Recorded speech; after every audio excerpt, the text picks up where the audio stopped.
Okay, well, perfect. Well, good morning, everyone, and welcome. My name is Peter Woloshin, and I'll be chairing this panel of the NRCB to hear Mr. and Mrs. Muilwijk's appeal of decision LA19036. So first of all, I'd like to thank all the parties for accommodating the board request for holding this hearing in late April. This did accommodate our hearing of the Springbank Dry Reservoir project, and that hearing was March 22nd through April 6th or April 7th. So we really do appreciate that accommodation. I would like to briefly introduce the panel for your reference. The board bios are all on the NRCB website in more detail. But I would like to introduce, and you can maybe give a wave so people can see you as I introduce you, but Paige Stewart. Paige has a lot of background experience in the beef feeding industry. She was on the management team of a large beef feedlot in central Alberta, chaired the Alberta Cattle Feeders Association, worked with Elanco, and has been with the board for over 3 years. Mr. Earl Graham, everybody wave, perfect. Mr. Graham has extensive experience in municipal politics, including being Deputy Reeve of Clearwater County for a number of years. Mr. Graham has spent time on various committees, the Alberta Water Council, and he also has experience with the Subdivision Appeal Board. Miss Indra Maharaj, where are you there? There you go, thank you. Indra is a lawyer with 30 years of experience, including adjudicated tribunals and energy regulation. She has also served as the chair of the Criminal Injuries Review Board. And I am Peter Woloshin, grew up on a forage and beef farm near Devon, Alberta. I have been with the NRCB since my appointment as CEO back in May 2006, and then had that position until I was appointed chair late in December of 2017. I have a background in resource economics, policy, and led several research divisions in both crops and the livestock area. And during my tenure as CEO, I led the management team, of course, here at the NRCB, and that management team included Mr. Cumming. Assisting the board today, we have Mr. Kennedy, our general counsel. Good morning, Mr. Kennedy. And many of you have been speaking with both Mr. Kennedy and Ms. Friend, our manager of board reviews. So welcome. And as well, the panel has contracted Mr. Jim Prince, a professional engineer, to assist the panel with technical review of submissions and the evidence provided today. Mr. Prince spent a good part of his career with Lafarge. So with field services, we have a number of NRCB staff, of course, including the participants to the review. We have Ms. Vance, the Chief Legal Officer for Operations. Good morning, Ms. Vance. Good morning, Mr. Chair. Good morning. Mr. Scott Cunningham, Environmental Specialist, is also here as he assisted the approval officer when the approval officer was making his original determination on the application. And we have a couple staff from the NRCB for document management, and these folks helped us out on the SR1 project. Miss Sylvia Kaminsky will be running document management today. And is Miss Kaminsky, are you there? They're often a little shy. There she is. Hi, good morning. And backing up Miss Kaminsky in case something goes wrong is Miss Carolyn Taylor. Miss Taylor, are you online? Good morning, Mr. Chair. Yes, I am. Thank you. Good morning. So they did a phenomenal job with SR1, and they're now seasoned veterans at document management in a virtual hearing setting. But when you do want a document shared, we would ask you to clearly say the exhibit number, and if you repeat it once or twice, that's okay.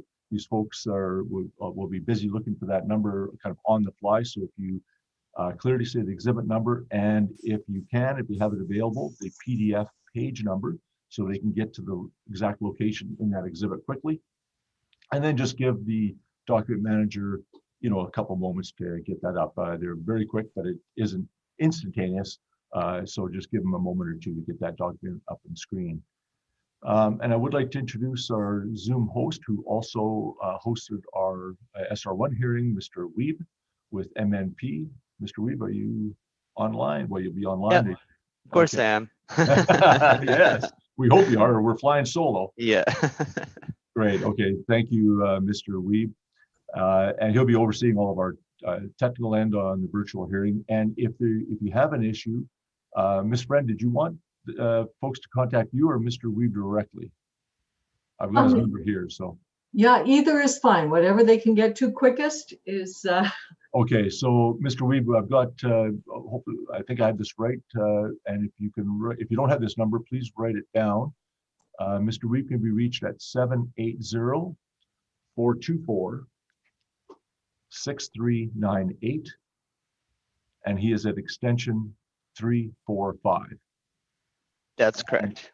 Thank you. And Ms. Friend, your cell number, if you could just read that out, please. Sure, it's 403-620-8294. So if something happens, just get a hold of one of those two folks. And if we notice it, we'll of course alert them as well. But if something happens or you're having difficulty or your audio goes out or whatever, just let them know so we can get you back online. Also present are our ACE court reporters from Amicus Reporting, who provide a transcript of today's hearing. Welcome, Ms. DePaulo. And I believe Ms. Gabrant is on this afternoon, is that right? Okay, thank you. So welcome this morning, Ms. DePaulo. And Ms. DePaulo will give us a signal, wave her hands, or sometimes, and also just via audio if she's having difficulty hearing and getting things down, or if you're speaking too quickly, Ms. DePaulo will let us know. Hopefully I'll be on top of that, but if not, Ms. DePaulo, don't be shy. I see Ms. DePaulo actually has her hand raised on the Zoom screen, so. I don't see it, yeah. Oh, maybe it's unique to my screen. She's waving at Mr. Kennedy. Okay. I don't know. So do you have something up on your Zoom, Mr. Paul? It's all working. Okay. I just got a text. It was my operator error. Okay. Well, and we'll leave it there, even though that is a perfect opening for me, Mr. Kennedy. Thank you. Okay. So the NRCB has also provided a YouTube link on its website for members of the public to observe the proceedings. You can get to that link on the NRCB's main webpage. It's fairly clearly laid out there. If you have any difficulty, you could also text Ms. Friend, and she'll have someone from the organization, Ms. DeCosmos, here to help folks out. But it should be pretty clear. If there are any members of the media on our YouTube feed, and you have a question regarding today's process, I would ask you to contact Janet Harvey, our NRCB communication specialist, and Ms. Harvey can be reached at Janet, J-A-N-E-T Harvey, H-A-R-V-E-Y, at nrcb.ca, or you can phone her directly at 780-720-2317. So your participation in this hearing is important to the panel. We do recognize that this decision will have a significant impact on those folks involved, and in particular the Muilwijks, and we take this responsibility seriously. The process, as you can see, is inherently formal. This is a quasi-judicial proceeding, and so a certain level of formality is necessary. However, we do try to minimize this formality to the extent possible so that you folks can feel comfortable as we move through the process. Mr. Muilwijk and Mrs. Muilwijk, we understand that you are not represented by legal counsel, and this is your first NRCB hearing. And Mr. Metherall, the board also understands that the hearing process is new to you. So to both of you folks, the board encourages you to ask questions if you're unsure about the process or when you're allowed to interject. And please do this at any point. I'll do my best to answer your question, or I can, if necessary, I'll direct Mr. Kennedy to help you out. And if we need to take a short break so Mr. Kennedy can spend a few minutes with you to help you understand the process, that's fine as well. We do recognize it is somewhat complicated. It's new to you. It's probably a little bit intimidating, but we don't want you to get lost in the process. So if you have any questions, please don't be shy and let us know. We'll do our best to accommodate. In addition, if there is a need for parties, field services, or the Muilwijks to caucus off the record, we have created breakout rooms for you to do that. I understand that in the test session, I think the breakout rooms were up and running, so I think you have a feel for those already. But if you do need to use those breakout rooms and caucus, they are available, and Mr. Weave is here to help you get there if there's any difficulties. So the purpose of this hearing is to review decision summary LA19036, dated January 14th, 2021, that was issued by Approval Officer Andy Cumming. The confined feeding operation, or CFO, is located at Northeast, Section 10, Township 9, Range 27, west of the 4th Meridian, in the Municipal District of Willow Creek. The Approval Officer denied the application by Mr. and Mrs. Muilwijk to convert a swine CFO to a beef calf CFO. Subsequently, a request for review from the operators, the Muilwijks, was filed by the filing deadline of February 4th, 2021. We received 2 rebuttals on February 11th, 2021 from John Green and from Dean and Hannah Brower. I understand the Browers have notified Ms. Friend by email that they've recently sold the property and will not be participating. The panel met on February 16th and 17th, 2021, and in a letter dated February 18th, 2021, advised parties that had made a decision to grant the RFR and hold an oral hearing on 4 specific issues. The panel's RFR decision 2021-02 followed on February 24th, 2021, and provided reasons for granting that appeal. In its decision, the panel advised that we would hold a virtual hearing using the Zoom platform, and that will commence today, 9:30 a.m., April 20th.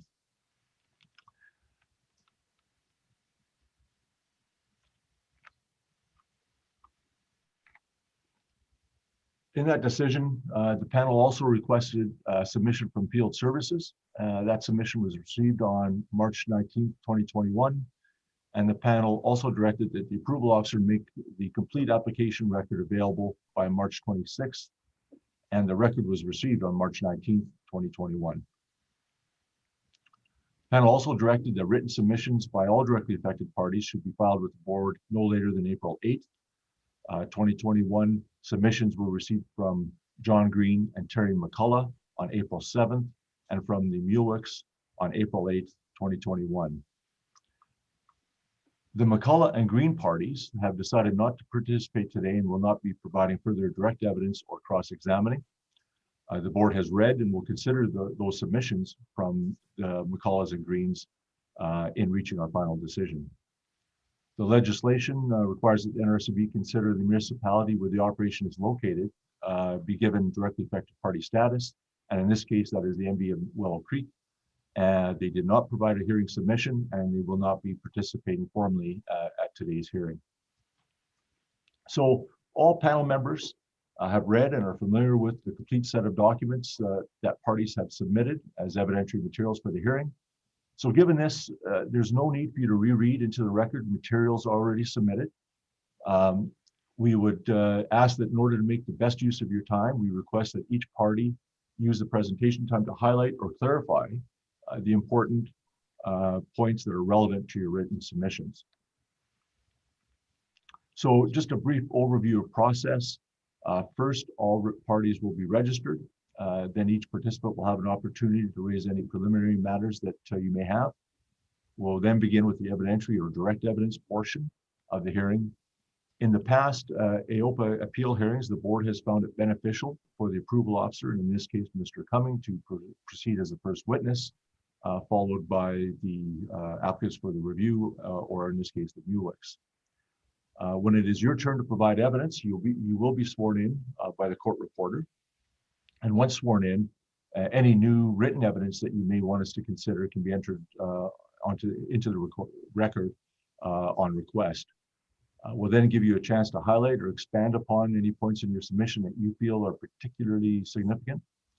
And after each witness has concluded their presentation, They will then be open to questions by NRCB Field Services, or in the case when the Field Services up the Muilwijk, Board Council, and panel members.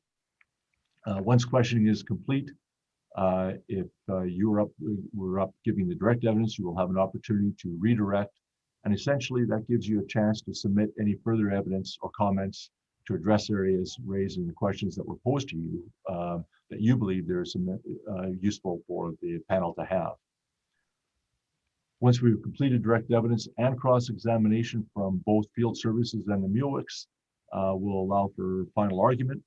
So for final argument, though, we reverse that order, and we have the Muilwijks go first, followed by the approval officer, and that gives the Muilwijks the final word in a reply argument near the close of the hearing. And this would be your opportunity, so Mr. Muilwijk, Mr. Metherall, to address any issues that may be raised in the approval officer's final argument. So that's sort of the lay of the land for the day. And if you have any questions right now, please field them. Ms. Vance or Mr. Metherall, are there any questions that you have? I don't have any. Thank you, Mr. Chair. Mr. Metherall? No questions, thanks. Okay, thank you. So we did indicate in our the notice that went out that obviously the hearings would be today, and we asked for you to reserve tomorrow morning should the hearing go past today. Now we're hoping that we can get this done today. We think we can, but if we are close, I would ask the Muilwijks, Ms. Vance, court reporters, and Mr. Weeb, if you do have the ability to stay a bit later, so that would, typically we would go to 5 o'clock if necessary, but if we needed to go, say an hour later to wrap things up, and we could then not need to reconvene tomorrow, are you available to sit a little later? So Mr. Metherall and the Muilwijks? Yes. Thank you. And Ms. Vance and your client? Oh, yes, I'm available. Thank you. Great, thank you. Mr. Paulo? Yes. And Mr. Weeb? Of course, I'm available. Okay, that's great. I know that I've asked, we may be wrapped up by 1 o'clock or something, and be no need. So, okay, well, thank you very much. I think we can begin with the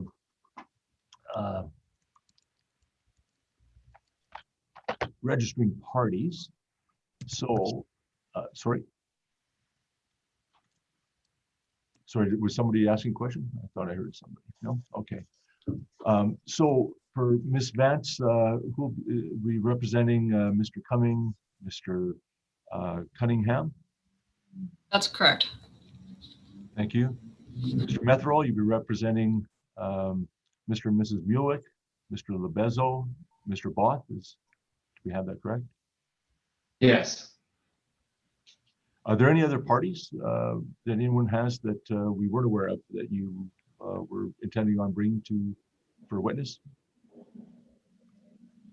No. Okay, hearing none. Perfect. So are there any preliminary matters that anyone has for this morning? Ms. Vance? I do not have any preliminary matters. Thank you. Okay, Mr. Metherall? No. Mr. Kennedy? I think we're ready to start, Mr. We're ready to Chair. roll? Perfect. Okay. That's his opportunity to let me know if I've forgotten something. All right, perfect. Thank you, Mr. Kennedy. We have a pretty extensive exhibit list, and that hearing exhibit list was prepared, posted on the NRCB website for all parties to reference and help prepare for the hearing. I'd like to propose that we formally adopt that hearing exhibit list, which includes the relevant documents that are before the panel. Are there any objections to adopting the entire exhibit list as it stands for our hearing? We have no objections to that. Thank you, Mr. Chair. Thank you. Mr. Metherall? We have no objections. Okay, so hearing no objections, that is adopted. And we can get started with the evidentiary portion. with Field Services, Ms. Vance, and Mr. Paulo, you can swear in the witnesses. So Ms. Vance. Thank you, Mr. Chair. I wonder if the panel would indulge me with just a few opening comments, which the purpose of them is to lay out a bit of foundation so that when I come to asking questions, I think all the parties will understand sort of where I'm coming from and why I'm asking the questions that I am. Can I have about 5 minutes tops for that, Mr. Chair? Yeah, please proceed, Ms. Vance. And then I'll ask Mr. DiPaolo to swear in my witnesses. Thank you. So thank you very much for the opportunity to present evidence and make some select submissions. A bit of verbal housekeeping. If I refer to AOPA, I am referring to the Agricultural Operation Practices Act. If I refer to the Standards Reg, I am referring to the Standards and Administration Regulation promulgated under AOPA by the Minister of Agriculture. If I refer to the site, this will be the Muilwijk site at Northeast 10-927 west of the 4th. And if I refer to RCC, and I'm betting I'm not going to be the only one referring to RCC, I mean roller compacted concrete. So there's two things that I want to just talk about briefly before we get to evidence to understand why Field Services is providing the evidence that we are. So I want to talk about the role of the approval officer in this kind of review, and also the scope of our presentation. We're going to focus on issue 1, and I will explain why we're doing that. And then we will be into the evidence. So thank you for your patience. I will ask, when we get to the evidence, I will be asking Mr. Cumming, who is the approval officer on this file, for a few clarifications on his decision. Then I will ask Scott Cunningham to answer some questions. Mr. Cunningham is a member of the NRCB's Science and Technology team, and Mr. Cunningham does not have a decision being reviewed by this panel, but of course you will recall that he did assist the approval officer in the ERSTs on this file. That's the Environmental Risk Screening Tool. He also provided some analysis on the uppermost groundwater resource and average calculated permeability as presented in the revised Wood report last November. So as to the role of the approval officer in this hearing, I want to be clear that the approval officer takes no position on remedy. So no position on what the board should do about application LA19036 with the information that the board has already and the information it will hear today.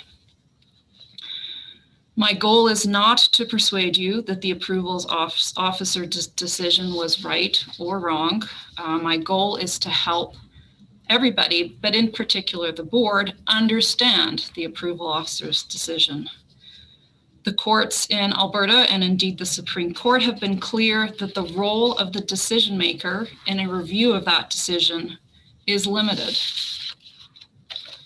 This particular statutory review under section 25 sub 4 of AOPA is also a de novo review. So the board has information before it that the approval officer did not have when he made his decision in January.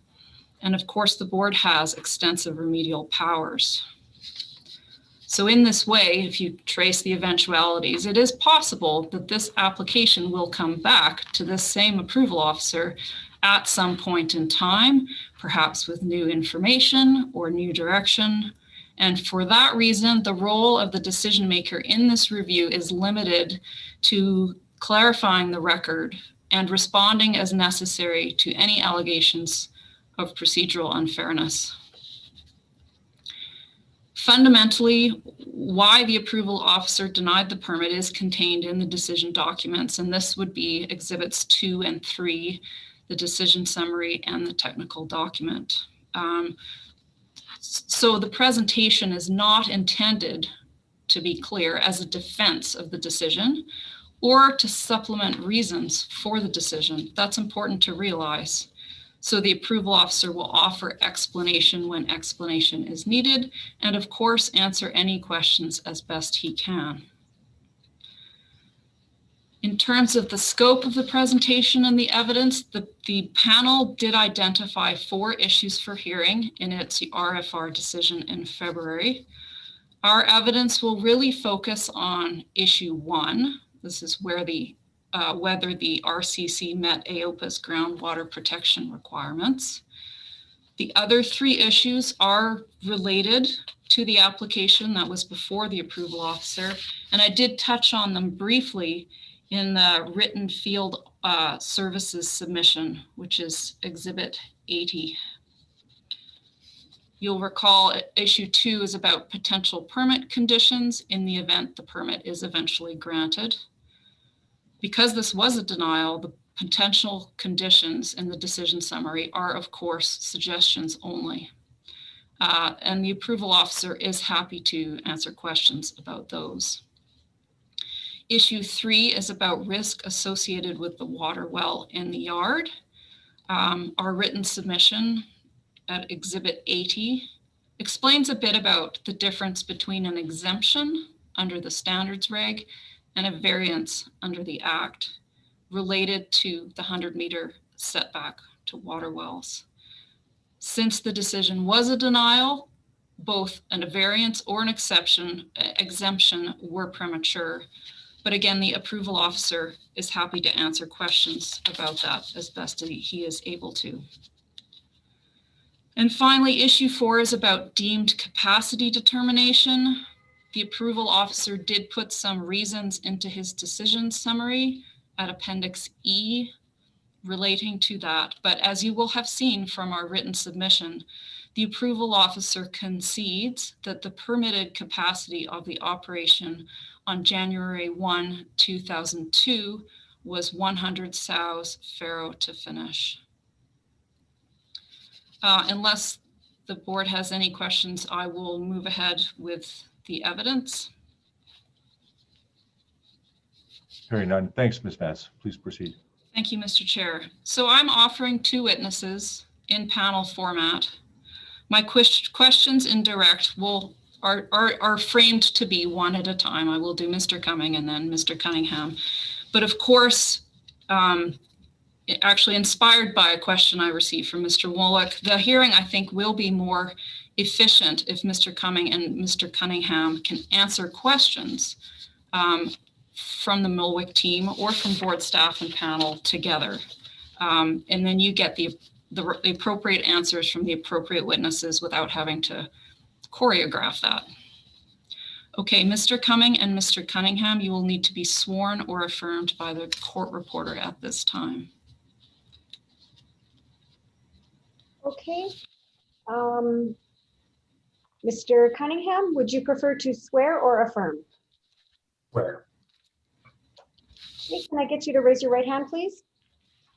Do you swear that the evidence you're about to give at this hearing shall be the truth and nothing but the truth, so help you God?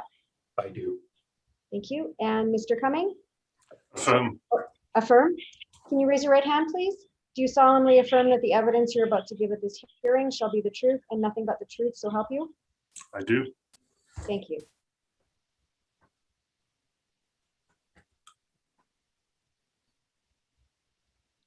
Ms. Vance. You're on Yeah, mute. I know. It's not the last time that's going to happen to me, guarantee. I apologize. So potentially during this hearing, Mr. Cumming may wear several hats. So he is, of course, the approval officer whose decision is under review.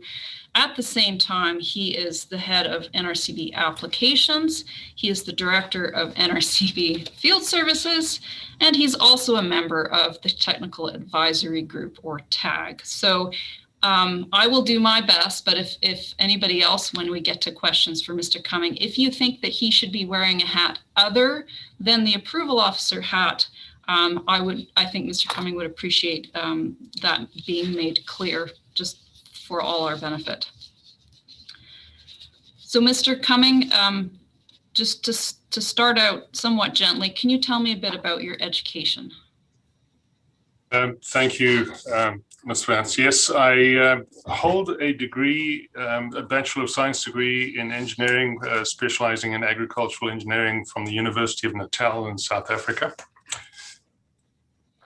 And what is your experience post-education in agriculture?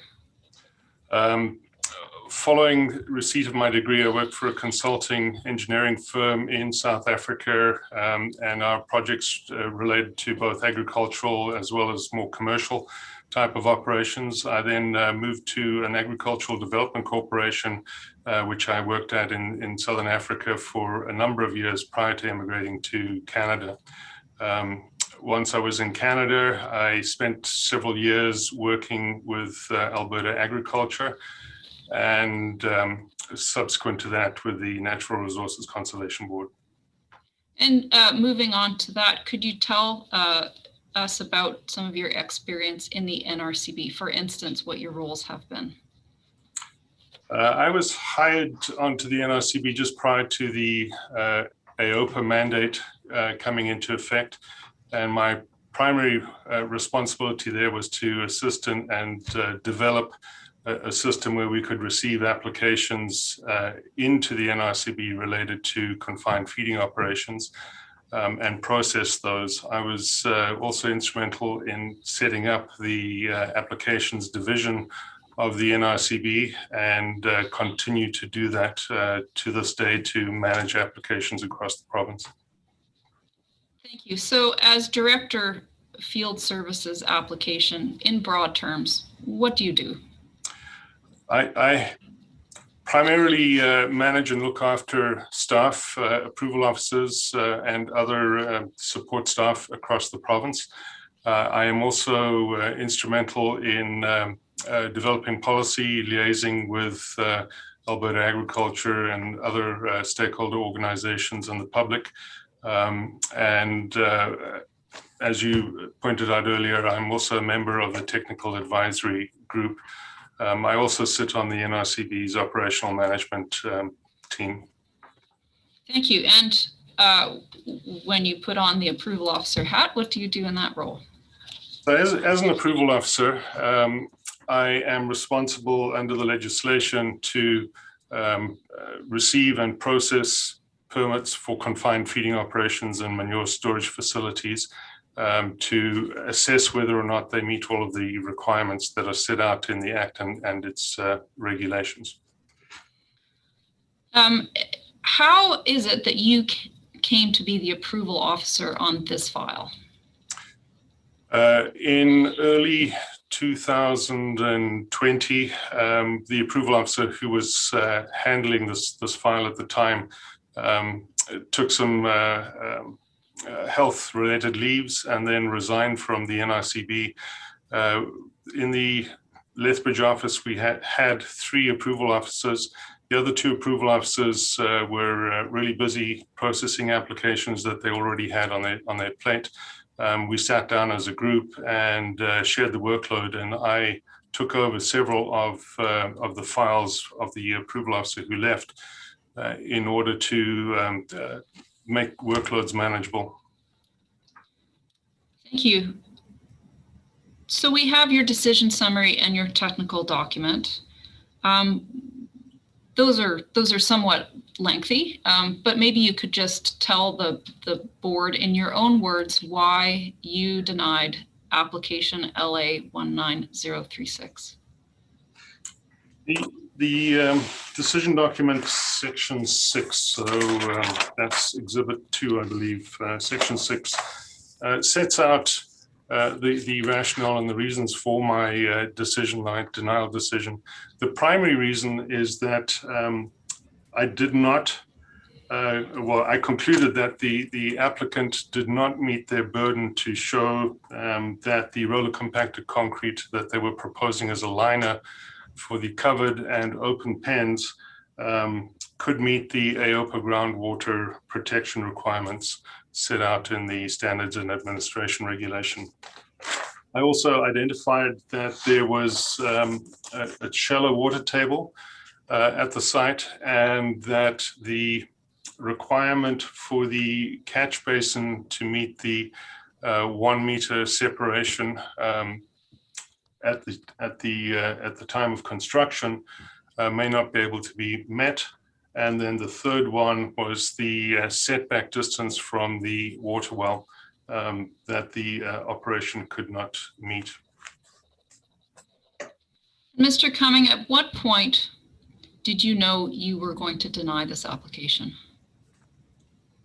It would have been when I was writing the decision summary. So this would have been sometime in December, early January, that I had reached that conclusion that it was going to be a denial. Thank you. It has been pointed out that the NRCB issued a permit for RCC as a liner under application LA19053B, as it turned out. Also, you know that the board in its RFR decision acknowledged, quote, stakeholder expectations that the consistent application of AOPA legislation and associated regulations is an important pillar for a respected regulator to uphold, end quote. And so my question to you, Mr. Cumming, is when you made this decision on this file, LA19036, what steps did you take to ensure that your decision would meet the expectations of consistent decision-making at the NRCB? It's an interesting question because the file that you refer to, the LA18053, would have been the very first time that roller compacted concrete would have been considered and permitted by the NRCB as a liner. Subsequent to that decision, we have done a lot to try and determine the requirements for roller compacted concrete. The feedlot sector primarily has been very interested in utilizing roller compacted concrete in their feedlots. Typically, our experience has been that they have put this on top of existing liners. When we did some investigations, spoke to a number of different people, received presentations on roller compacted concrete, it became clear through all of this that roller compacted concrete can be very variable and that it's not necessarily 100% clear as to whether or not it can meet the AOPA groundwater protection requirements. The other thing that should be taken into consideration is that every single application that we deal with has some level of uniqueness. The soils at the site, the slope at the site, et cetera, et cetera. With the LA18053, the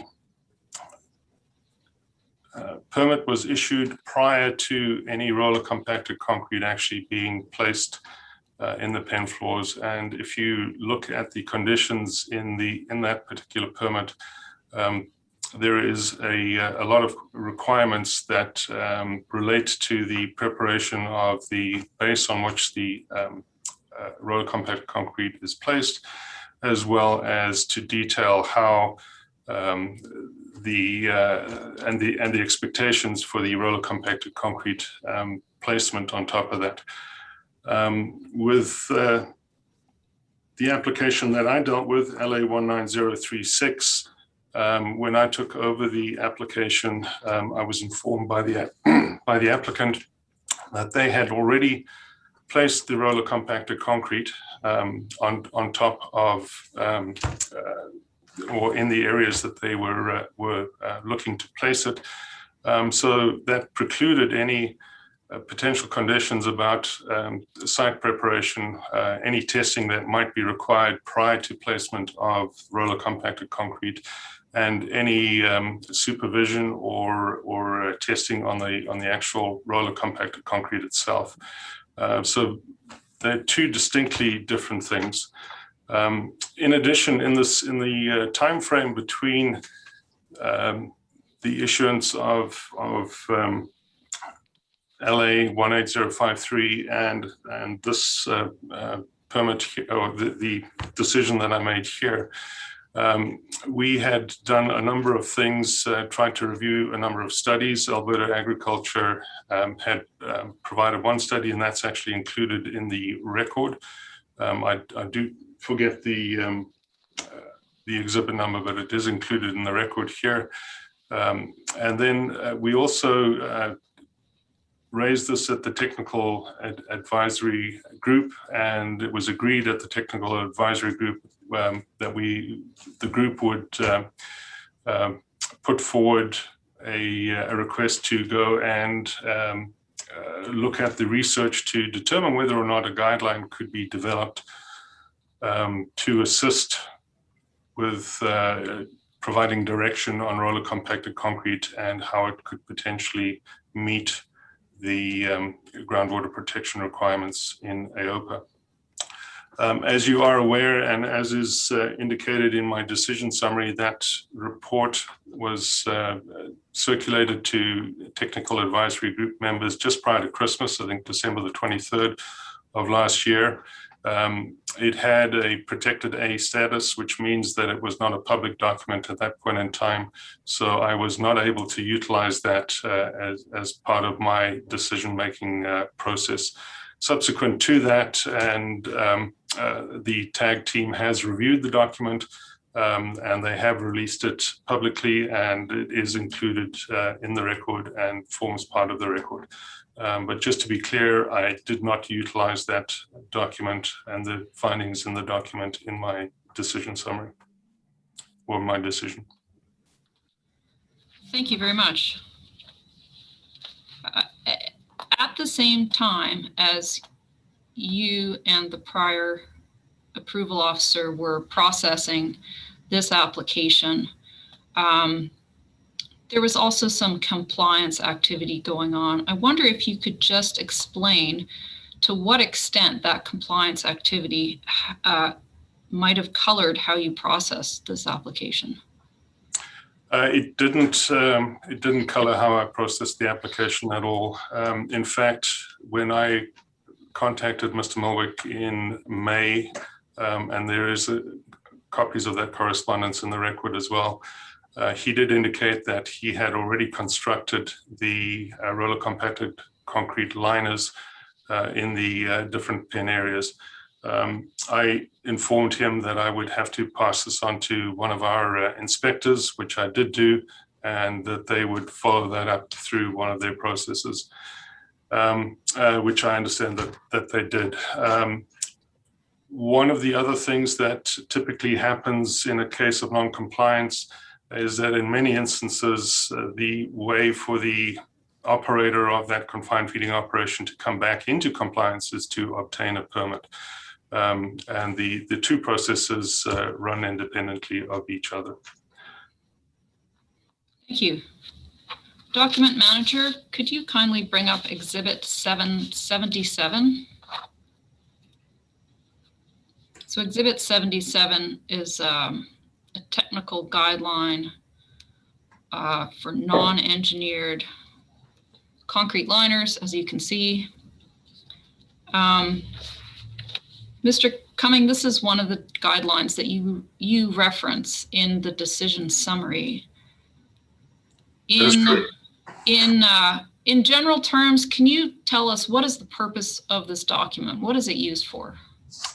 The document helps to provide information for applicants who are wanting and looking to utilize concrete as part of their, or for liners for their confined feeding operations or manure storage areas. It provides guidance. Document manager, if you could scroll down a little bit, please, to the next page. Thank you. It provides guidance, and you can see here it sets out 4 different categories for concrete and sets what they would be. For this particular application, if you have a look at category C and category D, you will note that one is for pen floors and the other one is for indoor or covered solid manure storage facilities. Pen 4 is an outdoor solid manure storage facility. So pen C would be for the outdoor open pens, and category C would be for the outdoor open pens, and category D would be for the indoor or covered pens. Could you go on to the next page, please, Document Manager? Thank you. And then when you get to look at what the guideline does, it sets out what would be acceptable types of concrete and acceptable reinforcing crack control types of cement utilized in the mix. This essentially provides the applicant with an option to utilize one of these types of concrete which meets these specifications, and not have to utilize an engineer to design the concrete for the particular manure storage liner. If you scroll, I think it's scrolling up. I just don't even get a copy of the concrete liners here. If you go to the previous page, please, so up one page, stop right there. Thank you. You will notice that it offers two different ways that operations could meet the AOPA requirements. And the first one is, and we're looking down on the left-hand side of the page here, is for B, C, and D, and you'll remember we're looking at C and D types of liners, is that the liner should be engineered by a professional engineer, and if it's not engineered by a professional engineer, then it must meet the design and construction requirements, or be in accordance with them, as on the table that we just reviewed. So essentially, if you're not going to use the concrete that's in there, you need to get it designed and engineered by a professional engineer. Mr. Cumming, what exactly does that mean, to have it engineered? The engineer would look at the specific circumstances and come forward with a design which would include the mix of the concrete, the specifications for the concrete, the type of aggregates utilized in the concrete, the water to cement ratio, all of that sort of technical detail that goes into the design of a concrete mix, as well as dealing with crack control and ensuring that it could meet the requirements that are set out in the standards and administration regulation. Thank you. We may be looking at this document again, but I think I'm done with it for now. Document Manager, if you could bring up, this is one that's actually not an exhibit number. It's a new document, number 1. While she's doing that, I will just advise the board that I did send this document to Mr. Muilwijk and to Mr. Metherall on Friday. I'm not asking it to be marked as an exhibit at this point, as it's actually not part of our evidence. It's sort of more of a reference. But so this one, this is AgDex 096-61. This one is determining equivalent protective layers and constructed liners. You know, when I read the decision summary, I did not see a reference to this guideline in there, and I'm wondering if you can tell me why that is. It's actually quite straightforward. I did not use it. The applicant proposed as their liner the roller compacted concrete. They did not propose to utilize a protective layer or layers. And they actually told me when I asked them that the materials, the soils at the site weren't suitable for a protective layer. That's why they chose to go with the roller compacted concrete. Thank you very much. Document Manager, could you kindly bring up Exhibit 58? So while she's doing that, these are Exhibit 58 and 59 are site information forms. And these, so Exhibit 58 is the form for the covered pens and the 2 barns. And then Exhibit 59 is for the open pens, the catch basin, and the 2 earth and liquid manure storage facilities, which I will call EMSs in the future if I have to talk about them again. So I thought we would look at this one just as an example, one of the 2. What are these site information forms used for? The site information form is utilized to gather information about the site for the various facilities to be utilized in the ERST. Do we need to say the whole thing, or can we use the acronym ERST? Environmental Risk Screening Tool. Yes. We all know that ERST means Environmental Risk Screening Tool. Thank you. So just to get an idea of how these forms work, it appears that there's information entered in red. And at the top of this page, I can see that staff completing assessment, there are actually 2 names, your name and Mr. Cunningham's names. Why are both names on here? I had asked Mr. Cunningham to do the initial and assist me with the ERST for the site. He is very experienced at doing this, and excuse me, he had not been on the site before, and so he was gathering some information that he could out of the application and from other sources, and then I was able to fill in and go through the information that had been provided there to make sure that it actually fit the what was actually present on the site. So although there's 2 names on here, which of you had the final say over the information that went in here? I did. And we will go a little bit further into this document in a moment, but where did you get the information to put on these forms? From various sources. It would be from the application, as I had indicated. Google Earth provides a basis for doing it. We also look at the Alberta Environment Water Well database to provide information there, as well as on site.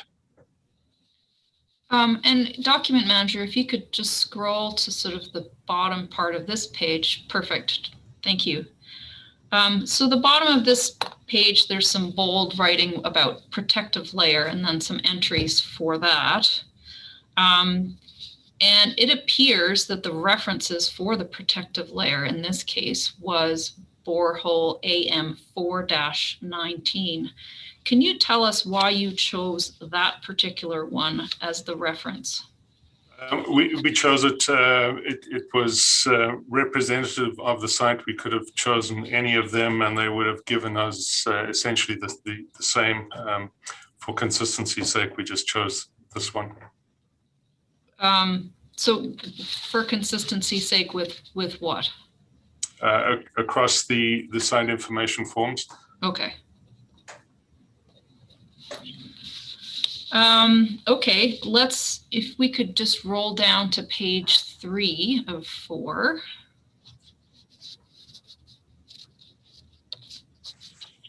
Thank you. And so this is for, it says the West Barn.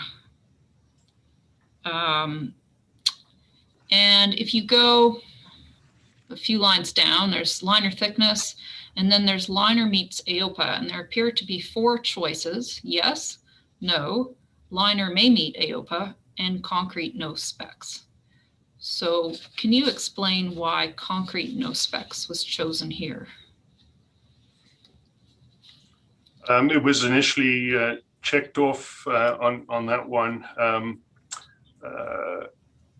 This is for the barn, one of the barns. Okay, sorry. I am looking at the wrong one then. So that's barn 1 West. Okay, concrete no specs. When I was discussing the barns with the applicant, he indicated that it had a concrete liner.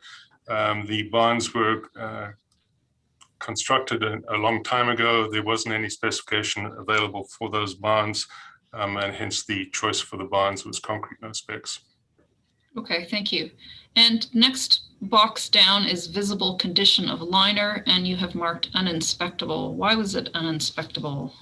I didn't actually enter the barns. The barns were populated with livestock, and the pits in the barns, which would be the manure storages, had manure on top of them, so you couldn't actually see the concrete. Okay, that makes sense. And then it says, just underneath that, there's a text in red that says, in the second sentence, concrete no specs represents a best case scenario. What does that mean? It would provide the lowest potential risk for that particular facility. Okay. If we could just scroll up to page 2, which is the page immediately before this.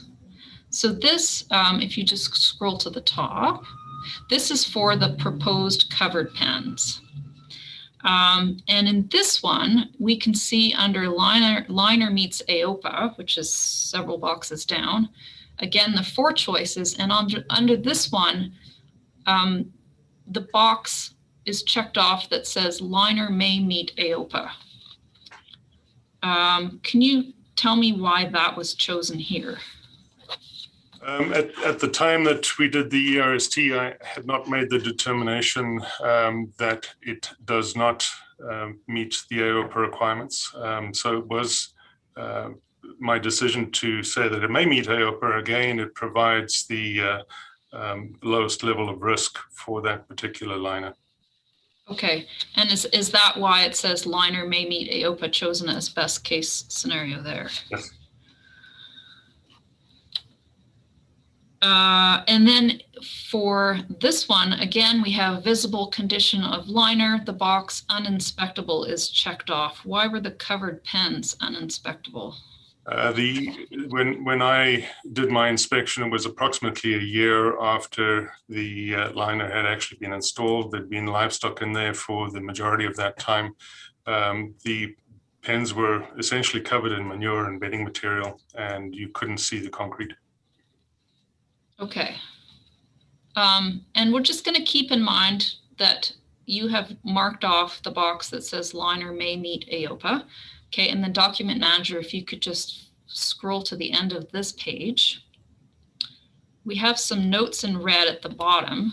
And the first line says liner chose as concrete, no specs, worst case scenario for RCC.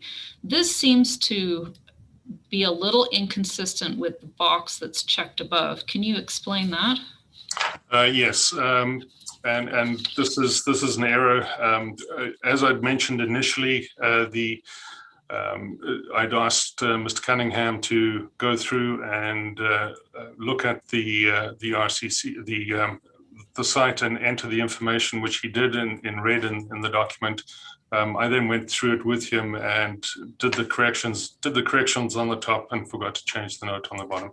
Okay, thank you for that explanation. And I actually have one more question about consistency. So document manager, if you can scroll up a little bit. I have to say, I love how big this page is, but so at the very top there, we've got a box called liner thickness in meters, and you've got 0.18. Okay, so this is for the covered pens. And document manager, if you could just bring up document or exhibit 59.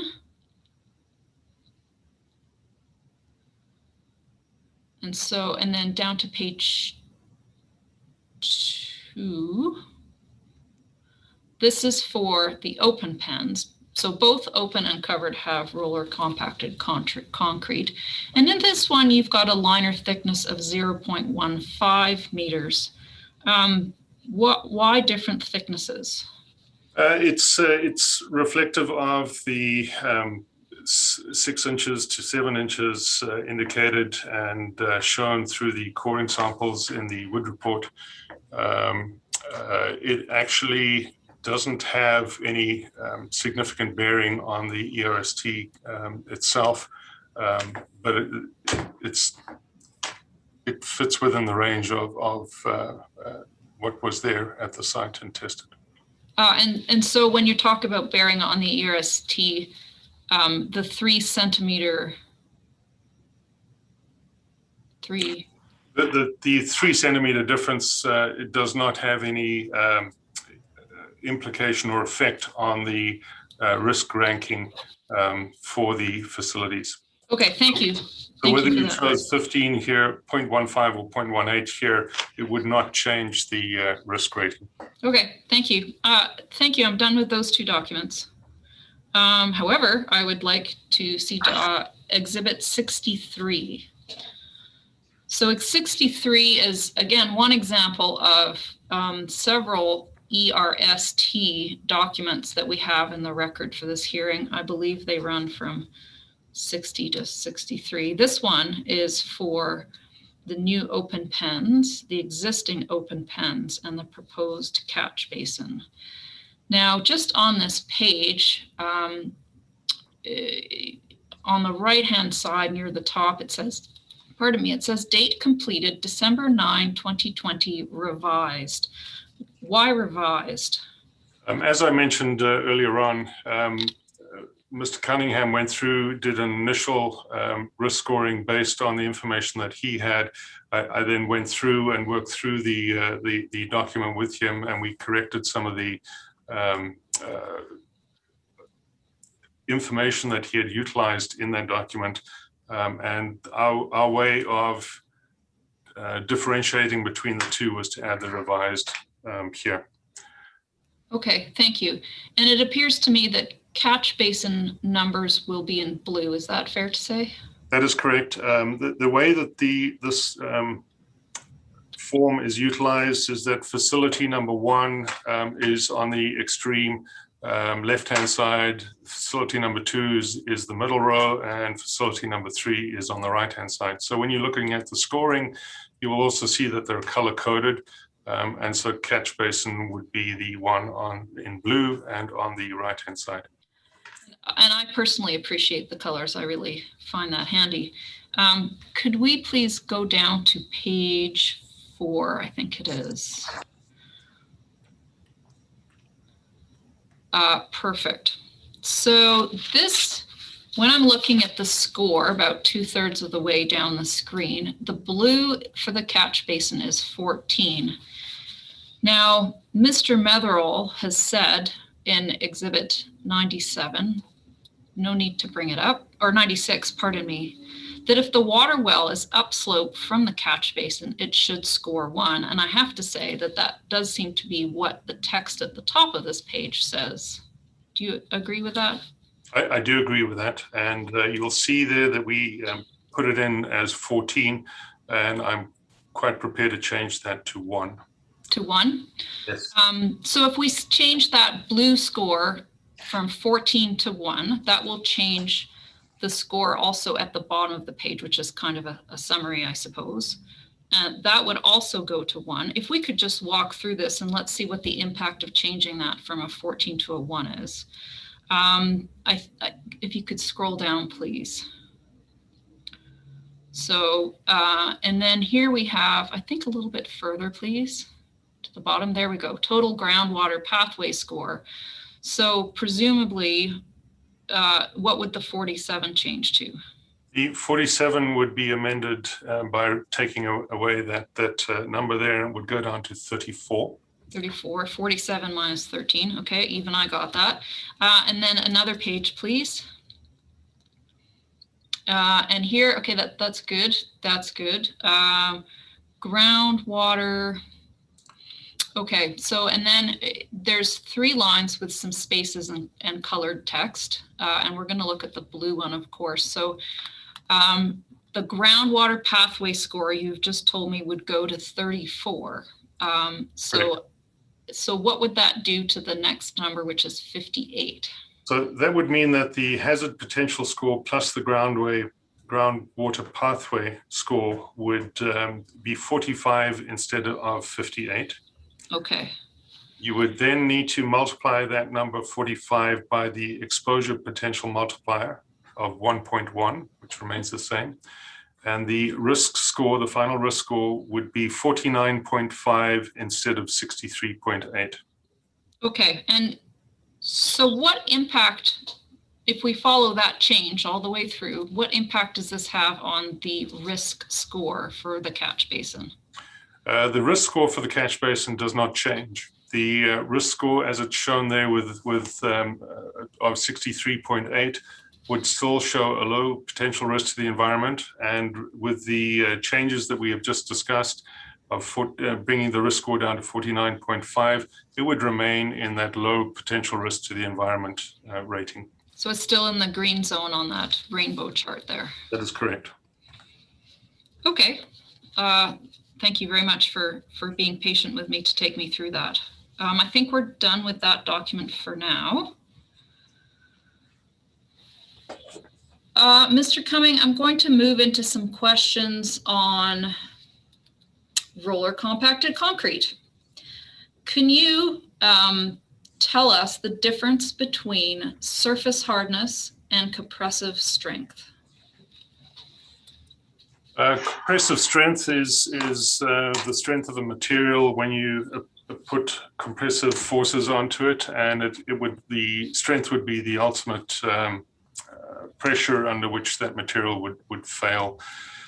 So compressive strength of concrete, if we just choose a number, 25 megapascals as an example, would indicate that particular mix of concrete under the conditions that are prescribed would fail at 25 MPa on the low end.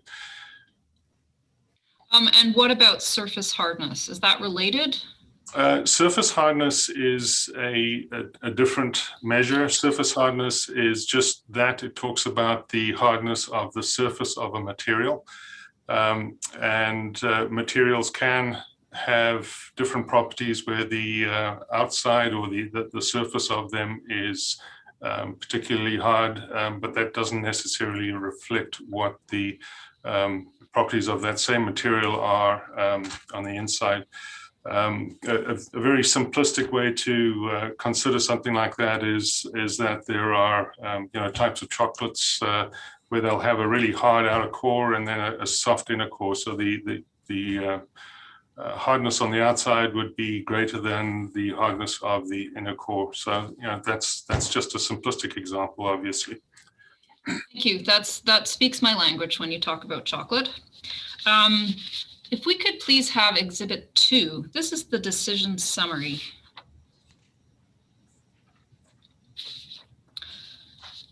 And we want page 6, please.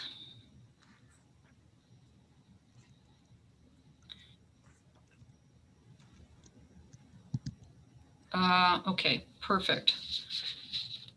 So starting at around the second paragraph, but definitely into the third and fourth paragraphs, you discuss a Schmidt hammer, including limitations of a Schmidt hammer. Can you please tell me, Mr. Cumming, what is your understanding of what a Schmidt hammer is and what it does?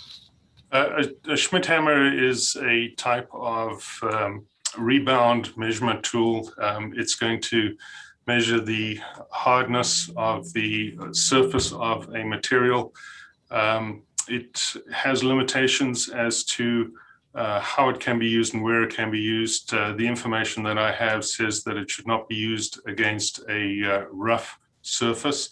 And if you are wanting to utilize it to measure the hardness, it needs to be calibrated so that the rebound shows up on a specific scale, and from that scale you can then determine what the surface hardness of that material is. In the report that was provided by Wood, they tested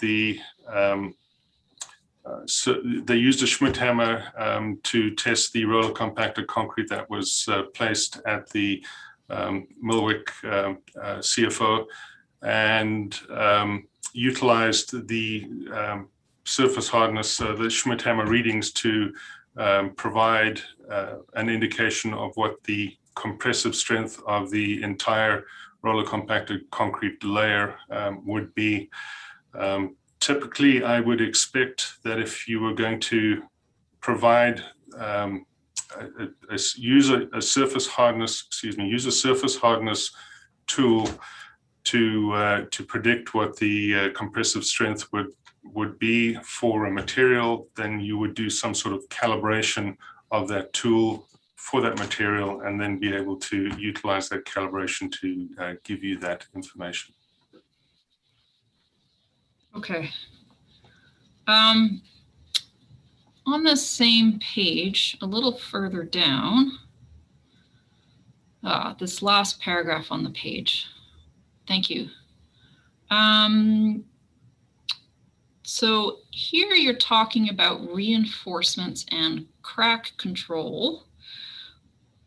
In simple terms, why is crack control important? Controlling cracks is a way to keep the integrity of a liner or material together. If you have cracks, you are obviously going to allow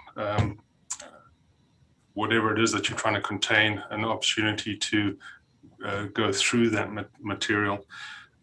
With concrete, it is has really good strength properties when it's under compression, but when it's under tension, it's a far weaker material.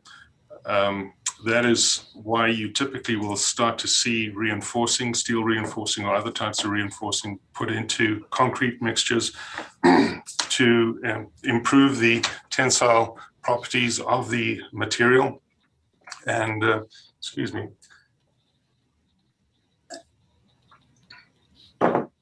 and therefore help to limit or prevent cracking. Concrete by its nature will tend to shrink a little bit once it's been placed, and that shrinkage provides some tensile forces to the material, and it will typically crack depending on how much and how larger area of concrete is placed. The other thing that's going to impact tensile strength is any movement of the base onto which the concrete material is placed. So any heaving or movement of that base, be it from frost heave or any other types of movement, are going to influence those tensile forces within the material and potentially induce cracking and speed up the deterioration of the material. Is cracking inevitable in concrete? It is inevitable, but it can be controlled by utilizing reinforcement, and there's clear guideline on how that gets done with, if I can call it, normal or regular type of concrete. Okay. And I'm just going to circle back for a moment. You did talk about tensile strength. So this is a question that I have is, you know, what is tensile strength? Because we've talked about compressive strength. Can you tell me a little bit about the difference between those two?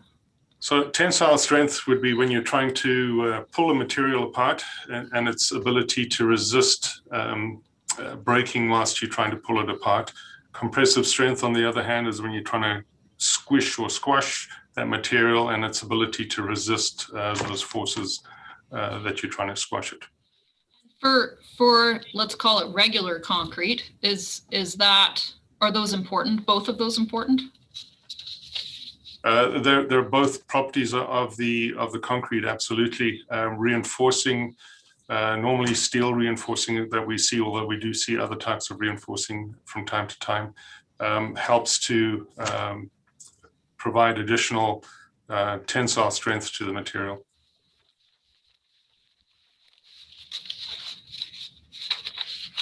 Mr. Chair, I'm not sure what you're looking at in the way of a break. I probably have another 10 or 15 minutes left with Mr. Cumming. I'm in your hands. We started 9:30, relatively late. So if you've got 10, 15 minutes, let's finish up then with okay. Then we take that break. Thank you. I will keep going. Thanks for the heads up. Yeah. Okay, I think we're done with Exhibit 2 and we're going to move on to Exhibit 3, please. If I could have that pulled up.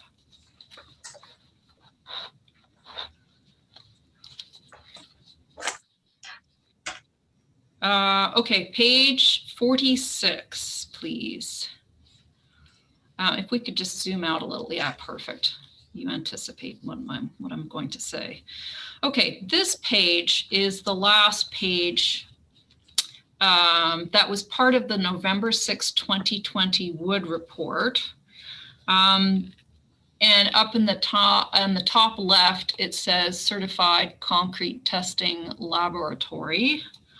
And the date on the sort of the middle of the page is June 9th, 2020, at least I assume that's what that is. And the date cast as November 2019. Take your time and tell me, what does this page tell you? The information on this page provides details of concrete specimens. And if you read the rest of the report, it's led me to believe that these were the specimens that were taken from the Muilwijk roller compacted concrete layers. On the right-hand side of the document, it says the core location. You can see that some of them are from the shelter. That would be the covered pens that I refer to. Some of the north pen, center pen, and south pen, those would be the open pens. It provides information on the length of the specimen, which I understood to be the thickness of the roller compacted concrete that was placed. And it provides information on specimen density. So that's the density of that core, if I can call it that, that was taken. In the lower left-hand part of the page, there is a block which includes some information, and it says the supplier is Prairie Stone Concrete. I don't have any information from Prairie Stone Concrete under their letterhead or signature to say that this information is correct, or to say that it's false. I don't have that information.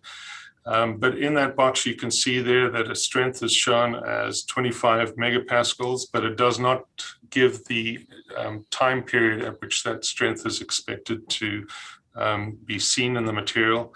It does show a target density of 2,400 kilograms per cubic meter, which is very similar to the specimen densities in A through H above. And it shows an aggregate size of 20 millimeters, but that's the limit of the information that we have on the actual concrete. Okay. Thank you.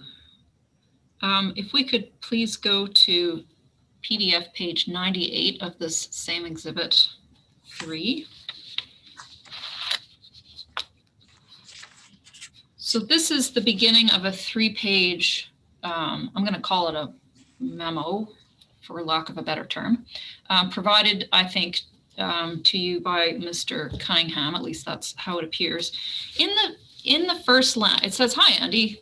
And then it says, "Thank you for accepting my offer on November 23, 2020 to provide you with a written analysis of the average calculated permeability on page 4.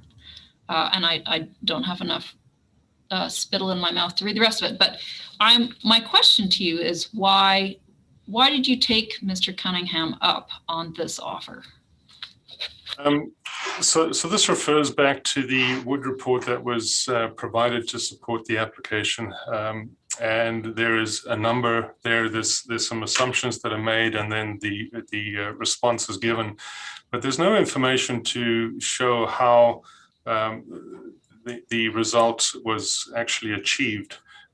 So Scott offered, and I accepted his offer to calculate it, and my intention there was just to say, okay, so long as I can understand this, then it gives me a clearer picture of what is being proposed. And when I initially took Scott up in his offer, my assumption was that they'd come out to exactly the same number. However, when you follow this through, and the logic that is utilized, which I was able to follow very clearly in Mr. Cunningham's document, it comes out and shows that we were not able to duplicate the result that was calculated by Mr. Labezu in the Wood report, and that we show that our calculation indicates that the hydraulic conductivity is 4.5 times greater than what was suggested in his report. Okay, thank you. And I think I will probably ask Mr. Cunningham some questions about his work later on. Document manager, briefly, we see Exhibit 97. Exhibit 97 is a document authored by John Both. And I just have the one question for you, Mr. Cumming, on this. Did you have this report before you? Well, I actually have two questions. Did you have this document when you made your decision on January 14th of 2021? No, I did not. And then document manager, if we could scroll down, I think it's page 2.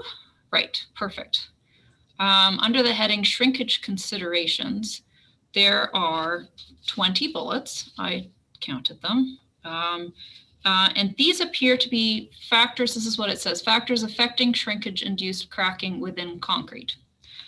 Mr. Cumming, please take your time, look through this list of bullets, and could you please advise the board which factors of these that you had information on when you made your decision on the Muilwijk's application?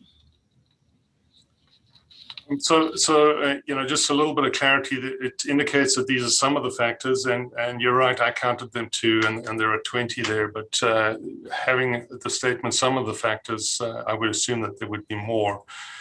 When I went through this list in detail, there is some information that I have on the aggregate content in the concrete, and just in the previous exhibit or so, where we spoke about the aggregate being 20 millimeter. That is the information that I have on aggregate content. There's no quantity, there's no design mix per se. So there's some information on that. I would suggest that it is limited. If I go down further through the list, the concrete mean compressive strength at 28 days, well, I don't have that, but as in that same document where we spoke about the aggregate being 20 millimeters, there is something there that says that the concrete strength is 25 MPa. It does not say that it's at 28 days or any particular time frame for that example. So I have some information for that.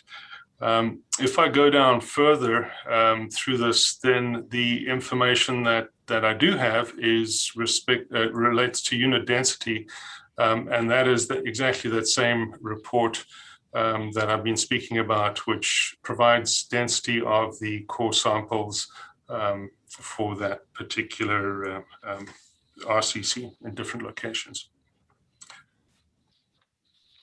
And that's it? That's it. I don't have any information on any of the other 17 factors that are listed. Thank you. I think that I would like to ask just a few questions about the catch basin. Now, this is not strictly part of your decision because your decision was to deny the application. However, you did suggest some, and thank you, we're done with this document yet. You did suggest some conditions in your decision summary. I believe it was Appendix D. And a couple of them relate to the catch basin. So I just kind of want to talk about those in a general way because they are not conditions. And I think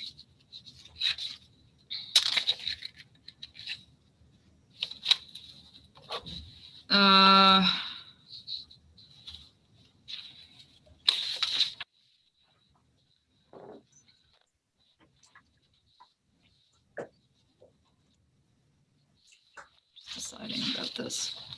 All right. You don't need to bring this up, but in the RFR filed by the Muilwijks, Mr. Muilwijk suggested that you could have told him that his catch basin would be too deep, that he could have changed it back to 1.5 or 1.6 meters in depth instead of 1.8 meters in depth. So why didn't you tell him that the catch basin was too deep? If you look at the decision summary, you will see that in my decision summary, it's about the base of the liner of the catch basin being 1 meter above the water table. And there's a potential that it may not be. If you have a look at the requirements in the standards regulation, that requirement is to be met at the time of construction. As I hope is more commonly known, the water table can vary, move up and down a bit, depending on the time and the season. So depending on when the catch basin was going to be constructed, this may be able to be met. Typically, in a circumstance like this, we would provide a condition requiring that it be met, and that if it can't be met, that they need to contact us, and then we will relook at it at that point in time. Okay, and one of your potential conditions is a leakage detection and collection system. What is a leakage detection and collection system? It's a system which you should not confuse with a groundwater monitoring system, because it is different.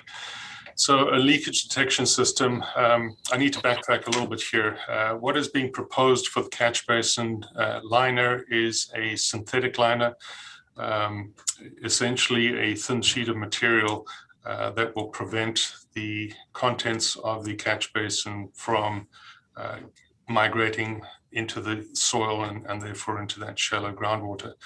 A leakage detection system is something that can be installed at the time of construction, and it is essentially to capture any leakage should there be any damage to that thin synthetic material, and bring that to some sort of a sump or collection area, and that then can be sampled on a frequency that the operator can look at. And you can very quickly determine whether or not you have a damage to your liner and it is leaking. At that point in time, remedial action can be done. So this is to be installed at the same time that everything is being constructed. Yes, certainly it adds a little bit of cost to the construction, because you have to put this infrastructure, this sort of collection system in underneath the liner and into a sump.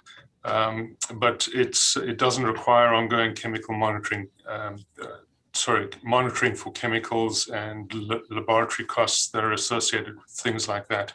It's something that can be monitored easily over time, and it's something that we, I want to say virtually every time we see a synthetic liner, would encourage to be put in, if not conditioned to be put in. You spoke about some of the costs associated with a leakage detection and collection system. If you don't know the answer to this, please don't guess, but how do the costs of, say, a groundwater monitoring regime compare with the costs of this synthetic liner leak detection system? I can't tell you the exact costs because I don't know what they are, but I can tell you that I have spoken to quite a number of different producers who have put in both systems. Monitoring wells, as an example, have to have special equipment come out to drill the wells.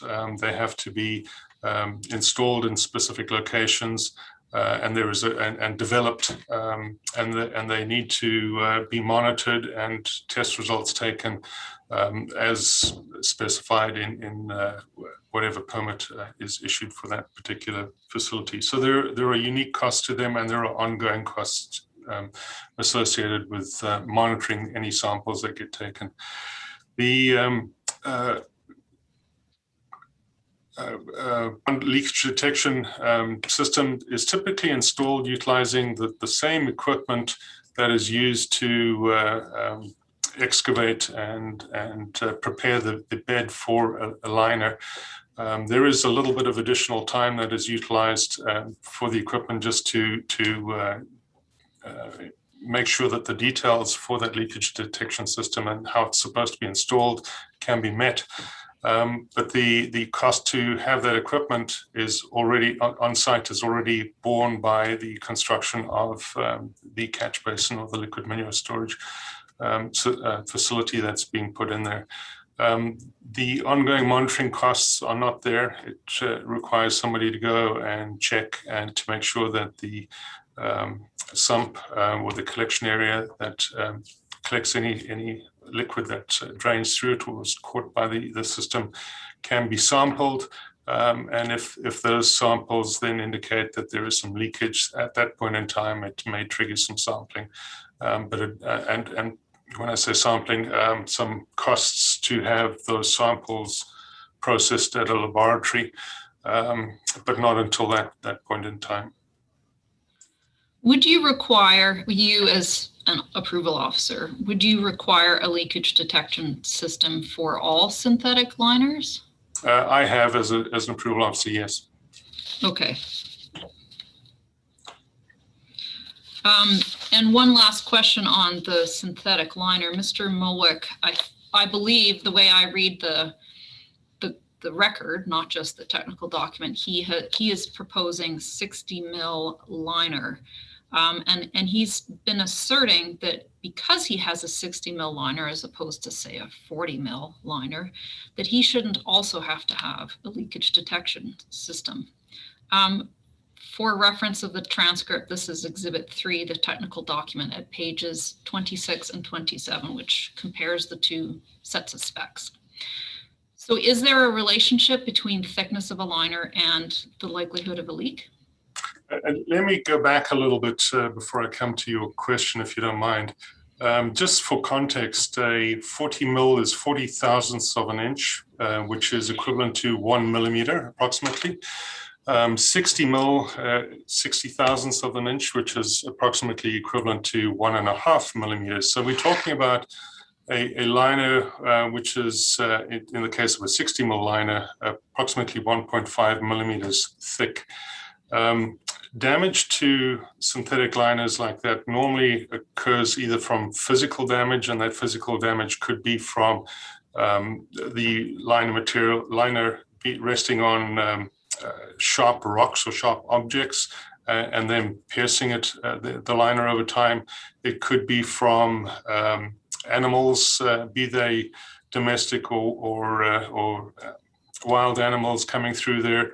And their hooves poking holes through it, could be something chewing a hole through it, as well as the potential for degradation through UV, although that typically takes place over a much, much longer time frame.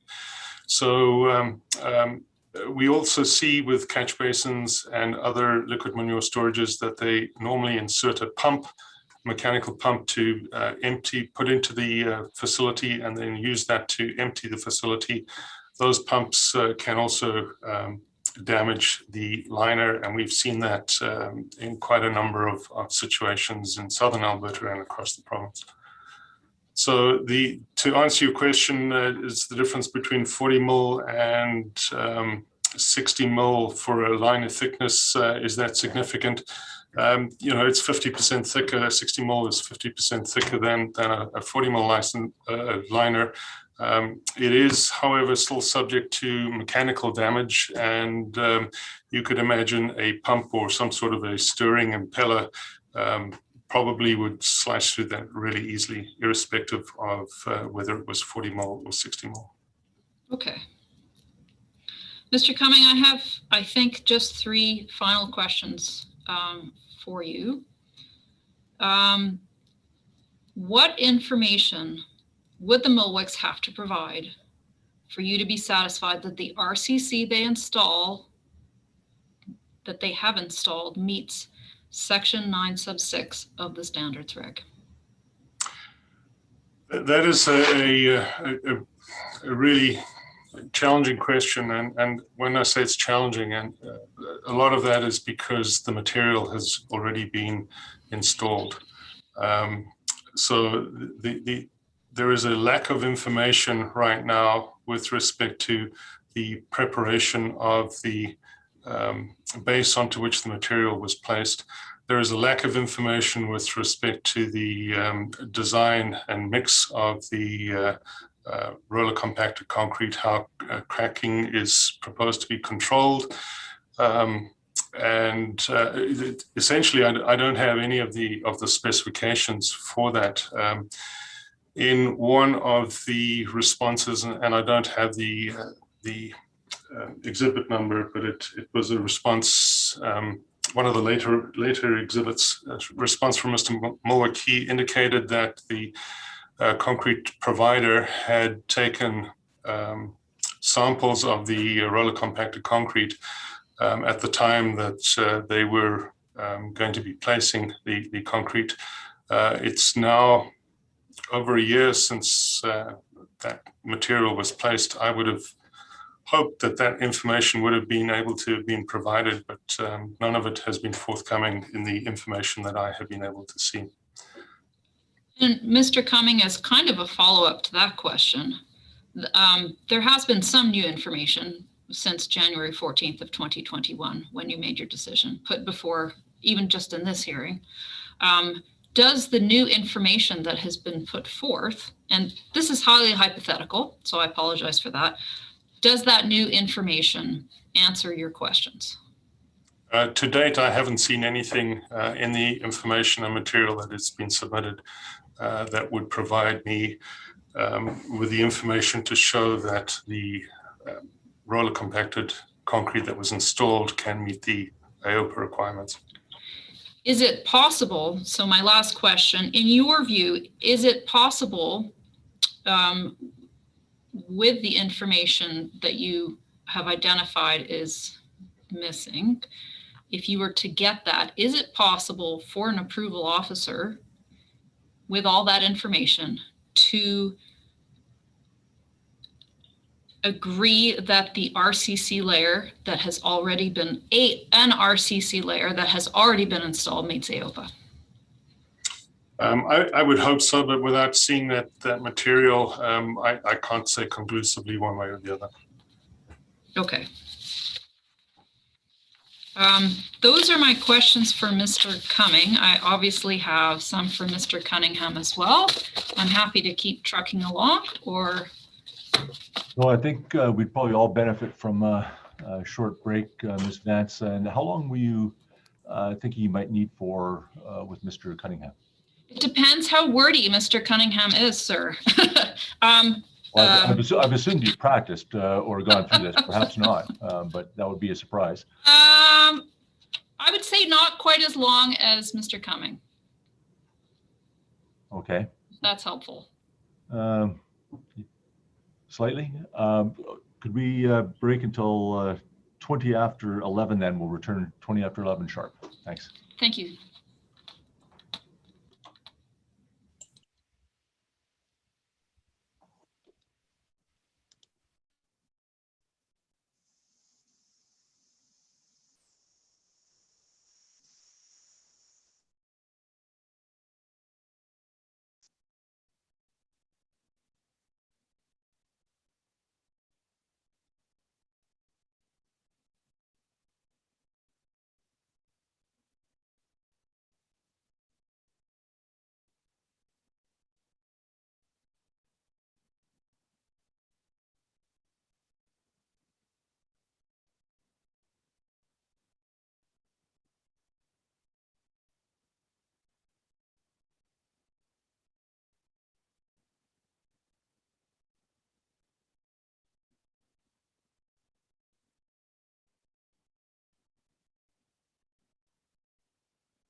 Hey Earl, if you're on here, I can help you get into the breakout room if you need that, but if not, then no worries.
Okay, because videos are off,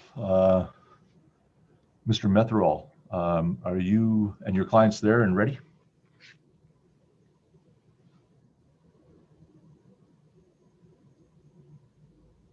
Mr. Metherall? Mr. They're in their breakout room. Oh, now they're back. Oh, okay, yeah, good I asked that. Okay, all right, Mr. Metherall. I don't know that the entire panel is back yet, Mr. Chair. Who are you missing here? I think Mr. Graham is not back. Oh, you know what? It seems, no, there he is, yeah. Okay. Okay, Mr. Metherall, you and your clients ready for Ms. Vance to proceed?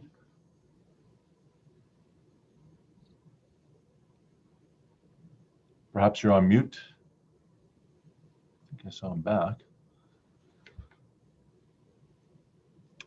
Mr. Weeb, are they online? Can you tell? Just give me 1 sec here. I'll request that they unmute. Thanks. Yes, we're prepared, thanks. Okay, thank you. I just wanted to make sure so that we didn't have to backtrack. So thank you very much. Ms. Vance, please proceed. Mr. Chair. All right, Mr. Cunningham, you'll acknowledge that you have already been sworn in. Yes. Don't know what happened there. Okay. If we could, document manager, please briefly see Exhibit 85 at page 9 of 17.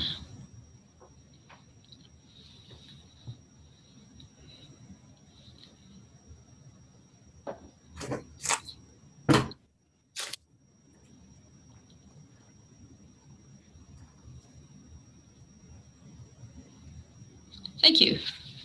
And we do not need to go through this, but I just wanted to confirm that this is your CV, correct?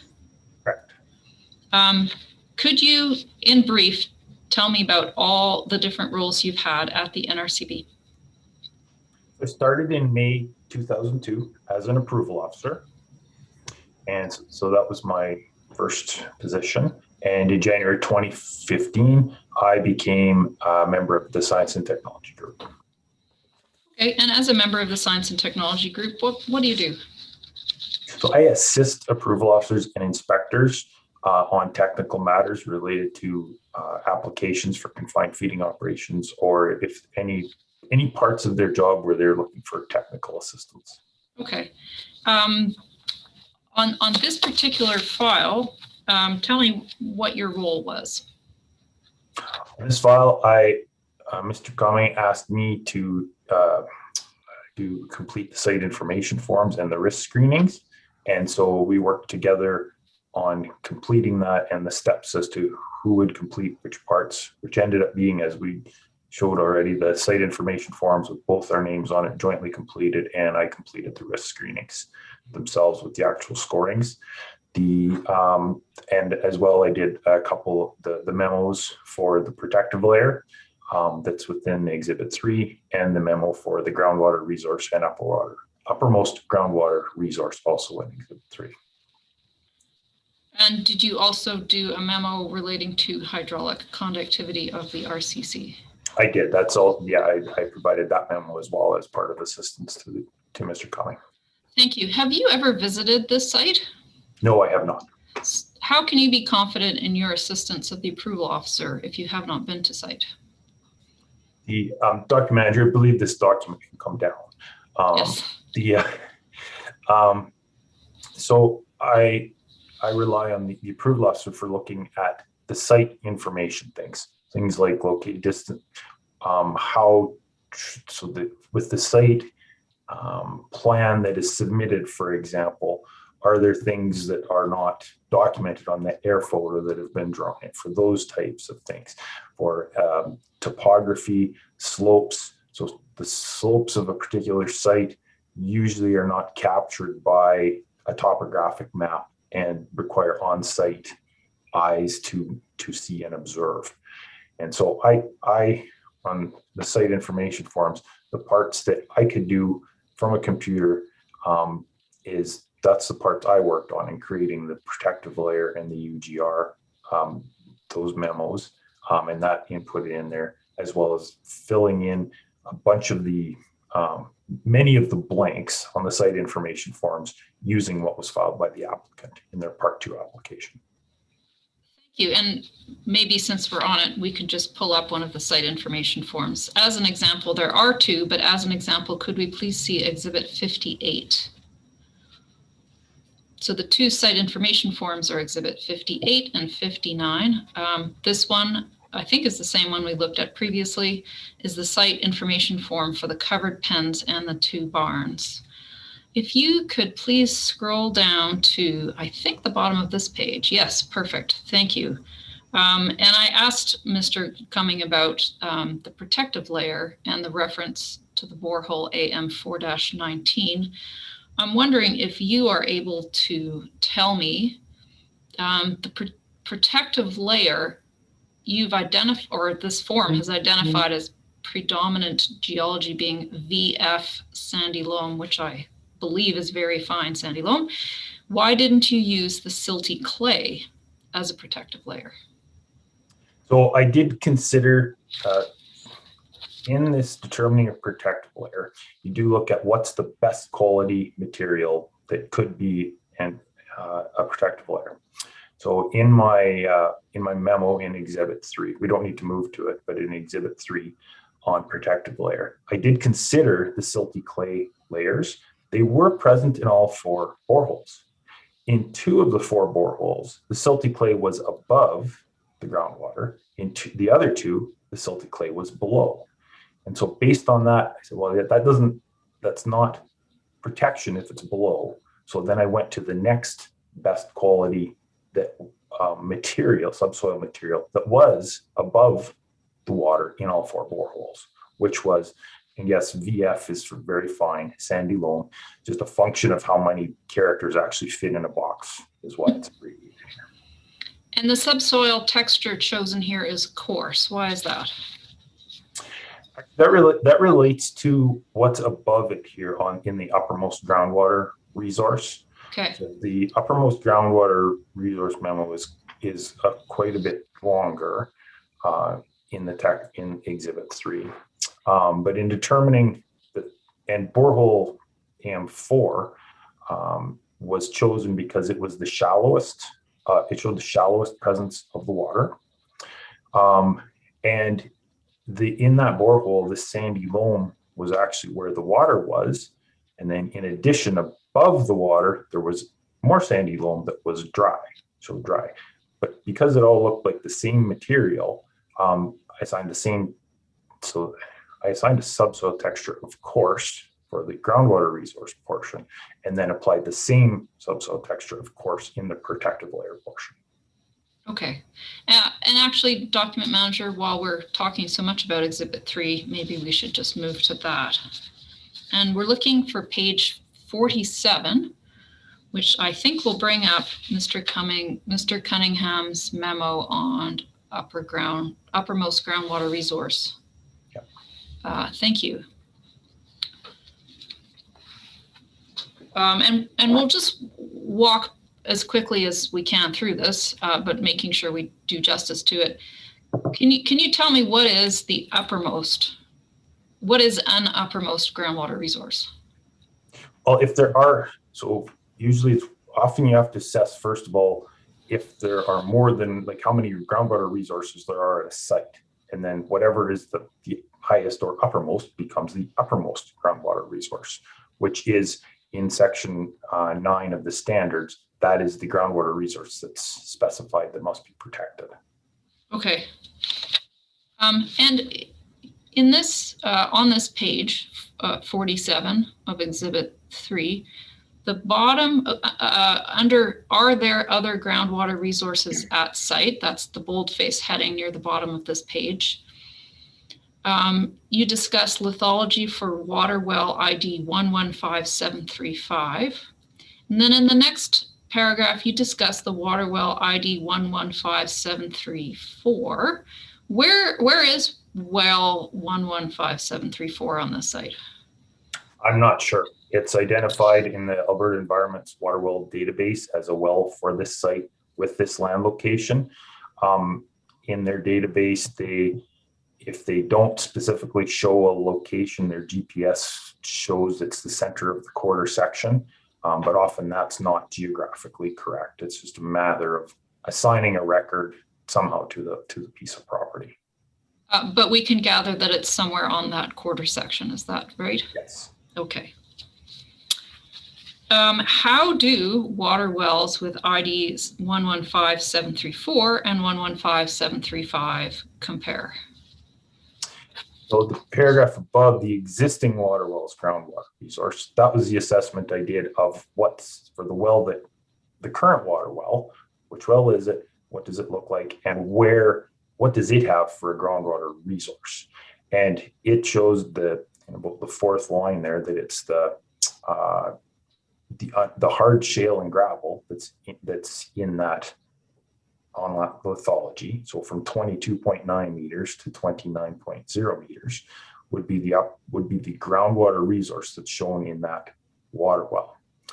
With the lithologies above that, the brown till from surface to 12.2 and the blue clay from 12.2 to 22.9, there's nothing obvious in there about there being a groundwater resource in either of those lithologies. Okay, and what about, sorry, go ahead.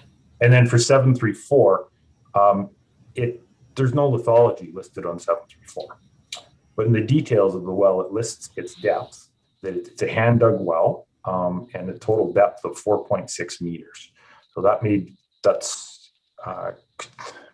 there are definitely some wells like that, but there's not a lot of wells at that depth that are still in use. Many of those wells were drilled back as the prairies were settled, long before electricity made it to rural Alberta. However, in this case, there's no record of a well being drilled at the site till 1982. Okay.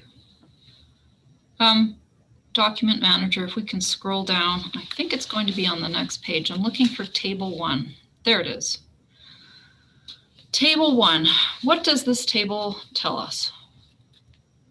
So I went to the Alberta Environment's groundwater database, and I looked at all the wells within a mile, so 1.6 kilometers of the site, and got the 27 wells.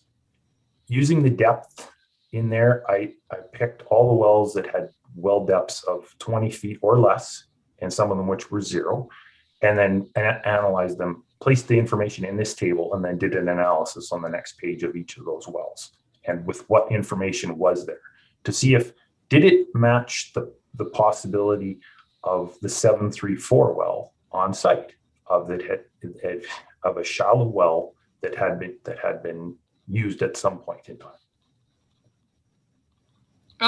Just out of interest, why did you go 1.6 kilometers in all directions to look for water wells? I did this work as part of my memo to support the groundwater resource and selection of uppermost groundwater resource for completing the site information form. And in the companion document for filling out the environmental risk screening tool, if you're going to look at wells beyond the site, it's specified to look out 1.6 kilometers. That's the ERST companion guide version 1.2, is it? Correct. Okay. And for the transcript reference, I believe that is at Exhibit 73. We don't need to bring it up, but I thought I would just put that out there. So, and then you actually go into the chemistry on this. This is part of this table. What is the significance of total dissolved solids, which is the column that is third from the right in this table? So the definition in the standards of what a groundwater resource is, there's basically 2 sub-bullets to it. One is that it's water that's being used, and the other one includes a flow rate, minimum flow rate, and a maximum total dissolved solids. So, and the maximum in the regulation is 4,000. So these wells actually some of them had chemistry information from the time periods reported here. And so I included that as a means of comparing to the 4,000 that was that's in the standards definition. Okay, thank you. If we could scroll down, I believe, to the next page. And here, actually, it will be the following page. Yeah, table 2. So here we have what appears to me a table 2 is the borehole information for the Muilwijk site, and we have holes AM1 through 4-19. What does table 2 tell us? So from each, that's correct. It's those boreholes that were provided in the technical document. I forgot the exact page number, but I took the texture, the depths of where it appeared the water was, and threw them all and put them into one table, so for easy comparison. A couple things stepped out of me. The depths were similar. The depth of the top is all within approximately a meter, from a 2.7 meter depth below grade to a 3.6 meter below grade starting depth. The textures were all logged the same as the very fine sandy loam. Moisture, they were all logged as saturated or very moist to saturated. And 3 of the 4 had additional notes with them. 2 of them stating free water on boreholes 2 and 3. And then on the first one, slough, which looks like the word slough, but that it's different. It's the word. So this would be that when they were drilling this well, this borehole, that there was the sides actually started to fall in, to slough in, and that's an indication of how much that there's water present and how much there is. Okay. So they concluded that all these boreholes showed a saturated zone shallower than the groundwater resource in well ID 735. So this supported the idea that 734 was actually completed into an aquifer and was useful for some period of time. Okay, so it appears that the conclusion from this is that there are 2 aquifers, one shallower, one deeper, and so the uppermost one is that shallower one. Is that fair to say? Yes, and that's at if document manager, go down a couple lines here, please. Thank you. The under the heading, what is the uppermost groundwater resource? That's my conclusion, that it's the same well, that the same aquifer that 734 was completed into, and that the 4 boreholes intersected it when they were drilled, and then listed here basically all the boxes that would be filled in on the site information form and the information I was going to use as a source document as to where did it come from. Okay, thank you. Document manager, could we move to same exhibit, page 98, please? This is a further memo from you. We saw this earlier in the morning, but this is your memo, so I'm going to ask you a few questions about this. Near the bottom of this page, you say that an applicable methodology that uses area and permeability is Darcy's Law. Please tell me, what is Darcy's Law about? Darcy's Law is about the flow of liquid through a porous material. It was developed or discovered by French engineer Darcy, using water as the liquid and sand as the material. But it has since been found to apply to oil and gas through rock reservoirs. It has some chemical engineering applications and even some biomedical, looking at flow within a body, for example, through different parts, from one part of the body to another. Okay, and the formula you have down there has 4 different elements. Q is flow rate, K is hydraulic conductivity or permeability, I is hydraulic gradient. What is hydraulic gradient? Hydraulic gradient is a measure of the pressure. So if it's a term that came from Darcy's Law. Of course, pressure was known before Darcy's Law, but that's how they termed it there. And it was the piece of, it's kind of one of the, it may perhaps the defining, the hydraulic conductivity is a defining piece from Darcy's Law. The hydraulic gradient is the part about, well, if you want the water to, for example, in Darcy's experiments, you want the water to flow through the sand more quickly, add pressure, and it will move faster. And how does that kind of pressure work on, say, a solid manure collection area? Well, that's difficult to measure or even know which number to use.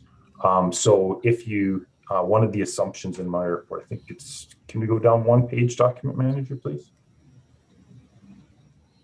Yeah, onto the third paragraph here. So that where Darcy's Law is valid for. In the regulations, they have used hydraulic conductivity, which quite clearly comes from Darcy's Law. But they don't, the regulations don't give us what to use for a gradient. And in the regulations, they're specific. This is use hydraulic conductivity for solid manure. Well, it shouldn't, some would say it should be 0, but then the whole formula goes to 0 because there's no pressure.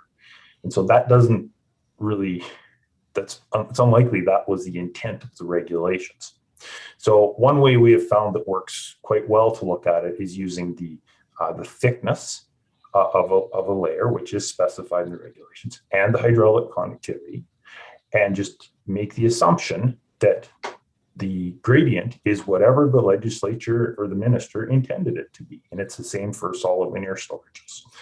So we can do that, and that's what I did here. It's similar. We used this similar concept when we developed the guideline, the technical advisory group guideline that 096-61 we looked at earlier. It's not an exhibit, but the comparisons in there for equivalent constructed layers and liners do not include a gradient. They include the hydraulic conductivity and the thickness. Okay. On this page at the top, you have assumed, you've made an assumption about overall flow. My understanding of that is you adding the cracked and the uncracked. Instead of an average, why use overall flow rather than an average? Well, an average is like to average between the two areas, for example, or the average between two flows. Because of the way that the formula works, as you change the area, an average doesn't come up with your answer directly enough. It's more because it's about the hydraulic conductivity of the cracked multiplied by the area of the cracked. And then that has to be added to the area of the uncracked and the hydraulic conductivity of the uncracked. So it's well, you may come out with an average in the end. It's a multi-step process there. It's related on two things, not just one. Okay, and you don't average it. You didn't average it until the end, if you like. Until the end, yes. Okay. I think we're done with this exhibit.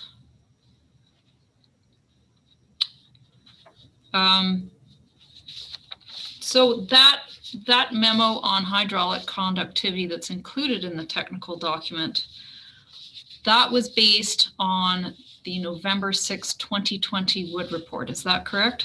Correct. Okay. If you wrote a similar memo about hydraulic conductivity based on the April 8th, 2021 Wood report, which is exhibit 98, I believe. What might that look like? It would look different. Okay. Because in the April 8th report from Wood, they have included their formula that they used, which is, it's the same formula I provided in equation 6 in my memo. And I could easily follow their calculations, and I got the same result that they did. So when I did that calculation, so I would have discussed with coming to see, well, how much information do you want, excuse me, in a memo? Do you want me to go through line by line to show the calculations? At times that may be valuable for an approval officer for other parties than the engineers involved. So it would look different, and based on what I know today, I would have concluded that I could get the same answer that would provided in that report. The formula we can bring this up if you need to, but the formula in that April 8th, 2021 Wood report, are you in agreement with that methodology? Yes, it's the same formula I used. Comparing the formula that's in the Wood report and equation 6 on the last page of my report, they are the same formula. They do have different subscripts for the variables. So if they look, but when you look at the details, they are the same. Right. Okay. When I read the April 8th, 2021 report, which is Exhibit 98, to me, it seems to suggest a kind of hybrid with RCC plus some soils underneath that are not bad as a kind of a hybrid. Have you seen, in your experience at the NRCB, have you seen hybrid kind of proposed liners before? I have seen some hybrid liners, not ones that involved concrete as a hybrid, but I have seen some where they did some soils investigation. They had part of what they needed for a protective layer, but not enough. And they looked at proposing a compacted soil liner on top of that, and the combination of the two to provide the required protection under the regulations. And we do provide in the 096-61 guideline, there is a method for combining appropriate layers and liners. Thank you. I'm going to ask some questions. I'm going to take advantage of you being here, Mr. Cunningham, because you have such a wealth of historical knowledge, especially in relation to the environmental risk screening tool. So I just wanted to ask you a few questions, and I do ask the board's patience to kind of just bear with me in the reason for this history lesson. Will hopefully become clear. If we could please see Exhibit 73.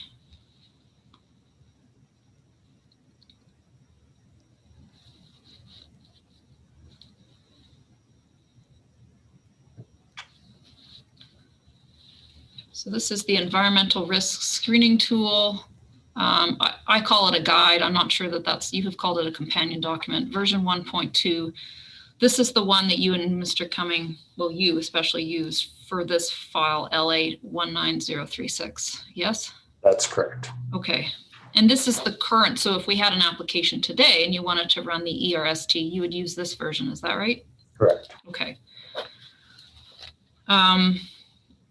And before version 1.2, what was the version before that called? Version 1.1, and it was issued in February of 2009. Okay. At this point, I'm going to ask the document manager to bring up a new document, which is not an exhibit. It is document number 2. Thank you.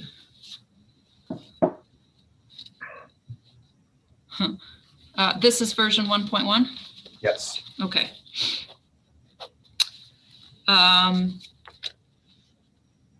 I believe that you had a role in switching from 1.1 to 1.2. Could you please tell us about that?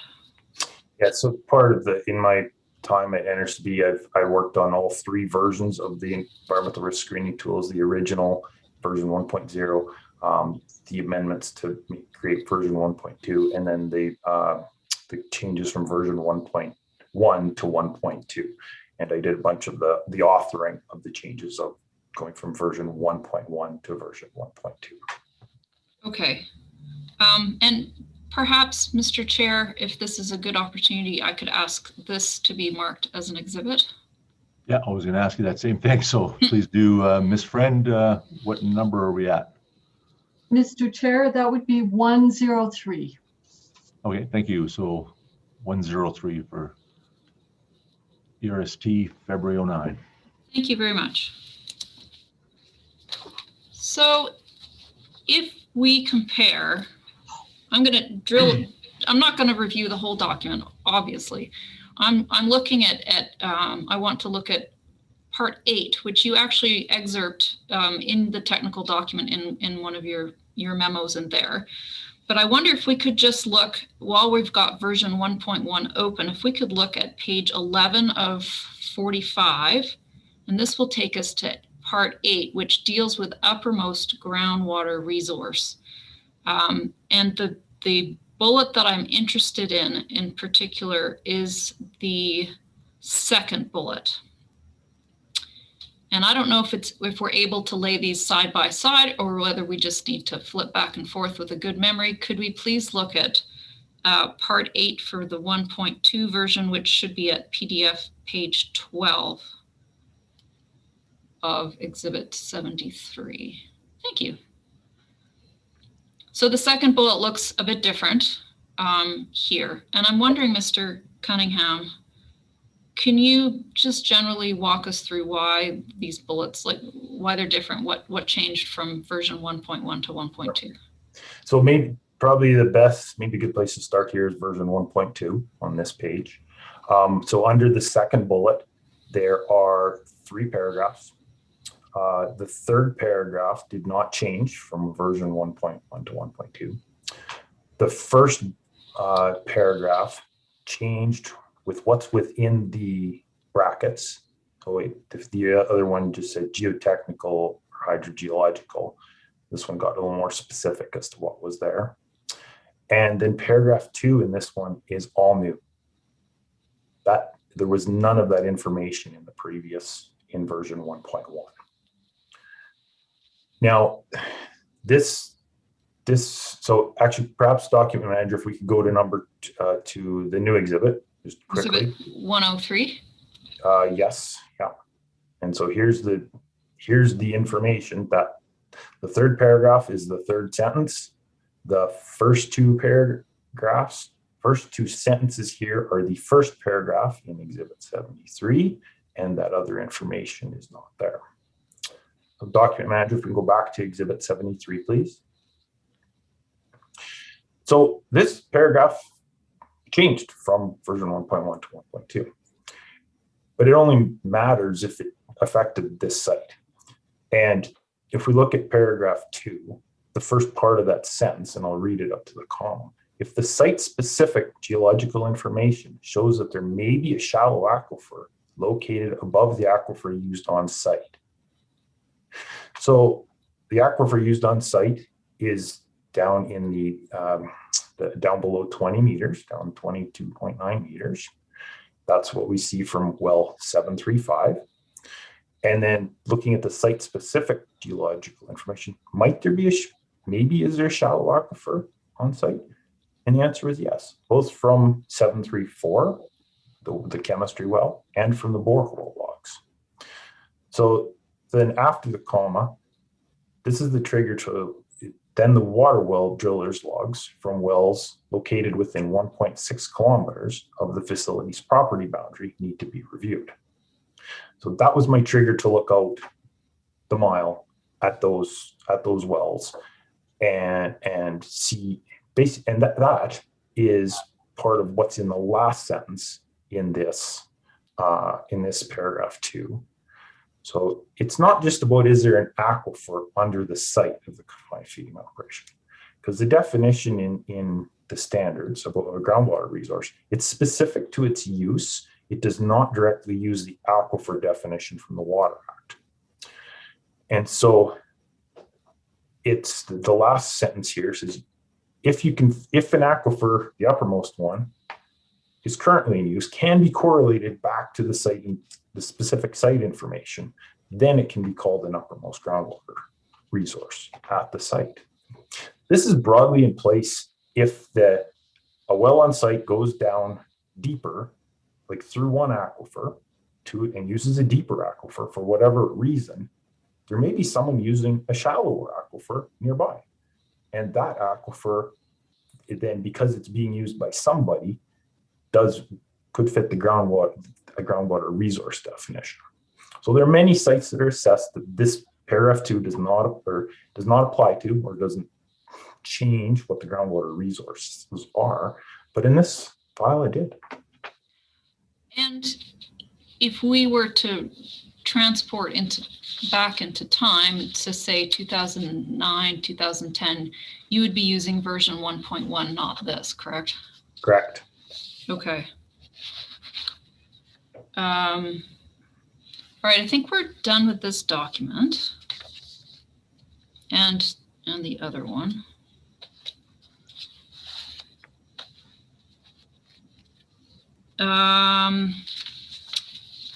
Could we bring up Exhibit 96, please? So the questions I'm going to ask do not relate to file LA19036 or even your work on this application. This is why I have asked the board's patience a little bit on this. They do, however, this document does relate to, this is Mr. Metherall's submission. My questions will relate to the site, however. So one of the issues that the board's identified for hearing is the risk to the water well associated, risk associated with the water well in the yard. At number, I think if you could scroll down to page 2,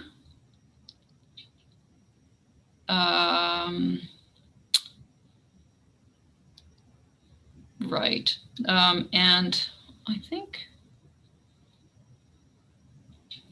under hearing issue 4, a little bit further, there it is, thank you. There's a quotation in italics. This submission indicates that this quote is from permit LA19034N. I actually believe it's from the monitoring statement, but I will be asking Mr. Metherall about this just to get some clarity on that. Could we please have up the new document number 5, which is the monitoring statement for LA10054N.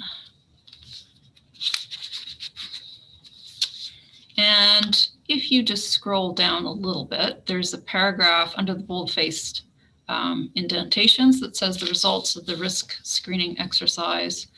You see that paragraph? Yes. And then it says the catch basin facility has over 20 meters of clay till. Now, let's leave the catch basin part out of it for now. The 20 meters of clay till underlying the bottom of the facility and above the uppermost groundwater resource. Now, I'm not going to ask you about this monitoring statement in particular because you didn't write this. This is, your signature is not on this. But I'm going to ask you a bit of a hypothetical question, although it should be grounded in history, which is if an NRCB field staff member were doing a risk assessment of a facility at the Muilwijk site in, say, December or November of 2009, using version 1.1 of the ERST, knowing about and having access to well log for ID 115735, what might that look like? They would potentially, they would look at it and go, that's the only well log at the site that has lithology. And they would use that as their sole piece of information for determining what the groundwater resource is and the uppermost groundwater resource. So in 2009 or 2011, would this conclusion make sense for this site? Yes, if they're using that single well, which the direction in version 1.2 changed as to how to do that, but under version 1.1, and the depth to where the uppermost groundwater resource is here was in well 735. Sorry, the groundwater resource in 735 was at 22.9 meters, measured off that well log, and the depth to the deepest facilities on the site were 2.5 meters, and approximately, so that would be the 20 meters. That could be easily the 20 meters. Okay. Those are actually my questions, but before I leave you, perhaps I could ask for this monitoring statement to be marked also as an exhibit. Number 104, I believe, Ms. Friend. Yes, that's correct. Thank you.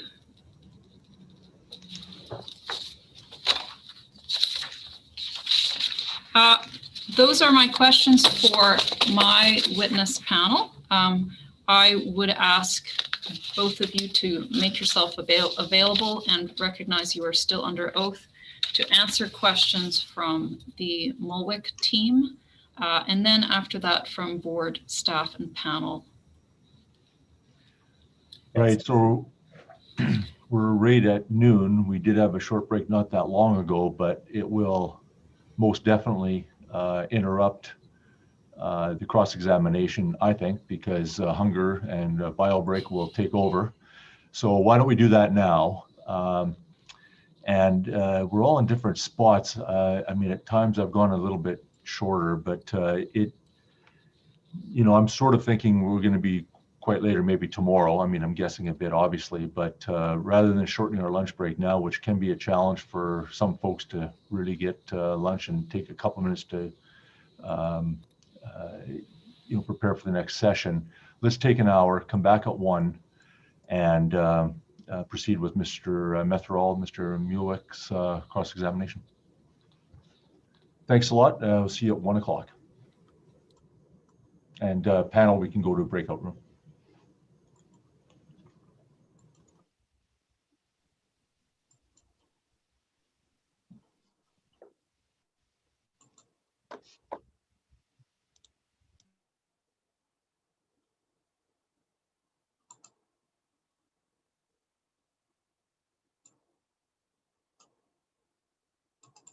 Laura, are you there? Yes, I am. I'm going to charge my headset for 10 minutes here, if that's okay. Yeah, I think I'll be quiet. So Oh. go right ahead. Okay, cool. Thanks. All right. Bye for now.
So it's just a couple minutes till 1 o'clock. So if everybody can kind of get organized and get the Zoom up and running, we can get started in a couple minutes.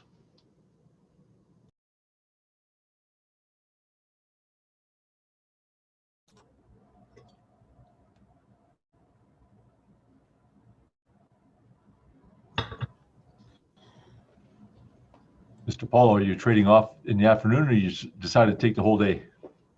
That's going to depend on you. Oh, Yeah, if we're going to sit late, we'll probably switch out on the afternoon break. But if not, yeah, so we can make that determination at the break if that's okay. yeah. Oh, you bet. We Sure. should probably have a pretty good idea on the break. So sure. Sure, sounds good.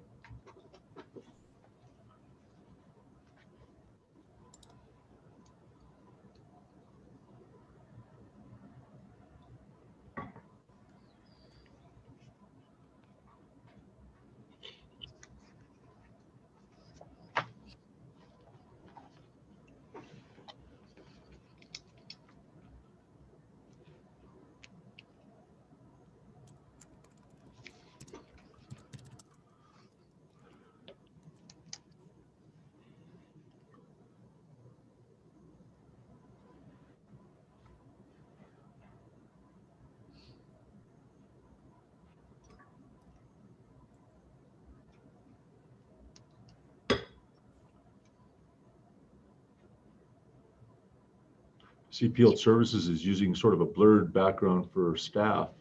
Well, yours is just clear, Ms. Vance, but in SR1, Ms. Senek, the City of Calgary, use that same. It works well. It works really well. It's in the It Zoom. does. I don't have the latest version of Zoom on my computer here at the office, and I didn't dare do anything about reloading Zoom this morning. So I Right. decided that you would all just have to look at my office. Yeah, I thought I looked for it the other day because I recalled that the SR1 net being pretty effective, but I didn't see it. So perhaps same thing for me. I probably have to reload that. Okay. But it works well. It's an option. I think if you don't want people seeing your messy home or something, it's a nice option, right? Right, and it isolates the person as well. You know, it's a photo trick. I actually took a Zoom course when I was on holidays, and they kind of explained the technology behind it. And yeah, it's pretty intriguing actually how much computing power goes into that technology. You bet. And iPhones in portrait mode essentially do some same thing. Yeah. It's, very cool. Yeah, it's the whole augmented reality suite of technologies that's making that possible. Wow. Okay, I think we're right at 1 o'clock, and it looks like we've got everyone back. Mr. Chair, this is Laura. I'm not seeing Mr. Prince.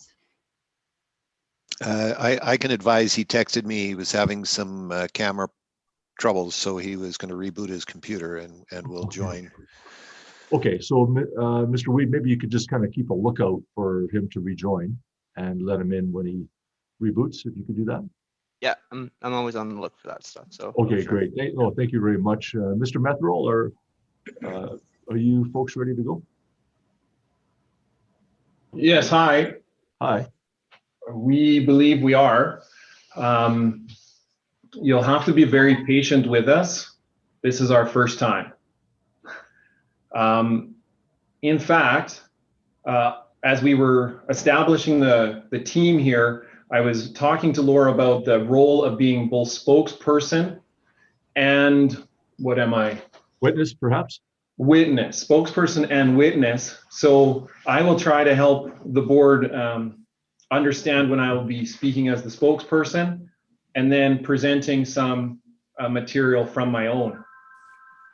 But I've also realized that I have an engineer here with far higher caliber and criteria than I have when it comes to roller compacted concrete. And I would like to have him somehow included as a spokesperson to carry on some of the discussions when it comes to the technical review of concrete. Is Right, that an so- acceptable thing to have, is to have two spokespeople? Well, I guess, Mr. Methrall, in terms of direct, if you're thinking about your other engineer to give us some evidence about RCC, we can accommodate that, put him under oath, and that would be under your direct. But right now is sort of your opportunity to ask Mr. Cumming and Mr. Cunningham questions based on their direct. So is your question, you would like to ask some of those questions, but you would also like and who is this we're talking about? Sorry. Yes, my question is, I will be leading the start and have some details that I would ask Andy and Scott about. But when it comes time to the more technical nature of the concrete, I would have John Labazu perform or lead the concrete discussion. So questioning, you mean, not discussing, but Sorry, questioning. Okay. So that should work, as long as neither one of you are providing sort of evidence at this point. You don't need to be under oath. You just need to be asking the questions. But and later on, after we conclude the questioning of field services, then you'll likely go under oath, because at that point you may be performing both those roles. So fair enough, and we'll try to keep them straight when you are. But for now, it's your opportunity to ask questions. Mr. Kennedy, do you see any issues with having a kind of a dual questioning there? No, I'm quite familiar with that kind of process happening in our proceedings. You have to go back a few years, but clearly it can work very effectively, because the questions come with the understanding of what answers might follow. So it can be very constructive. Perfect. Okay, so with that, Mr. Methrall, the floor is yours. Very good. We appreciate that. It will save us from having John having to flow those questions through me. So, and when I perhaps address Andy or Scott, should it be Mr. Cumming and Mr. Cunningham? What would you prefer? Well, I think for the court report in particular, we've sort of started that way. It's a little more formal, but for the court report, I think that's the way she's kind of got everybody documented. So when we're looking through transcripts, we can search and look for Cumming or Cunningham. So if that rests well with you, Mr. Methrall, let's proceed that way. I'll do my best. Okay. Yeah. All right. I know these guys a little bit. Right. My previous work, so we were never so formal, but I'll do my best today. And we also know who Scott and who Andy are, so we'll figure it out in the transcripts as well. But okay. Very good. Yeah. Okay, to start our opening round of questions, we would just ask for clarification from Mr. Cunningham.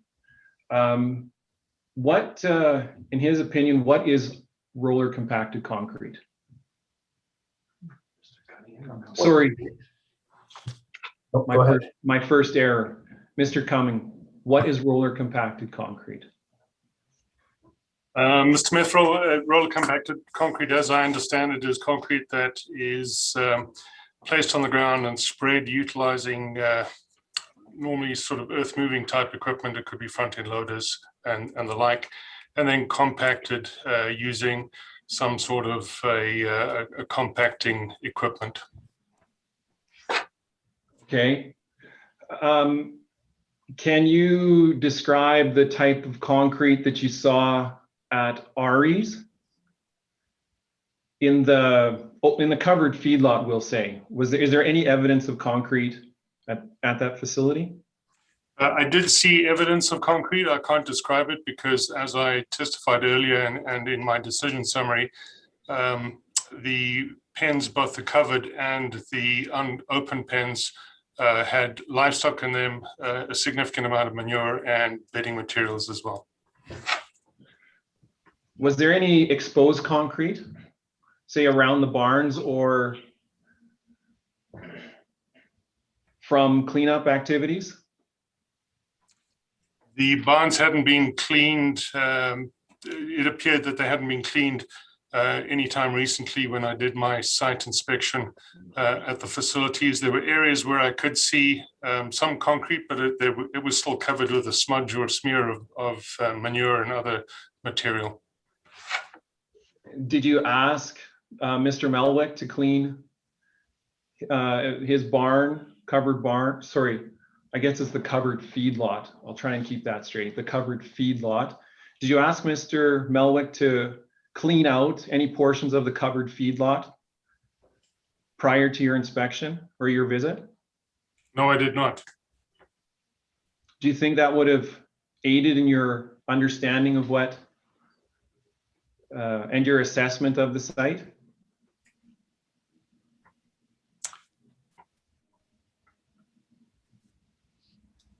Unless he could have cleaned the concrete down to essentially without, so that it didn't have any manure or bedding material on it.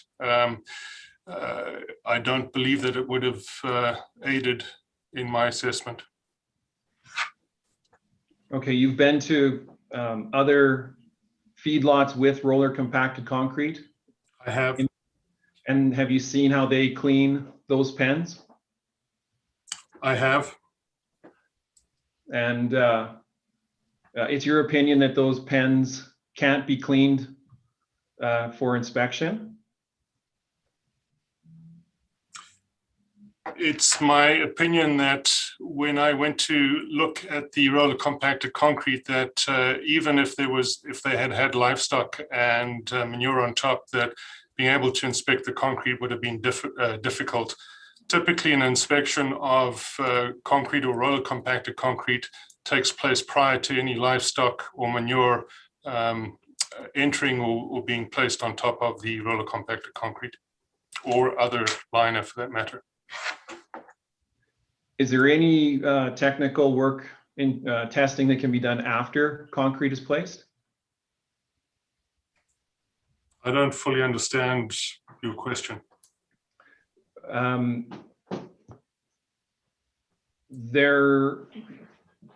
You don't believe there's anything that we can do after concrete has been placed for testing? Can I just interrupt for 1 second? Mr. Medwell, I'm going to ask you to... I'm sorry, who's speaking? This is Fiona Vance. I apologize. As a piece of advice, I advise that distinguishing between RCC and other kinds of concrete may be helpful in this line of questioning.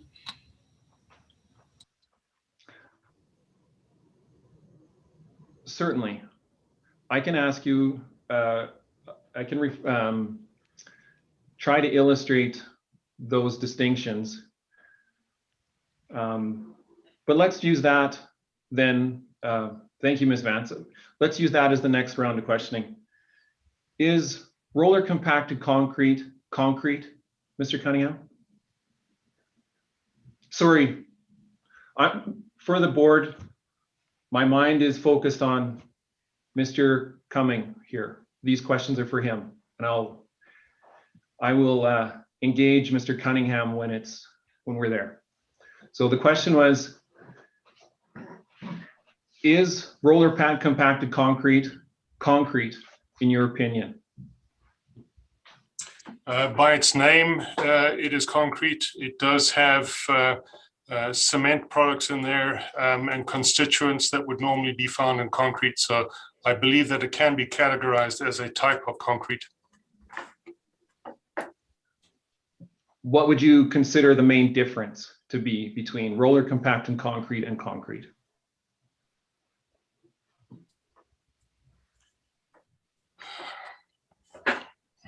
I think that there are several significant differences between roller compacted concrete and what I would call normal or ordinary concrete or typical concrete that we see. The method as to how it is placed, the method as to how it is compacted, the mixes are typically different for both of them.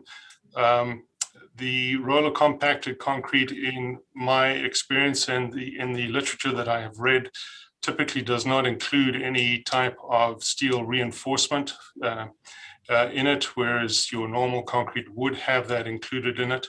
I have also seen articles where roller compacted concrete has been used to aid drainage, in that it is designed to be porous and therefore addresses some concerns, especially in urban centers. So you suggested that we have different designs for different purposes in concrete? Absolutely. Okay. Thank you for that. I would agree with you there. Do you believe that the Muilwijk site with the proposed roller compacted concrete liner is a liner that's engineered or non-engineered? I have no information to show that it's engineered.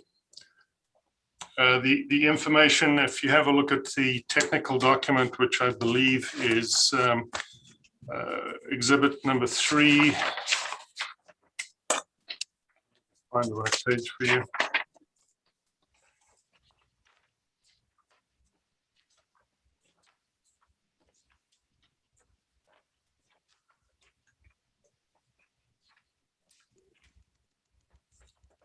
Page 21 of 100, if you have a look there at how it is described as 6 to 7 inches of roller compacted concrete to make a durable liner professionally installed. It does not provide any information that it was engineered or anything like that. Okay. Who constitutes the level of engineering needed for an engineered liner? Are you talking about a concrete liner? Engineered concrete liner. I will refer you to exhibit 77, which is the technical guide AGDEX 096-93. And it says that if you're talking about a concrete liner, engineered means it needs to be engineered by a professional engineer.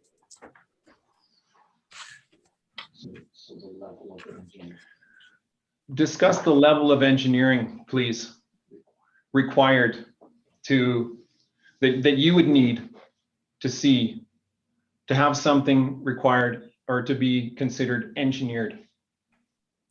I would need to see something from an engineer which details the design and purpose for which the concrete is proposed, and include in it how the factors, and I believe that the AGDEX that I just referred to, 096-93 for non-engineered concrete liners, provides guidance as to the type of information that needs to be included in any engineering proposal for an engineered concrete liner.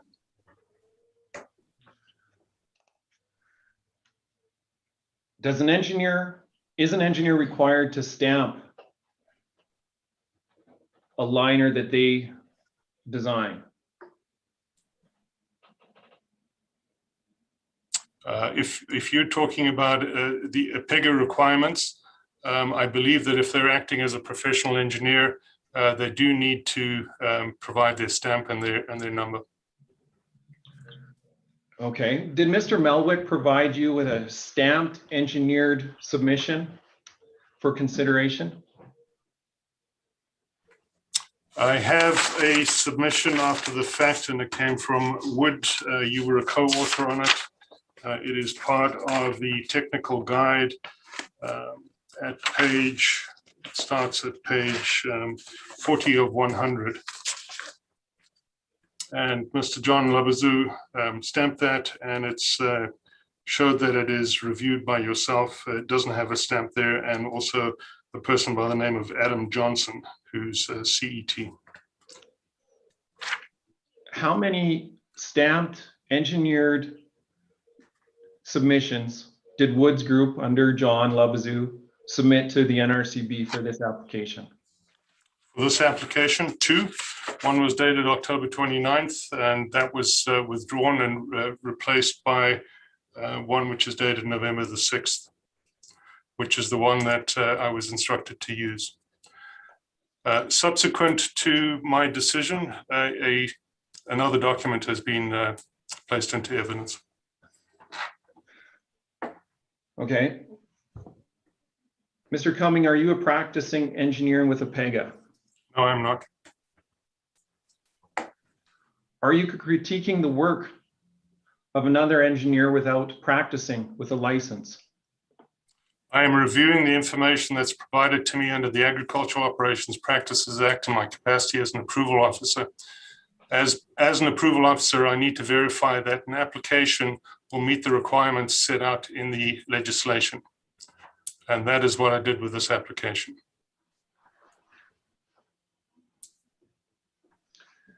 Do you have any certificates or training related to concrete? I don't have certificates related to concrete, but I have been trained at various stages of my career and received input on concrete in various phases. Can you describe the training that you received over your career?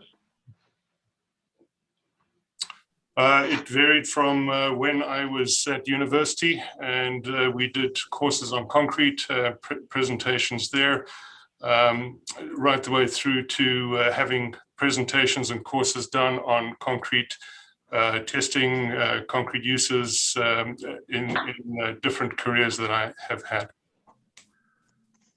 Okay, are you providing a professional opinion when you submitted your decision about John Labazu's work? My opinion is under the authority of an approval officer under AOPA. I assume that is a professional opinion, although it is not an opinion as a professional engineer under PEGA. Thank you. Moving on, you were on the TAG team, the Technical Advisory Group, which is a membership, which I understand is a membership between Alberta Agriculture, NRCB, and industry. And I understand this issue came to your attention in a March TAG meeting. Were you in attendance at that meeting? Are you, sorry, can you be more specific on that? I understood that sorry, let me restart. I understood that the TAG committee received information that initiated a TAG report on whether roller compacted concrete could be used as a liner. And that meeting occurred in March. Of which year are you talking about? Of 2020. I have attended TAG meetings for quite a number of years, and yes, roller compacted concrete has been something that has been discussed at TAG, and you're correct, I don't have the exact date, but at a TAG meeting last year, a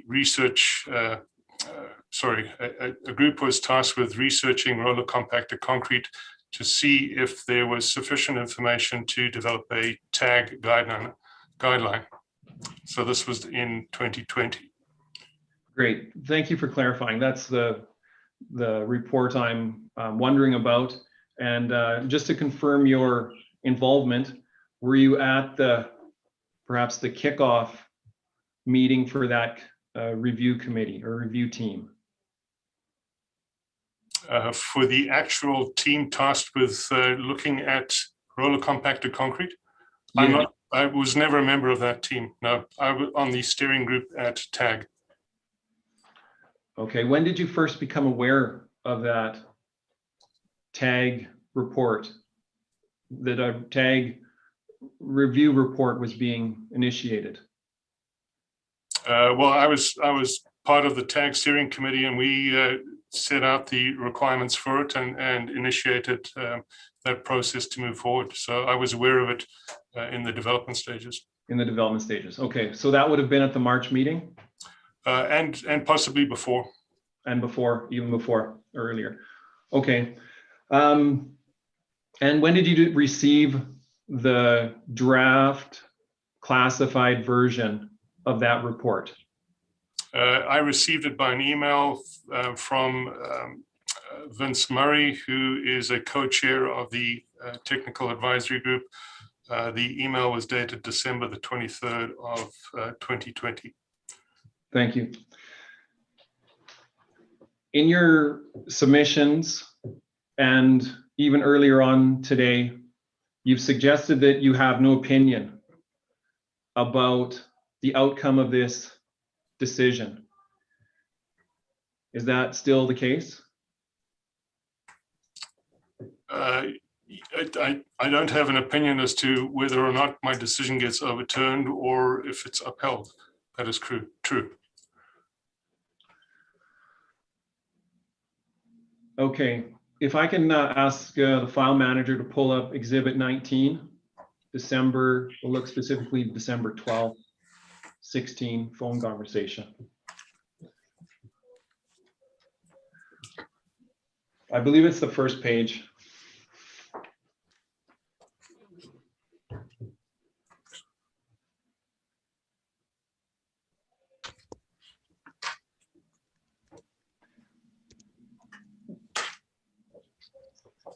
Please help me. I understand this to be a screenshot of your database. Yes, that the NRCB maintains. that is correct. And can you maybe describe across the row and columns what the different entries mean? Well, the first one is a date. The second one is from a drop-down menu and describes, provides a brief sort of overview of what was done. The third column from the left-hand side is filled in by the person who is doing or making the entry into the database. The fourth column would be any documents that would be attached to that particular conversation. And the fifth column allows stuff to be edited or deleted. Okay, thank you. And are these, how do we know these are your entries or not someone else's entries? My entries, if you have a look at the third column, will all have a -AC after them. So person's initial, the person who made that entry's initial. Okay, thank you. I might, just for the file manager, I'll be referring to this document a couple times.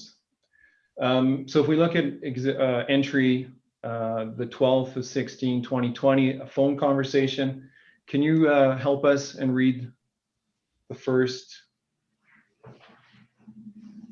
Can you read that entry for us, please? So there's an entry made on December the 16th, 2020. It's indicated as a phone conversation. What I entered into the database was, had a phone call from Erie wondering if I had received the AF, would be Agriculture and Forestry report yet. I told them that I had not yet received it and that I had continued to process and write my decision so as not to delay it. I told him that if I did receive it before I was ready to issue my decision, that I would take the information into account.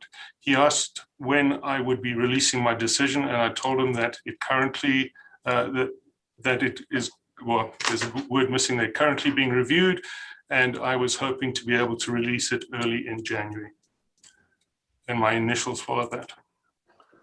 Okay. Specifically, I think the document says that you would take the information into account. Is that accurate? That is true. And as of December the 16th, it was my assumption that any document coming out of that would be a public document.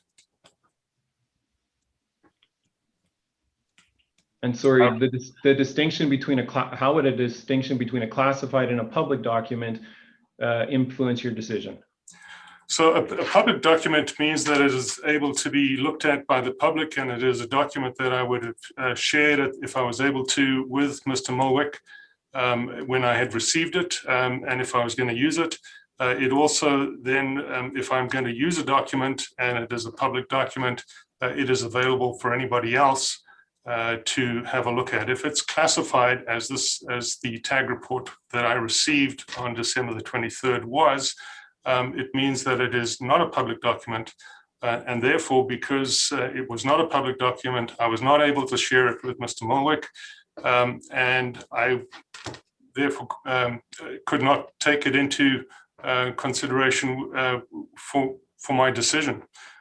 Because how would people know what I was referring to and whether I was referring to it accurately? Okay, so your position here is that if it was a public document, you would have taken the information into account. It would have been an additional piece of information that I could have used when I was writing the decision on Mr. Muilwijk's application. Absolutely. Okay. At the start of this question session, I asked you if you had any opinion on the outcome of this decision. Does this not appear to you like a conflict?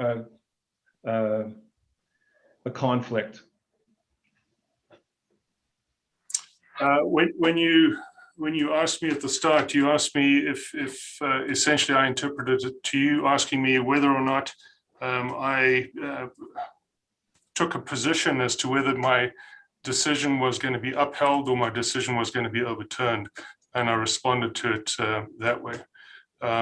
I don't understand your question at the moment, because you're now suggesting that a document which I wasn't able to use, and I was clear in my decision summary that I wasn't able to use it, that somehow that clouded that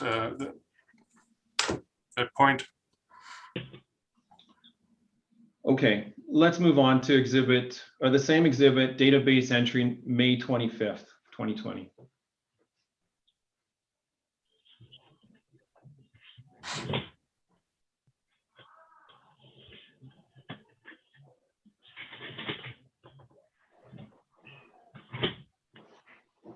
Can you read? Yes,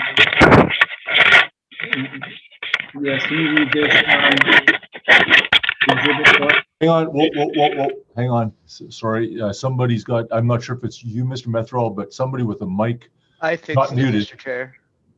Okay, you got it? Okay, Yeah. perfect. Sorry about that, but we couldn't hear you, Mr. Methrall, so please proceed. Thanks. If we scroll down to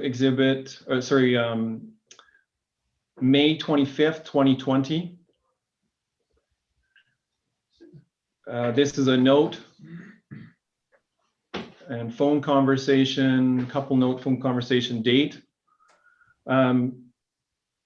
Specifically, a note that starts with "spoke to Ari this morning." Can you read that submission for us, please? Yes, so just for the record, there are a number of database entries on May the 25th of 2020. The one that Mr. Methrall, I believe, is referring to is the one that comes immediately after the May 22nd, 2020 note. And it's a note that I wrote into the database file, which says as follows: "Spoke to Ari this morning as a follow-up to my email from Friday. He sent an email with some very general information about how they had installed their RCC. I let him know that the information did not satisfy what I needed him to provide to support his application. I discussed what we needed, and in brackets, information to show what he is proposing can meet AOPA requirements, close brackets, and outlined 4 options for him to consider. 1, to provide the information to show how the RCC liner can meet AOPA requirements. 2, to show how an alternative liner can meet the AOPA requirements for the site, and in brackets, E.G, a naturally occurring protective layer.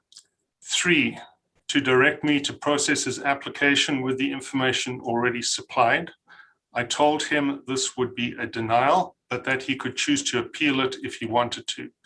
4, to withdraw his application. In discussion, he mentioned that the reason he was proposing an RCC liner was because the natural soils weren't great. He said that he would speak to his engineer to discuss what he could provide. I provided the options to him in an email. I told Ari that I would not proceed with processing his application until he provided me with information regarding which option he wanted to pursue, followed by initials. There is also an email attached to this, which would have reflected that conversation. Thank you. The option 3 that you proposed, can you read that for me again, please? The option 3 was to direct me to process his application with the information already supplied. I told him this would be a denial, but that he could choose to appeal it if he wanted to. You initiated your testimony here under Ms. Vance that you had made your decision in December. Here it appears by this data entry that you also have a decision as early as May. Can you reflect on those two statements? I can. I'd actually just direct you to the May 22nd, 2020 database entry, which is a note there, and I'll read that to you quickly. An email sent requesting more information on how the proposed RCC liner can meet AOPA requirements. Currently, not enough information in the application to show how the proposed liner can meet AOPA requirements, followed by my initials. So you can see that there is a conversation happening here that is included in the database to show that I have gone through his application, Mr. Muilwijk's application, and determined that there isn't sufficient information in the application as it stood on May 22nd, 2020 to issue a permit. And because of the lack of information on the RCC liner. Following several conversations and the database entry on May the 25th reflects that I provided Mr. Muilwijk with 4 different options for him to consider to proceed or withdraw his application. So essentially 4 different options as I saw them. He chose to go with the option 1, which was to provide information to show how the RCC liner can meet the AOPA requirements. So from that time on, I was waiting for that information, which came through in what is, I think, the October 29th report from Woods. And when I discussed that with Mr. Muilwijk, he said that he wanted to speak with his engineer about updating that. And that resulted in the November 6th document from Woods, which Mr. Muilwijk identified was the document that he wanted me to use to process his application. So to confirm, you had reviewed the file after taking, sorry, what day did you take over the file? If document manager, if you could scroll down, I believe the date of that is on there. It's up above that. It'll be. There you go. You can see one May the 4th is, so May the 1st was when I took over the file. May the 4th was when I called Mr. Muilwijk to advise him that I'd taken over the file. Okay, so we've illustrated 2 exhibits that suggest you have formulated an opinion and that documents were going to be, a document that was received would have influenced your decision. Muilwijks have maintained that there is a biased position here. And we're wondering if you can see how your biasedness is illustrated in these submissions. This is Fiona Vance. I have to object to that question. That he did not admit to a bias. In fact, I believe that the issue of bias, which was put forward in the RFR, was not a hearing issue. I would agree. Let's move on. If the board can allow, or the file manager can please bring up Exhibit 10, the board review.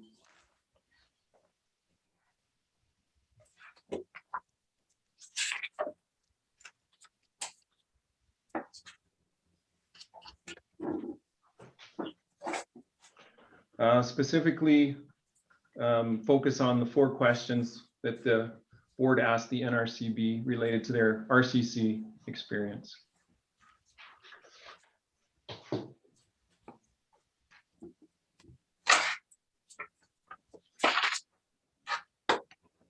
Mr. Cumming, did you provide the responses to these, or support the response, the submission for these questions? I'm not exactly sure what you're talking about. Are you referring to the field services submission?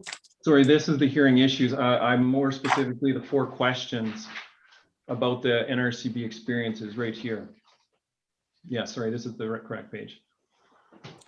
I think if you go and have a look at the field services submission, and you're going to have to help me on the exhibit number there.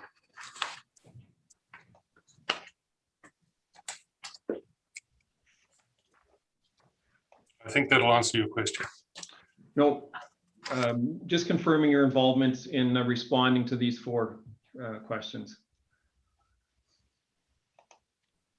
And you're familiar with the 4 issues in front of us? If we scroll up. The focus of this hearing perhaps could be considered the RCC, with some other considerations around potential permit conditions and the existing water well and a livestock determination. Do you agree with those? That those are our hearing issues? Clearly stated in the board's document.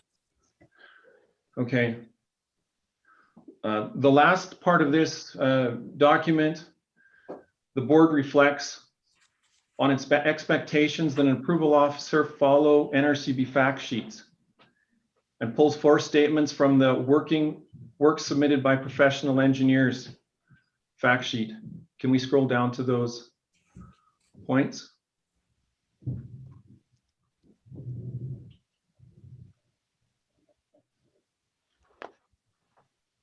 Next page.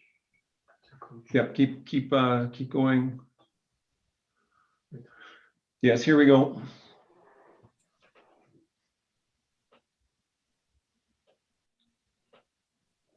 If we were to look at this, these 2 paragraphs here, do you believe that you have fulfilled your obligations in meeting this fact sheet?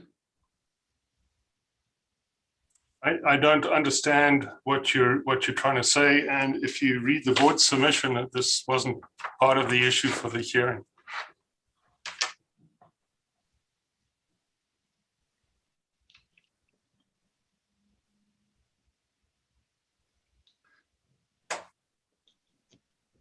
Let's move on.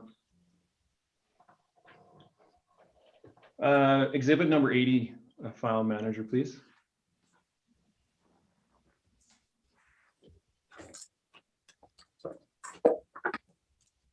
Page 3.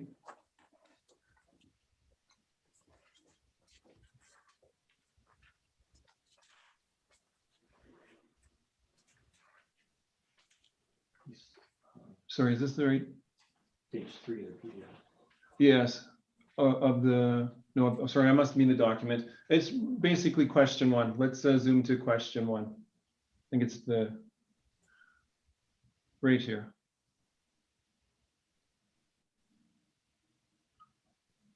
Sorry, up a little bit to the top of the, part A, responses to the board's questions. Can we, can I have you read the question, please, Mr. Cumming?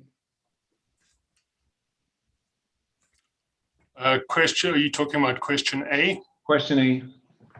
What, if any, guidelines exist with respect to the specifications necessary for RCC liners to meet AOPA's groundwater protection standards? Okay, and maybe quickly to summarize, what are your, what was your response from field services? So field services response, this document was prepared by Fiona Vance on behalf of field services. It starts off with item 4.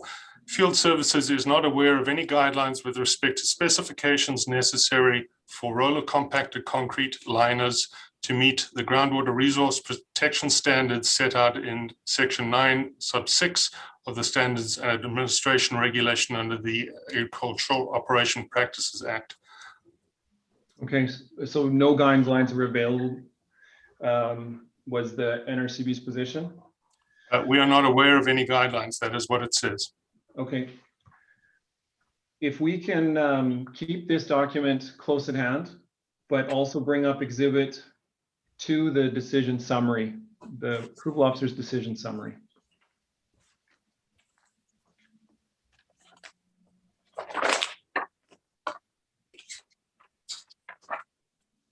Page 5.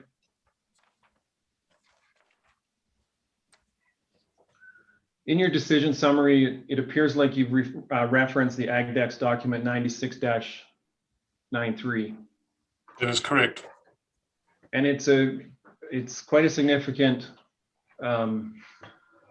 illustration. Can you describe why you used it in your decision summary? So AgDex 96-93 is the non-engineered concrete liners for manure collection and storage areas guideline. It provides public guidance, so it's publicly available document on concrete liners, which can be utilized for confined feeding operations. And of importance in my mind here is that it provides some concrete options for the different types of guidelines, for the different types of category of concrete, with the exception of category A, which has to be engineered. And then if you read it, it says that if you don't meet those the criteria there, whatever you're proposing as a concrete liner would need to be engineered by a professional engineer.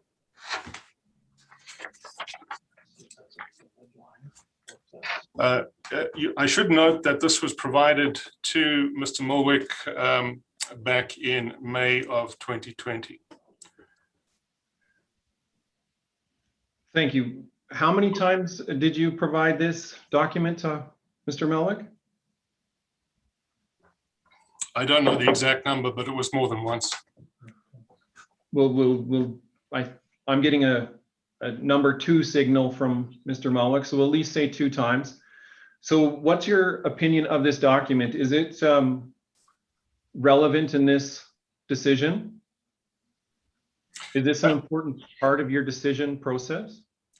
If you read my decision summary, you will find that I use this document to help me and help provide guidance with respect to what to expect regarding a concrete liner. What Mr. Muilwijk was suggesting was a roller compacted concrete liner, which is a type of concrete liner. But he didn't provide any specifications. And what this guideline does is it says that if you are providing something other than what is shown in the acceptable liners, if I can use that term, that it has to be professionally engineered. So there is no information that I received to show that the RCC liner that Mr. Muilwijk used was professionally engineered. Okay. So this is an important document for your decision. If the applicant would have provided information that would have illustrated some of these points, you would have been more inclined to approve his application. It certainly would have been supportive of what he was proposing. Okay. Can you confirm how the AgDex document calculates concrete liner requirement, or how it illustrates how concrete liner requirements meet the regulations?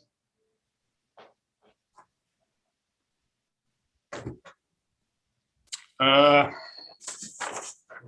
think it's fairly self-explanatory here. It doesn't go into exact details with respect to how Section 9, and depending on whichever subsection you're looking at, can be met. But what it does do is it provides an option for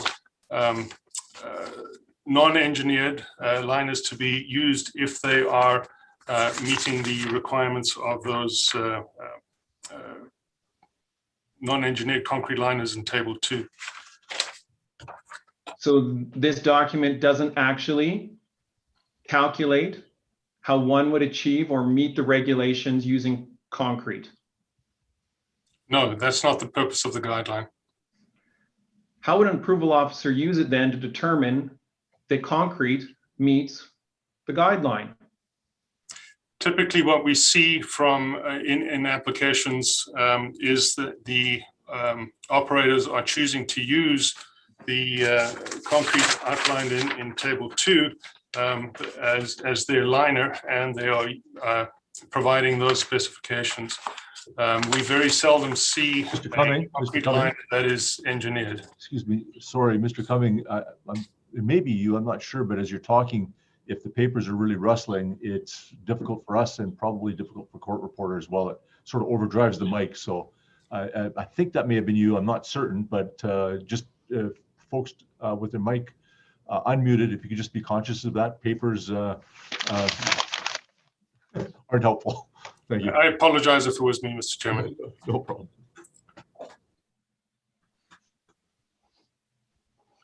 Sorry, the question was, how does one arrive at the calculations required to show concrete meets the requirements using the AgDex guideline? I think I answered your question already, Mr. Muilwijk. The purpose of the guideline is not to walk a person through the requirements. That is why the requirement is to have that designed by a professional engineer. The purpose of the guideline is to show applicants what they can do if they're wanting to utilize concrete as a liner, but do not want to have it engineered. And then table 2 provides details of that. I went on to say that we very seldom see in applications applicants who are proposing a concrete liner which is different to that which is in table 2.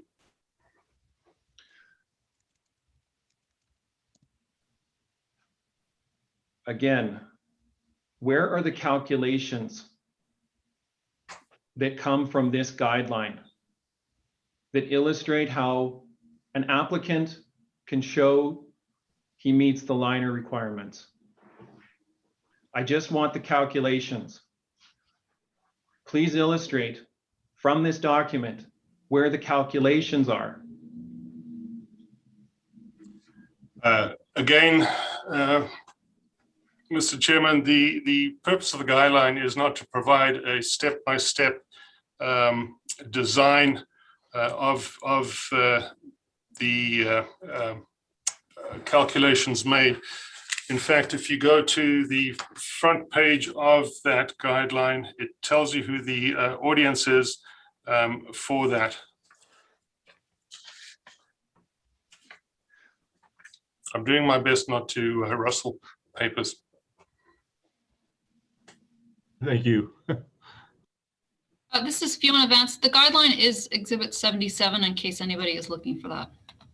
Thank you. I was just going to text to see if I can find that. Thank you very much. 77? That's I correct. believe so.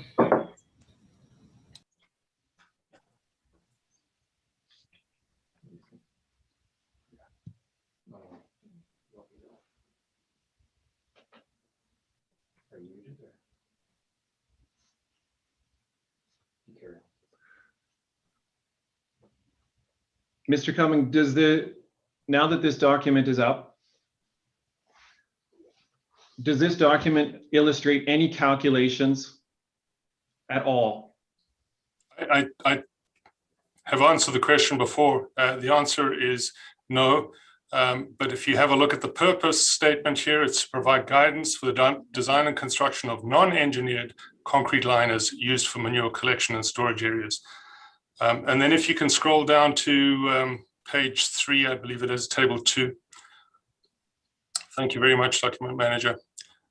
Here you can see the details of the non-engineered concrete liners, including depth from the bottom of the liner from the water table, the cement type, concrete strength, crack control, and leak control. And if Mr. Muilwijk would have submitted information following this guideline, he wouldn't have needed to provide the calculations to illustrate he meets the groundwater protection requirements.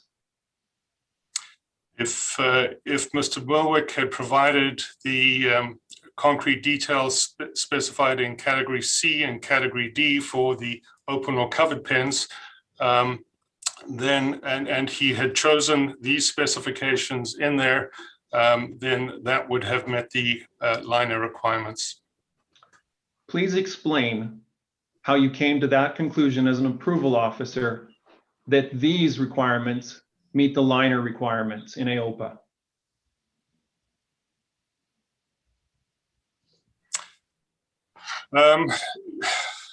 I have to go back quite a long way on that one, and refer back to the technical advisory group who hired consultants as well as had in-house professional engineers work on developing equivalency guidelines for concrete liners to meet the requirements set out in the legislation. The guideline that you have here provides the result of that detailed work that had been carried out.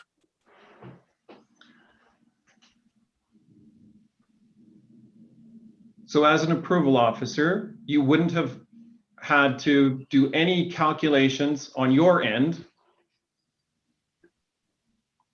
should Mr. Muilwijk have submitted based on categories D?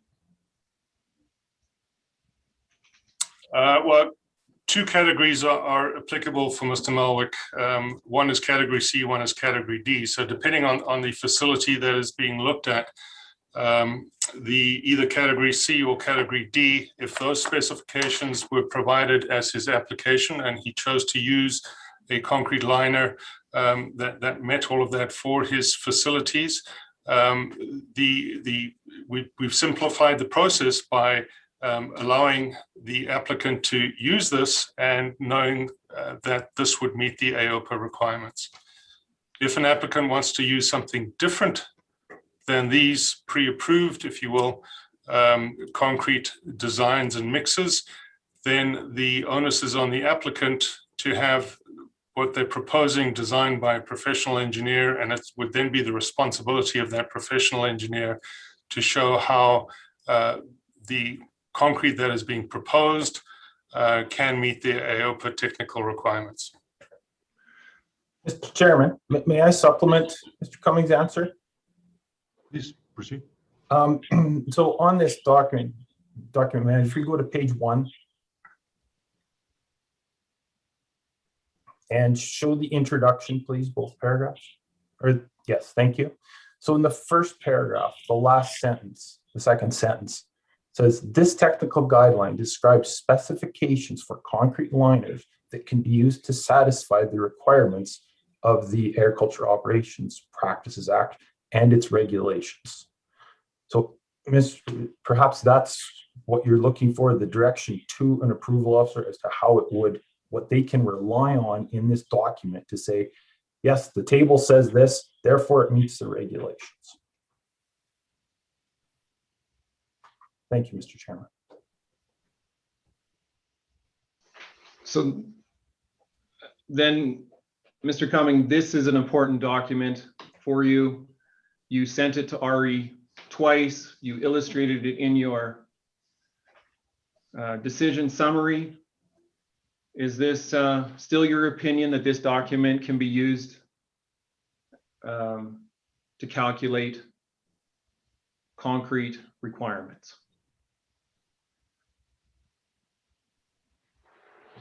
And can it also be used to calculate roller compacted concrete requirements? It's my opinion that this guideline, AgDex 096-93, provides some, I'll try not to rustle the papers, provides some information for applicants and provides guidance to them as to the concrete mixes that can clearly meet the AOPA requirements. It also provides guidance to applicants that if they choose not to use this and they want to use a concrete liner, that the responsibility and the onus is on them to have a professional engineer design the concrete that they're proposing to use for the liner that they're proposing.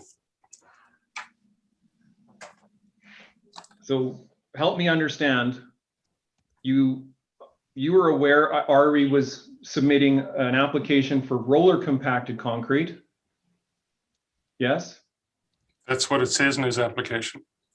And you provided him with a document that illustrates traditional or more plastic concrete.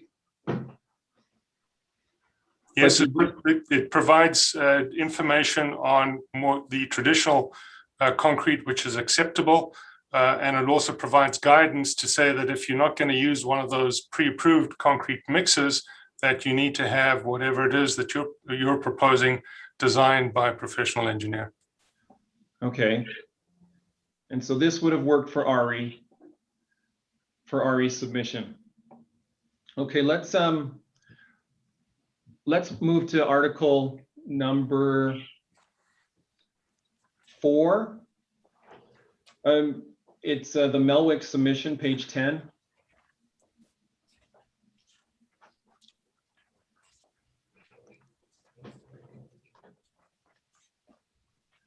The Muilwijk submission suggests that this document was not intended to be used for roller compacted concrete, or else the criteria in the document would illustrate the proper placement and curing.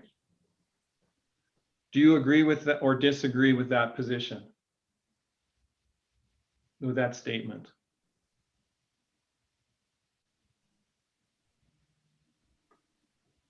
I'm just trying to find where the statement is written. However, or sorry, if we can screen scrape it. Just which paragraph are you referring to? Muilwijk submission, page number 4. Right. But which paragraph? Just so. Is this exhibit 4? Muilwijk's RFR. Yes. Page 10.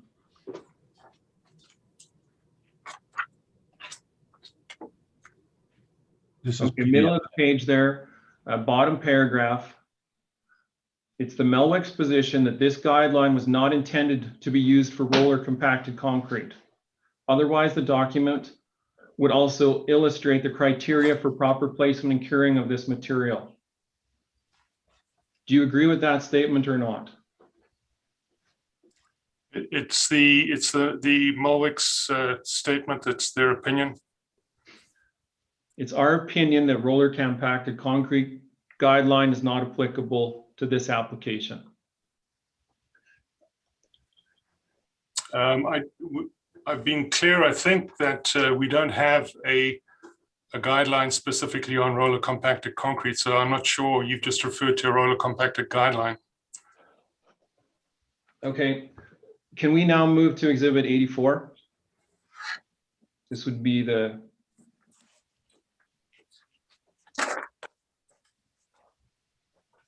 field services submission, page 3, for Walter Sorosi.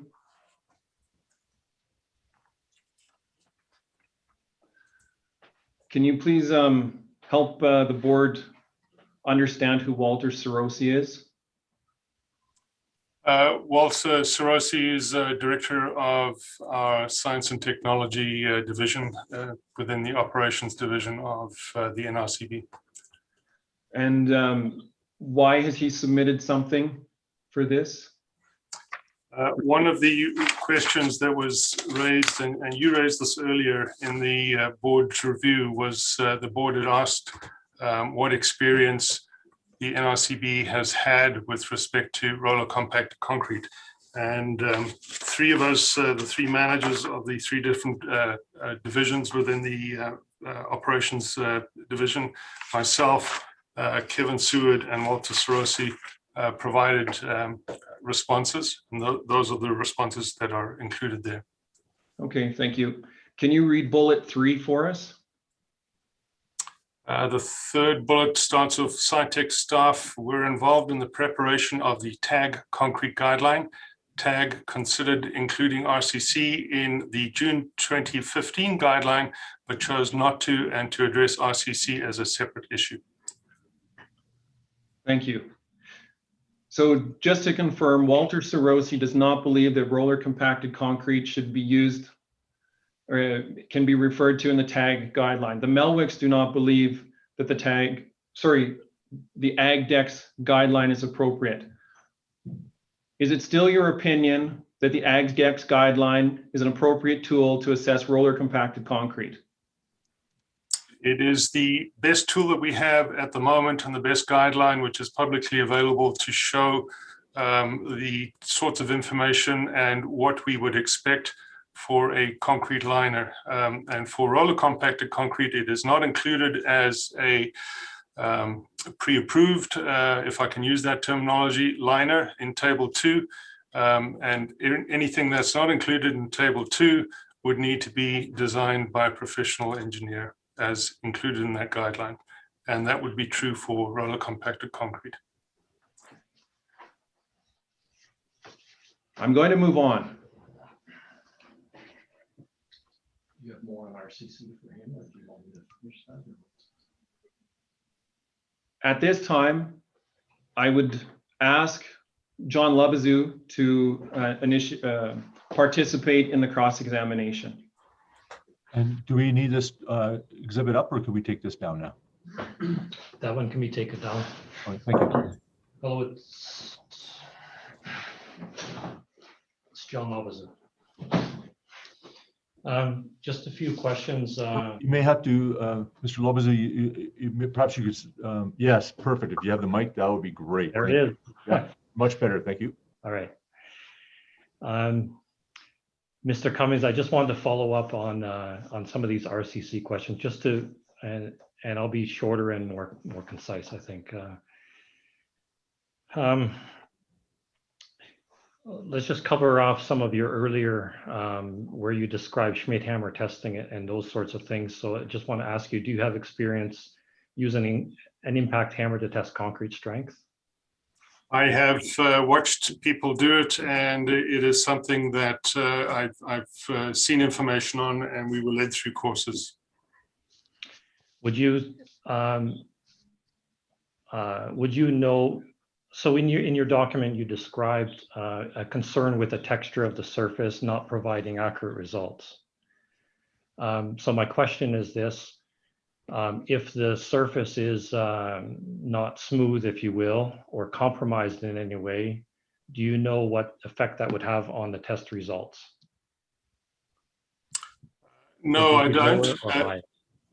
I didn't hear the last part of your question, sorry.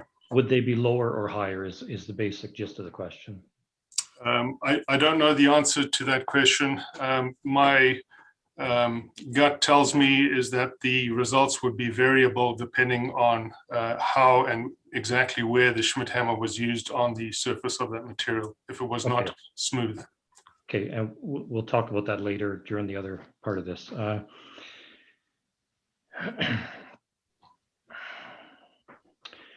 Let's talk about crack control. Will reinforcement of the subject concrete for the pen liner eliminate cracking? Is the yes or no question? It will not totally eliminate cracking, but it will certainly provide a significant amount of control of cracking. When you say control of cracking, can you describe what control of cracking, what you mean by control of cracking? It's as I was referring to in testimony that I provided earlier when Mrs. Vance was asking me questions.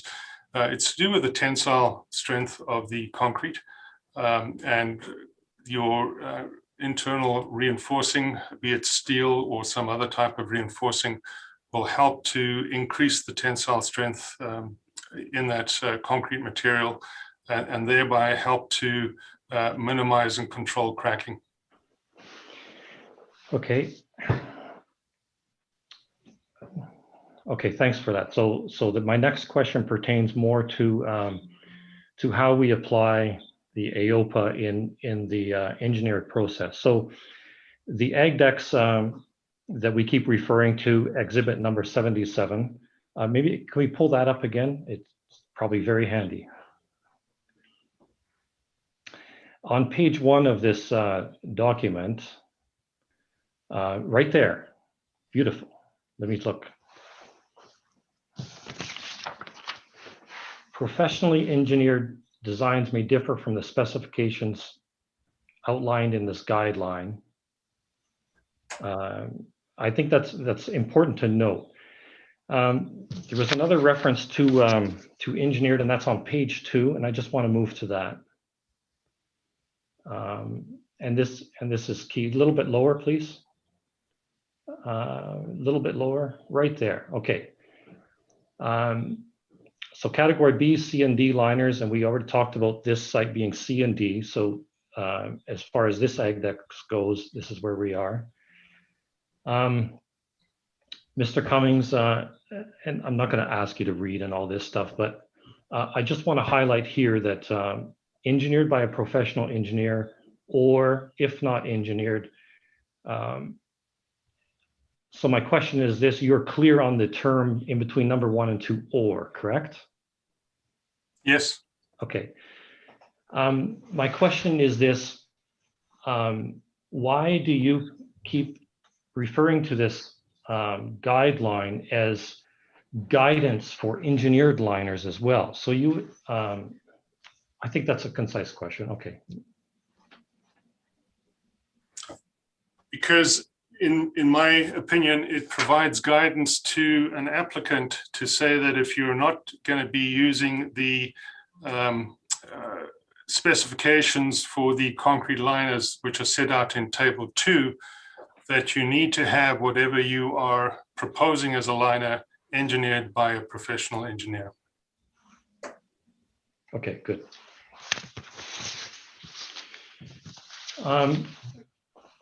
Cody asked this, and you could put that down, that we're done with that exhibit.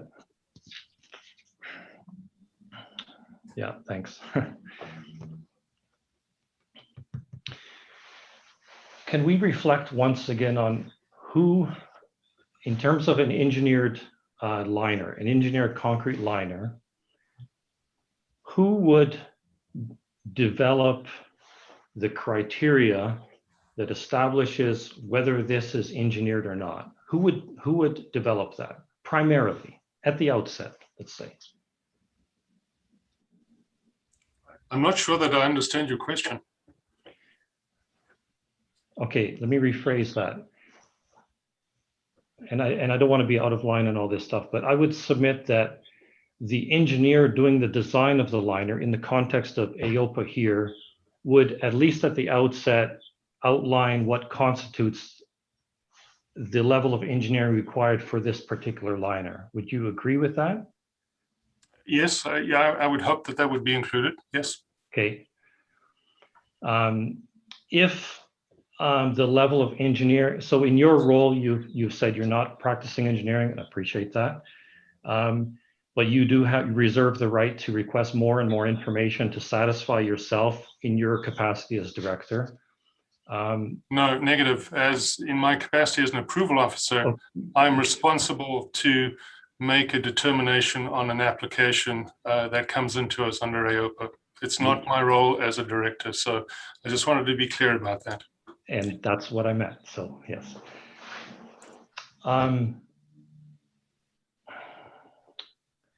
The difficulty that I have here is that there was no line of detailed requests for more information. After an engineer provided a stamped opinion that the liner meets AOPA, that wasn't good enough, and yet you didn't provide what exactly information you were looking for to satisfy yourself. And I would submit that that's one of the reasons why this has spiraled to where it is. We've only submitted things in response to, you know, what you kind of say to Ari, but as we, you know, once we get to the decision summary, you list all these other things that you're looking for. So why would you not have provided this information as we are going through, that the level of information that you would require to satisfy yourself? That's my question. Document manager, can I get you to pull up exhibit 44, I believe it is.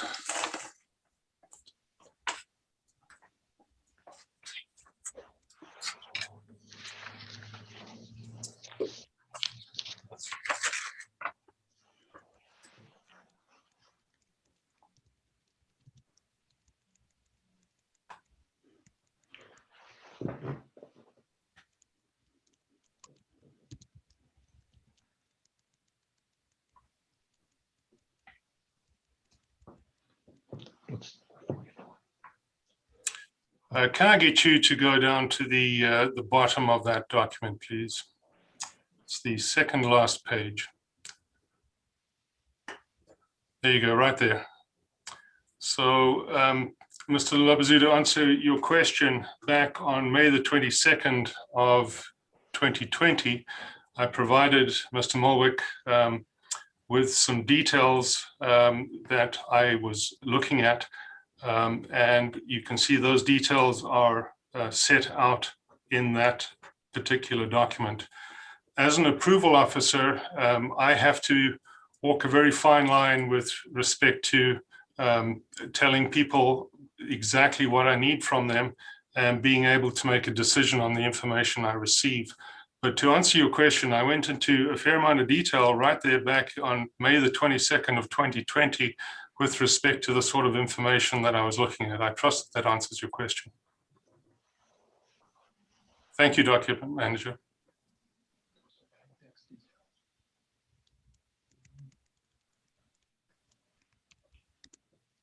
Okay. Can we pull up exhibit number 2, page 5, please?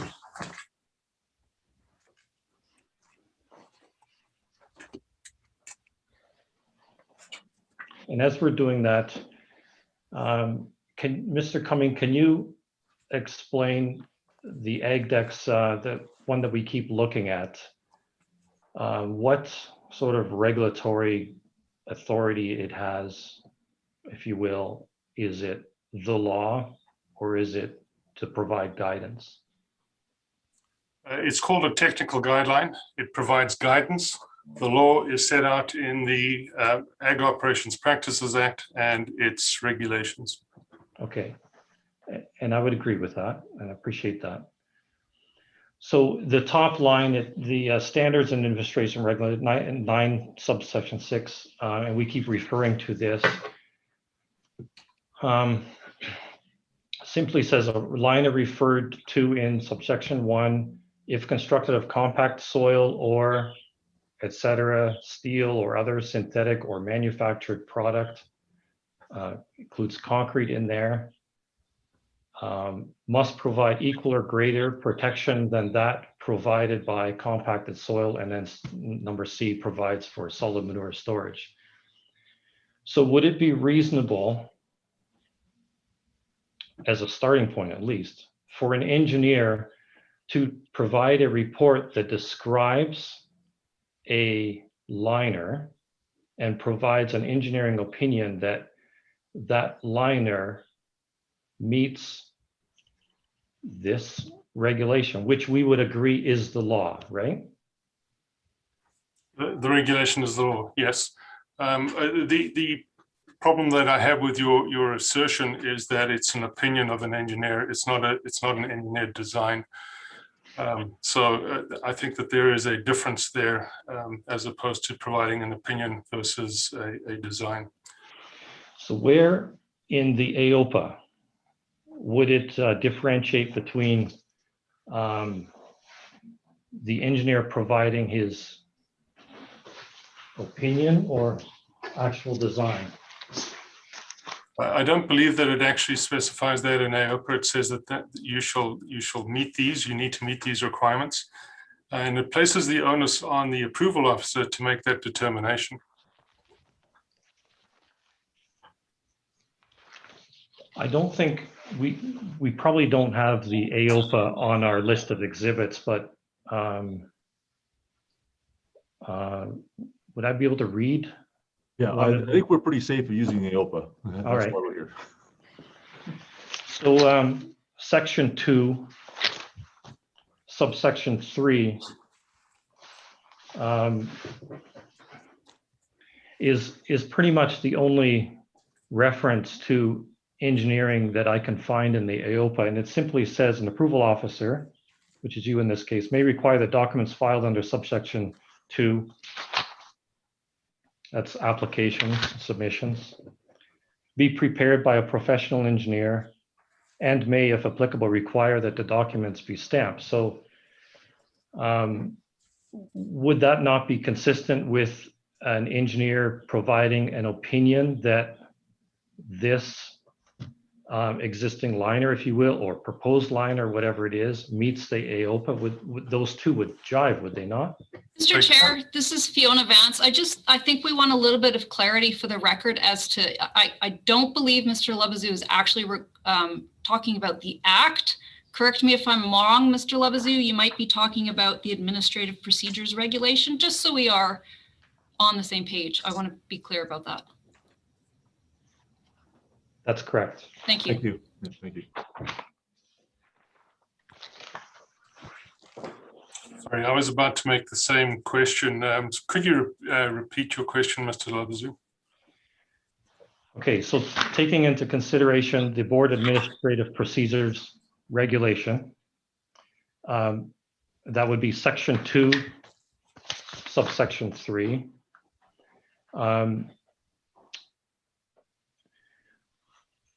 Would it not be consistent for the engineer, just based on what it says here, to be able to provide an engineered opinion to satisfy the requirements to for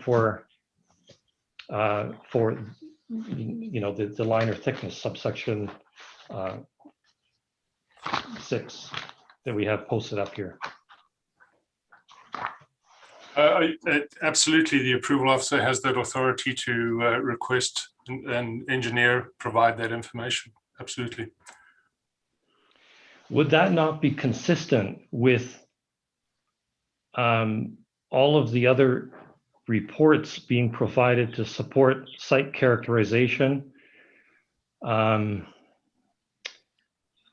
in terms of naturally occurring liner, which, and I don't think we have it here, but the subsection 9 right above that in section 8, I think it is, talks about existing, that would be consistent, would it not? In your,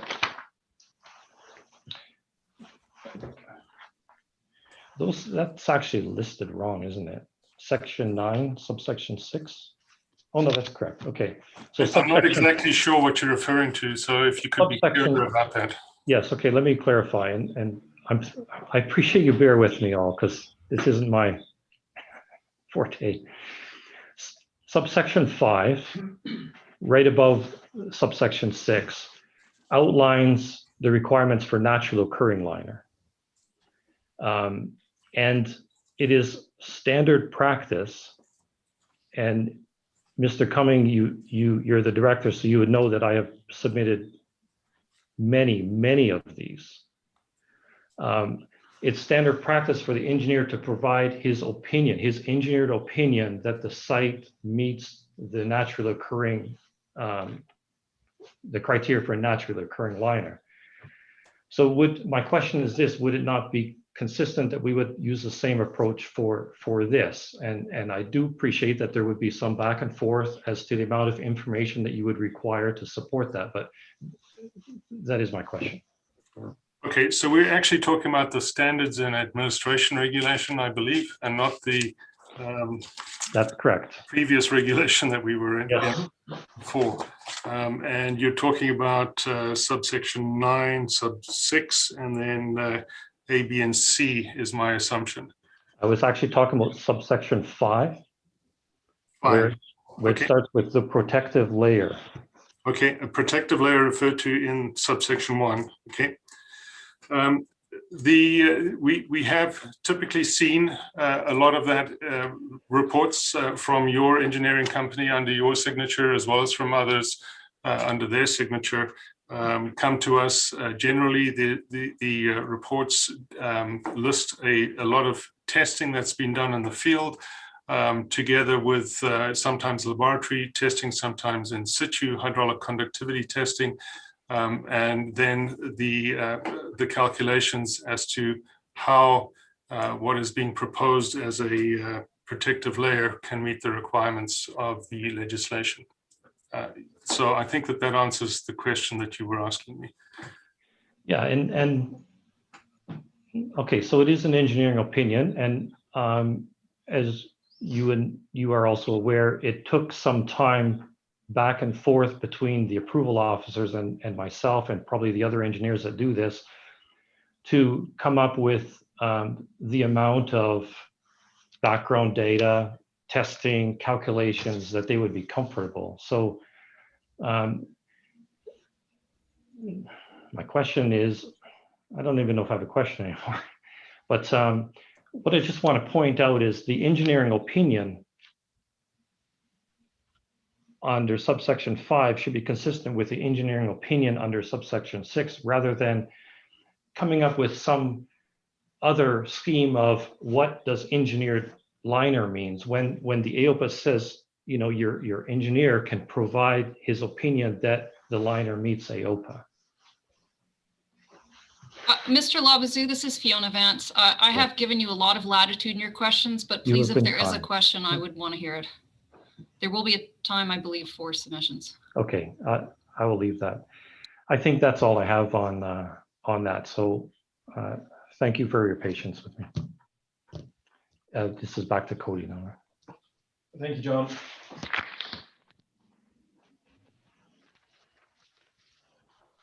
If we can return to Exhibit 80.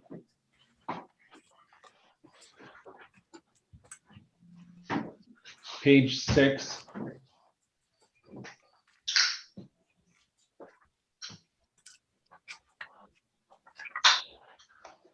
The question reads, what resources did the approval officer rely on in assessing RCC liner suitability?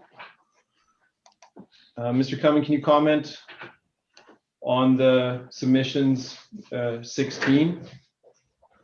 This comes from the AOPA regulations, does it not? Is that going to be up on your screen? I have it on my screen. Is it on yours? Sorry, it's different to what, okay, sorry. Is it working? Yeah, I can see it up here. So question B. Yes, question B. And you wanted my comment on this? Yes, this is the regulations we're looking at. And it specifically talks about 2 items that you'd be looking for us to address. And they are liner thickness and permeability. Is that accurate? That is accurate, because that is what's set out in the 9(6) of the standards and admin regulation. So that's what you need to end up with, but that doesn't necessarily mean that those are the 2 items that need to be provided. Sorry, clarify what you mean there. We need at least these 2, but perhaps more detail. Is that what you mean? So what is being proposed is fits in with a liner that is set out, and it could be constructed of material other than compacted soil or naturally occurring protective layers. And the equivalency would be to show how what is being proposed can meet that equivalency to I believe it's a compacted soil requirement. Okay. So these are the 2 key indicators. And then when you did your assessment, you relied on some of the submissions. And I'm assuming that's where you would have found the calculations that worked towards addressing these 2 key points. Document manager, if you could scroll down a page, please. So you can start to see there the resources that I relied upon in my decision. Very good. Let's have a quick look at I've got it as number 2 here. It's the November 6th submission. Okay, that's the revised wood report. That's the document you looked at in making your decision? That is correct. Okay. Which did you want a document up here, Mr. Metherall? No, I'm just clarifying the answer to the question, which Oh, okay. What thank you. resources did the approval officer rely on? And he's listed quite a few, but I want to draw attention to November 6th entry and the protective layer calculation from Mr. Cunningham.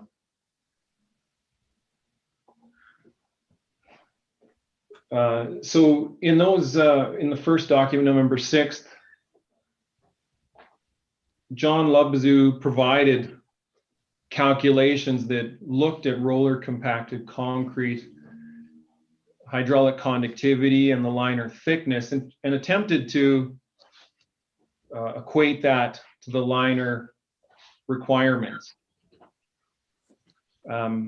Is that what you were looking for? Some sort of calculations and supporting information that way? It is part of what I was looking for. I was also looking for the design of the concrete liner and everything that went into that, because roller compacted concrete is a type of concrete liner. I would expect to see design requirements set out there. And there's been no information to date from the people who actually made the concrete, or even the people who placed the concrete, that has been provided to me. Yes, great. Thanks for clarifying. So there is this exercise where we would look at the theoretical numbers related to roller compacted concrete and determine if it can be done in theory. And then I think I heard from you that we would also want to know if Ari's site meets that requirement too. Is that what I heard, right? The theoretical numbers, I think, is what has been included in the Wood report. Certainly, there's not a lot of information on actual what was actually placed there. The information that I was looking for is the actual design and how the applicant and their chosen liner could meet the AOPA requirements.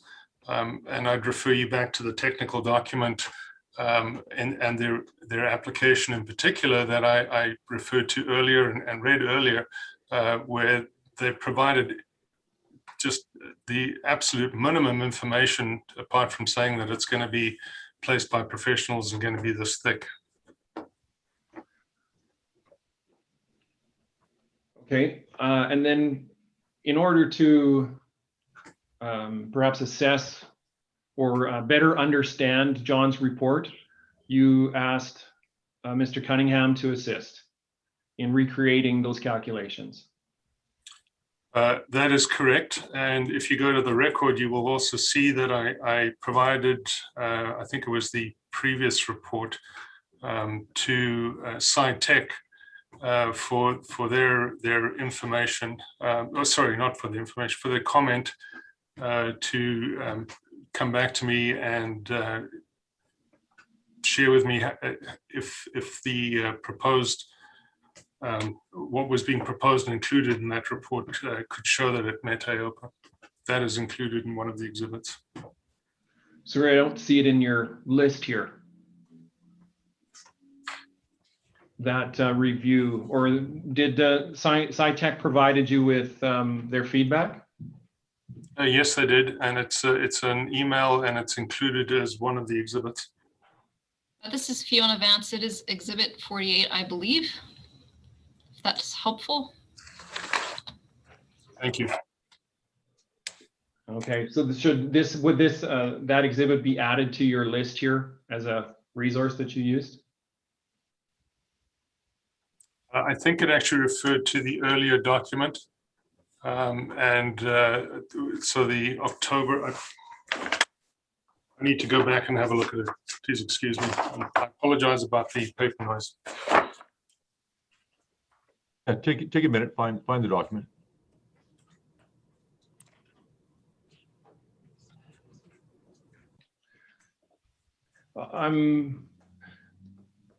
We don't have to perhaps get too bogged down with that document itself, but to confirm, you're suggesting that the science tech crew reviewed Mr. Lubzu's first submission and provided feedback? Yes, they did. Okay, and then Mr. Labazou provided an updated draft November 6th.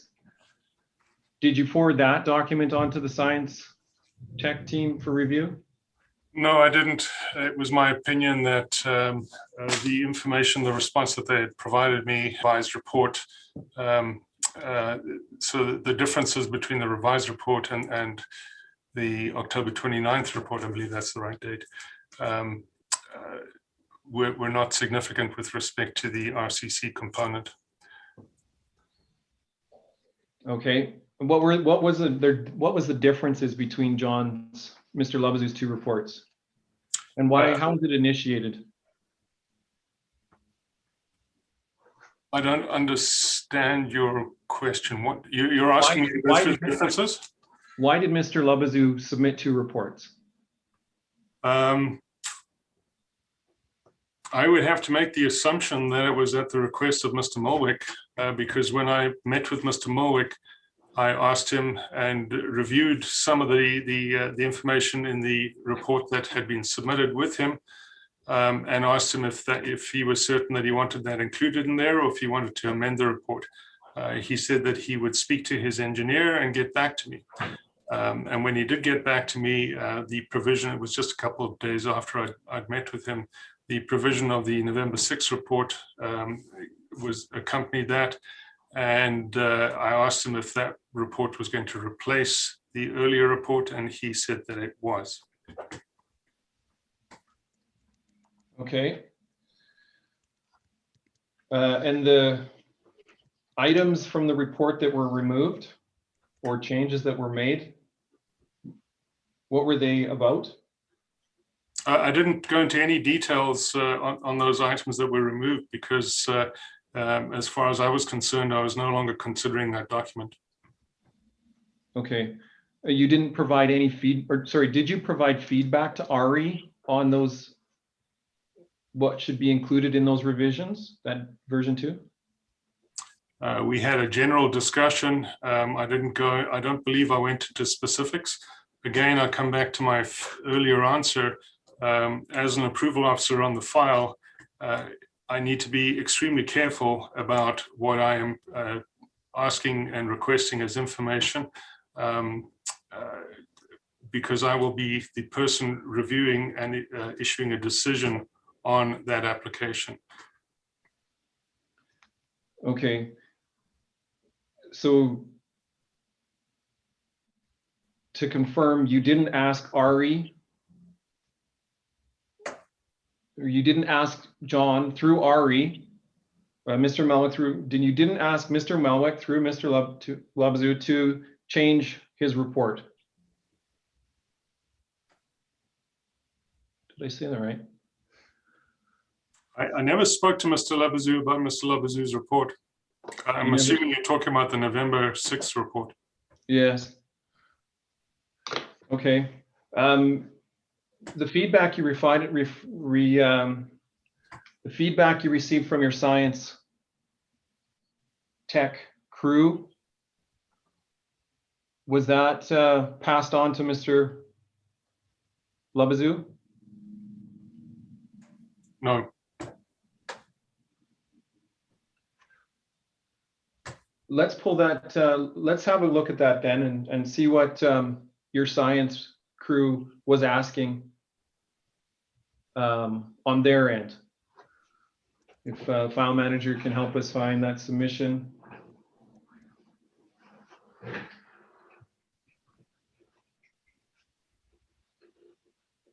I believe this is it.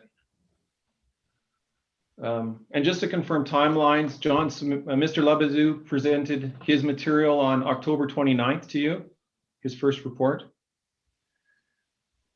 I believe that was when Mr. Muilwijk forwarded it to me. Yes, okay. And let's have a quick look when you forwarded the information onto your science team, science tech team.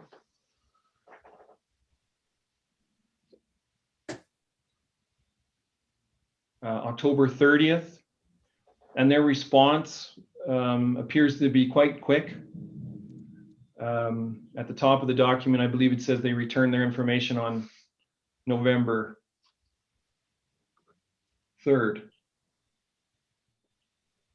And so again, this is Walter Cirosi, Stephanie Fleck, Mike Ivanishin, and Scott Cunningham provided you with their thoughts on what would be important in the document. And they are questioning or asking for specific information about sources and providing the methodology and the calculations. And if I understood you right, you said you did not provide Mr. Labazou with this information.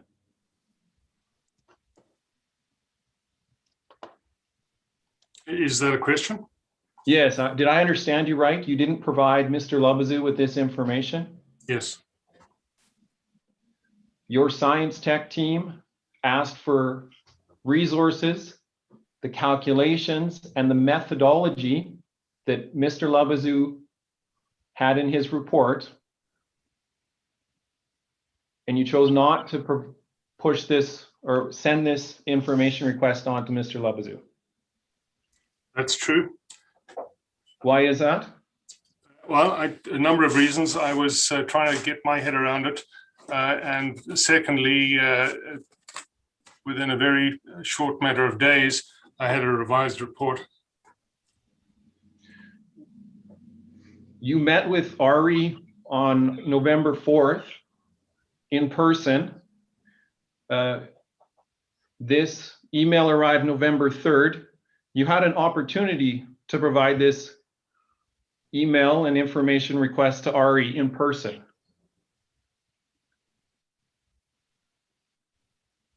And you didn't give Ari this information at that time. We did discuss the report. I don't believe, no, I did not pass this email on to Mr. Muilwijk.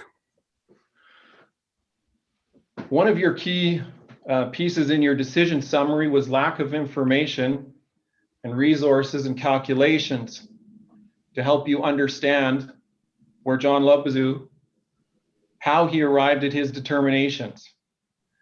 Your science tech team asked you for this information or suggested it would be an important piece to solve the puzzle,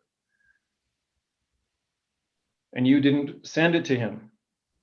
Do you think a proper explanation of the resource of John's decisions would have helped you in your decision process?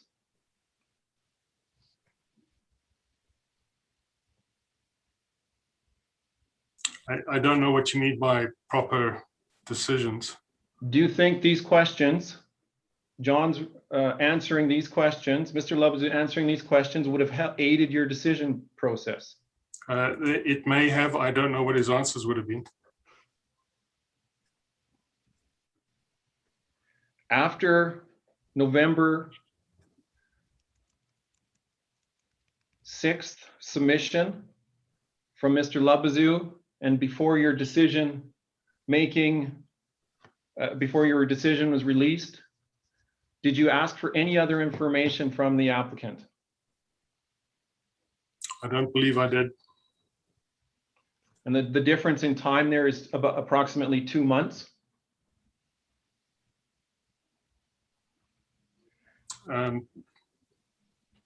That's probably about right. Probably about 2 months. Do you think in those 2 months, if Mr. Labazou would have been provided an opportunity to report on his findings or clarify his information, he could have done that in the 2 months between the submission and your decision? I don't know. When you received Mr. Cunningham's assessment of Mr. Labazou's calculations, did you forward those calculations on to Mr. Labazou for clarification? No, I did not. Do you think Mr. Labazou deserved the opportunity to clarify his calculations? My assumption is that a professional engineer, when they are providing all of this information, is going to provide that clarification and the clarity and walk you through the steps that are going to be able to be understood and show how they're going to make whatever conclusion that they come up with. Mr. Labezoux has chosen not to do that in his report. Scott Cunningham came up with a calculation that did not reflect Mr. Labezoux's. You don't believe there was any obligation for Mr. Labezoux to add comments or clarify his work? I didn't ask for additional clarification from Mr. Labezoux. I don't know how many times I have to tell you that. Your fact sheet suggests, your fact sheet when working with professional engineers suggests that it's appropriate to provide the opportunities for open discussion and allow for errors and omissions and changes and modifications and clarifications to be made. Did you choose to ignore your fact sheet? At no point in time did I stop any communication with Mr. Labezoux or yourself for that matter. The communication is a two-way thing, and certainly there is an opportunity for a professional engineer such as yourself or Mr. Labezoux to pick up the phone and find out what sort of resources and what sort of information should be provided. So it's I don't believe what you're suggesting is one-sided. I believe the communication should be two-way. So Mr. Labezoux should have reached out to you again to see if you understood his report. Mr. Labezoux, when he was, I'm not sure if I call it questioning, but he gave a little bit of an open section there where he said that when they were originally looking at preparing reports for applicants for compacted liners and naturally occurring protective layers, that there was some iteration that went backwards and forwards. I would be highly surprised if he didn't think that the same would be done at this point in time, but at no point did he contact me to find out what sort of information we would potentially be looking for. In fact, if you go back to that May 22nd email that I sent to Mr. Muilwijk, I believe I went further and outlined information that Mr. Muilwijk didn't pass that on to his engineer. I cannot comment on. Okay, now file manager, you can please pull up Exhibit 64.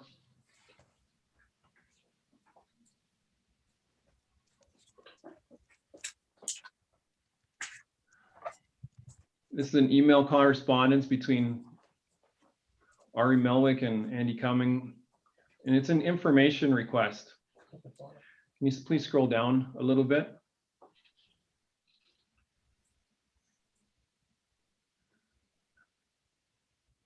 I think this is at January 1st.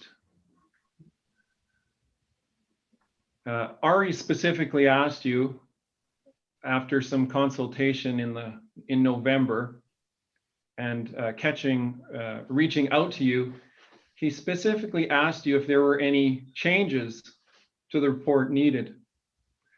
If we look at the last paragraph, it says, is there any information or data that I might have missed or that it's not complete that would support your decision?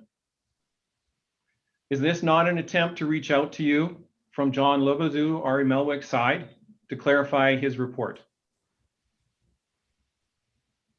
I can't comment from John Labezoux's side. It comes from Ari Muilwijk. It's sent on New Year's Day. And I had essentially completed my decision at that point in time. So you weren't prepared to accept any more information? No information was being provided. There was a question that I saw being asked. I wasn't certain at this point in time whether any additional information that Mr. Muilwijk would provide would change my mind on my decision.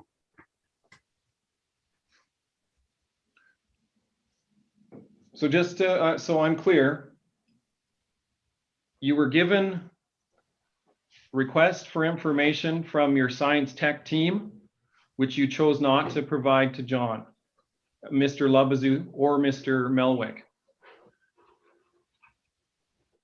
You had a report from Mr. Cunningham that created some uncertainty about Mr. Labezoux's calculations. And in the 2 months that you had that between your decision time, you chose to not reach out as you expected Mr. Labezoux to reach out to you.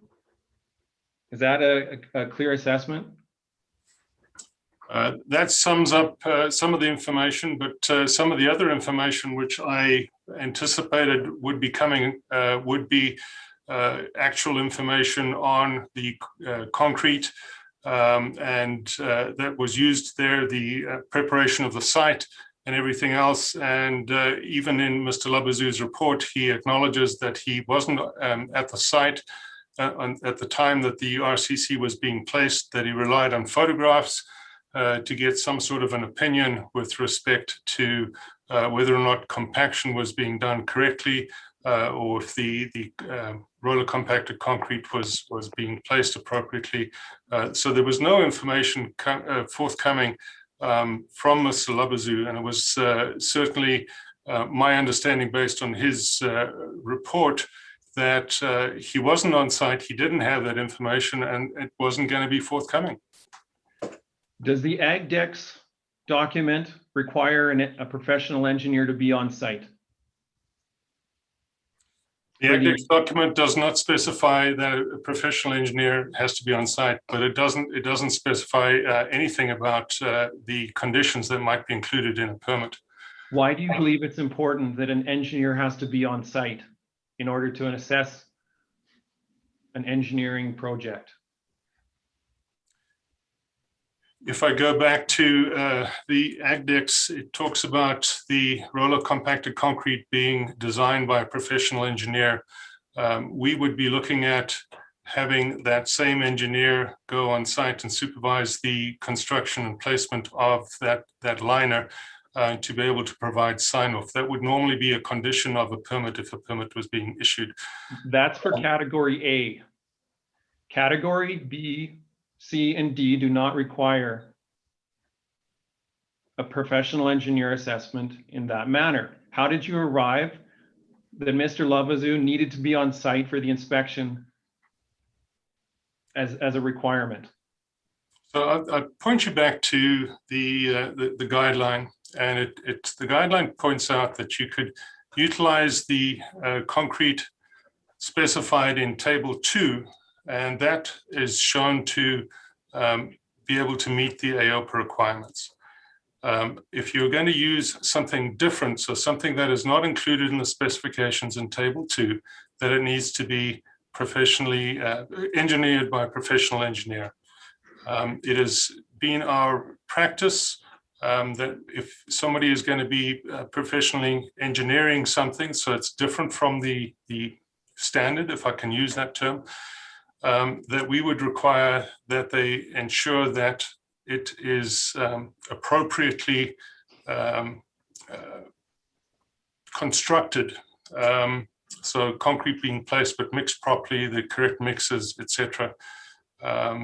And you don't.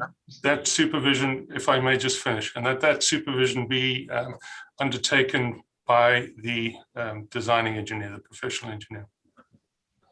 And you don't believe that the product installed at RE's had any sort of engineering support behind it? I don't have any information to show that it does.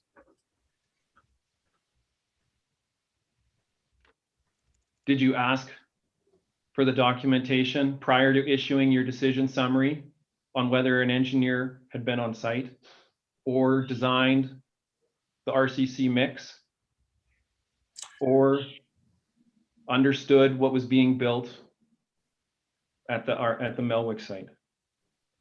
There's several questions in there, so I will attempt to answer them. If I forget some, please remind me. But you asked me whether it was my opinion that an engineer had been on site at the time that the RCC was being placed.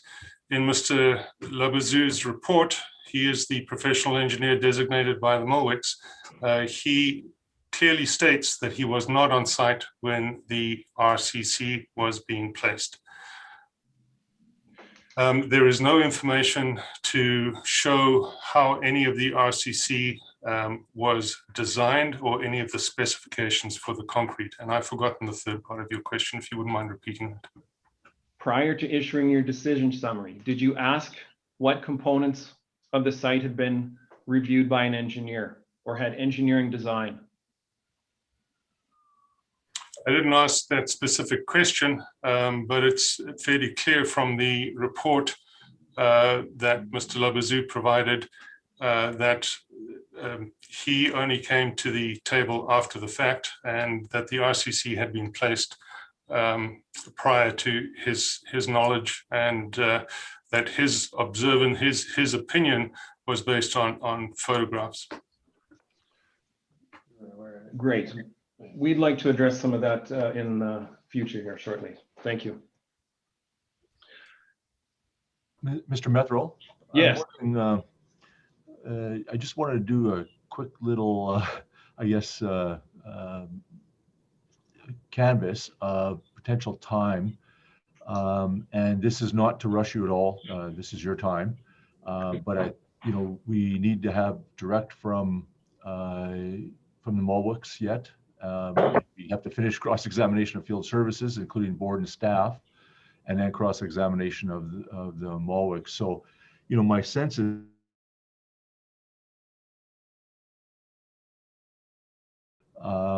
look like we might want to convene tomorrow morning. It's kind of close, Mr. Paul, and we discussed at the break trying to figure this out. But to me, it's looking like maybe tomorrow morning. Mr. Methrow, how much more time do you think you have for Mr. Cumming? And did you have questions from Mr. Cunning? I don't think I've heard any yet. So if you had questions there, just a rough idea.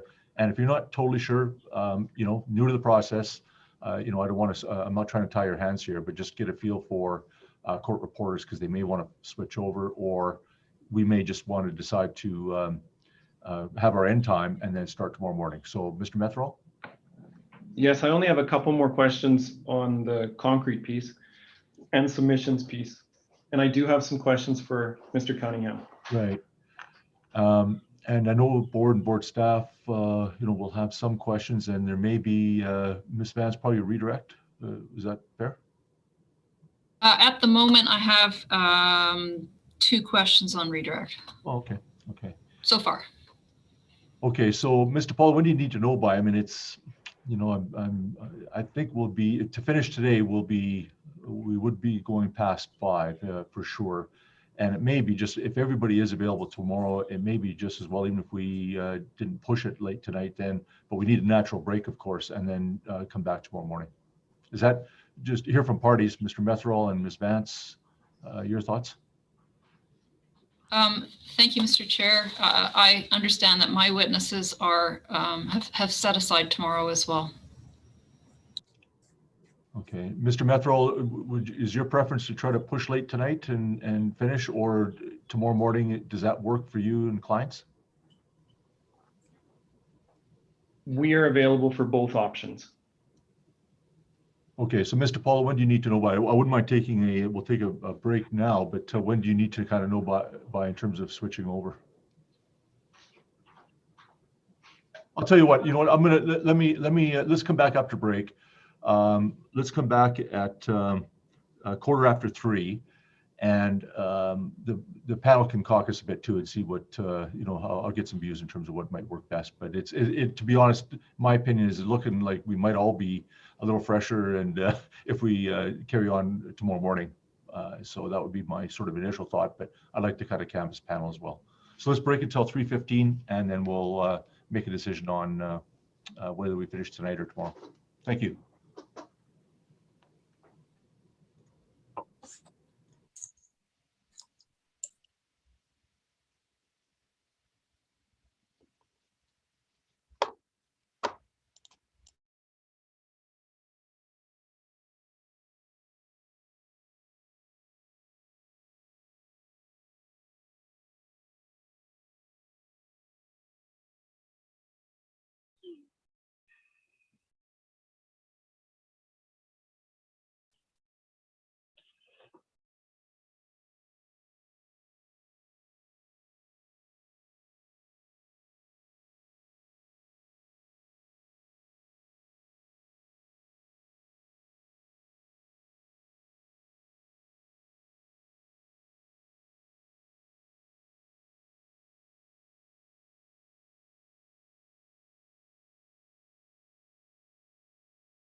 Okay. So, Mr. Weber, the other parties, are we all here now, or are they in breakout rooms? Anybody? Everyone's here. Yeah, see, okay. So, you know, it's looking an awful lot like we'll see it tomorrow morning. But what we would like to make sure of, if we can, is to finish up cross-examination by you, Mr. Metherell, but also the board and board staff, and because we also have some questions. So, you know, I'd ask you, you know, if you've got a bit of a framework in mind that would take us forward a little more quickly. We've shown you lots of deference. There seems to be a little bit of crossover, maybe perhaps to some of the bias claims that you made that we, you know, really weren't looking to entertain at the hearing. But we get that. We understand. We appreciate that you wanted to get some of that on in front of the board, despite you know, our board decision in terms of focus on 4 issues. But you know, I think it would be really useful if you can kind of get your thoughts together and your questions a little more focused on the issues that we do have at hand. And you know, with that, we'll let you continue, and then we'll see if we can get you know, I guess, Mr. Polo, you know, I'm still hoping by kind of a regular 5 we'd be complete, and then it would be kind of a natural break for us for tomorrow morning to start with Mr. Muilwijk's, Mr. Metherell's direct. So, okay, so with that, Mr. Metherell, please continue. Thank you, Mr. Chairman. Yes, I appreciate the board's patience as we work through some of our thoughts. It was quite a lot of information to collect and filter through, and so your guidance is appreciated. I would shift gears a little bit, same topic though, and we do have a couple quick questions for Mr. Cunningham. It does relate to this position that the Muilwijks take, that it would be a normal courtesy and obligation to talk to Mr. Labezoux, and it would have eliminated some of the perhaps communications or questions that would have arose from his information. So I would ask Mr. Cunningham if he's aware of his APEGA requirements to communicate with the engineer when critiquing his work. So thank you, Mr. Metherell. I am aware of the obligations under the APEGA's ethics, and aware that that portion of them are largely focused on an owner-engineer relationship. So where an owner hires an engineer, gets a design, and then subsequently the owner decides to get another engineer to review it, that second engineer must contact the first engineer because they're both working for the same owner. Regulatory does not fit underneath that same, the review by regulatory does not fit under that same viewpoint from my discussions with APEGA. So it's your position you fulfilled those requirements or were not obligated to reach out? That's correct. Are you aware of the NRCB fact sheet regarding the work with engineers? Yes. Do you believe you followed the NRCB policy, when working with Mr. Labezoux? The policy is largely focused on approval officers and what approval officers will do. So I did not do what an approval officer may or may not have done, but I provided my input back to the approval officer and for how they would administer that policy in relation to the consulting engineer they were dealing with. Okay, so it's your position that it would be Mr. Cummings' responsibility to follow the policy, NRCB policy? Yes. Thank you.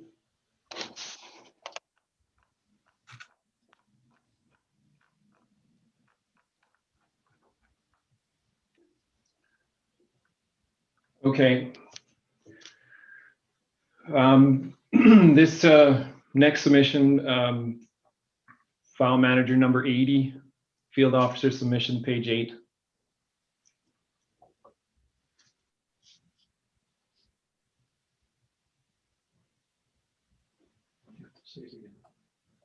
sorry, Exhibit 80, page 8.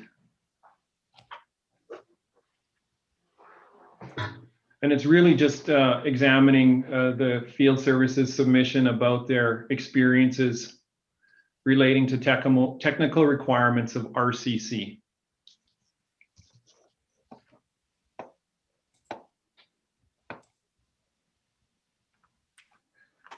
I understand that we saw quite a bit of information, and sorry, this question is directed to Mr. Cumming. We saw exhibits included for review that included the inspectors, approval officers, and the science tech team, including CVs. But one thing we didn't see in this submission is any references to what we consider would be important,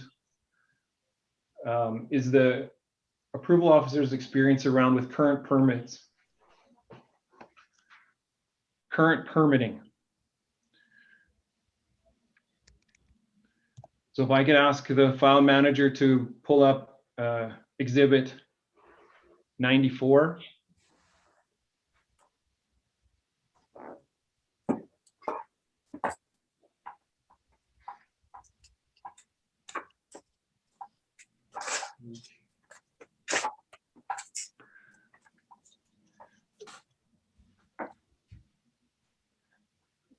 Mr. Cumming, how many approvals has the NRCB issued for roller compacted concrete as a pen floor liner? As the best of my knowledge, it's just the two that we have there. Your field submission suggested that you were only aware of one. That is correct. When I provided input to that, I did not know about the Springview Colony decision. How is that not possible? Are you not expected to review decisions as they prior to them being released? Typically, I do. I do take vacation from time to time. Sometimes I'm not available, and so some of those decisions just get reviewed by approval officers, and sometimes our legal support as well. Did you ever ask the approval officers that work with you how many sites they've permitted with RCC as a liner? I did. It was a while ago, and the only thing that we could come up with at that point in time, and Ms. Weisbach was not on that particular call at the time. Was just the one. Okay, file manager, if you can scroll down, let's have a quick look at what NRCB has developed for permit conditions.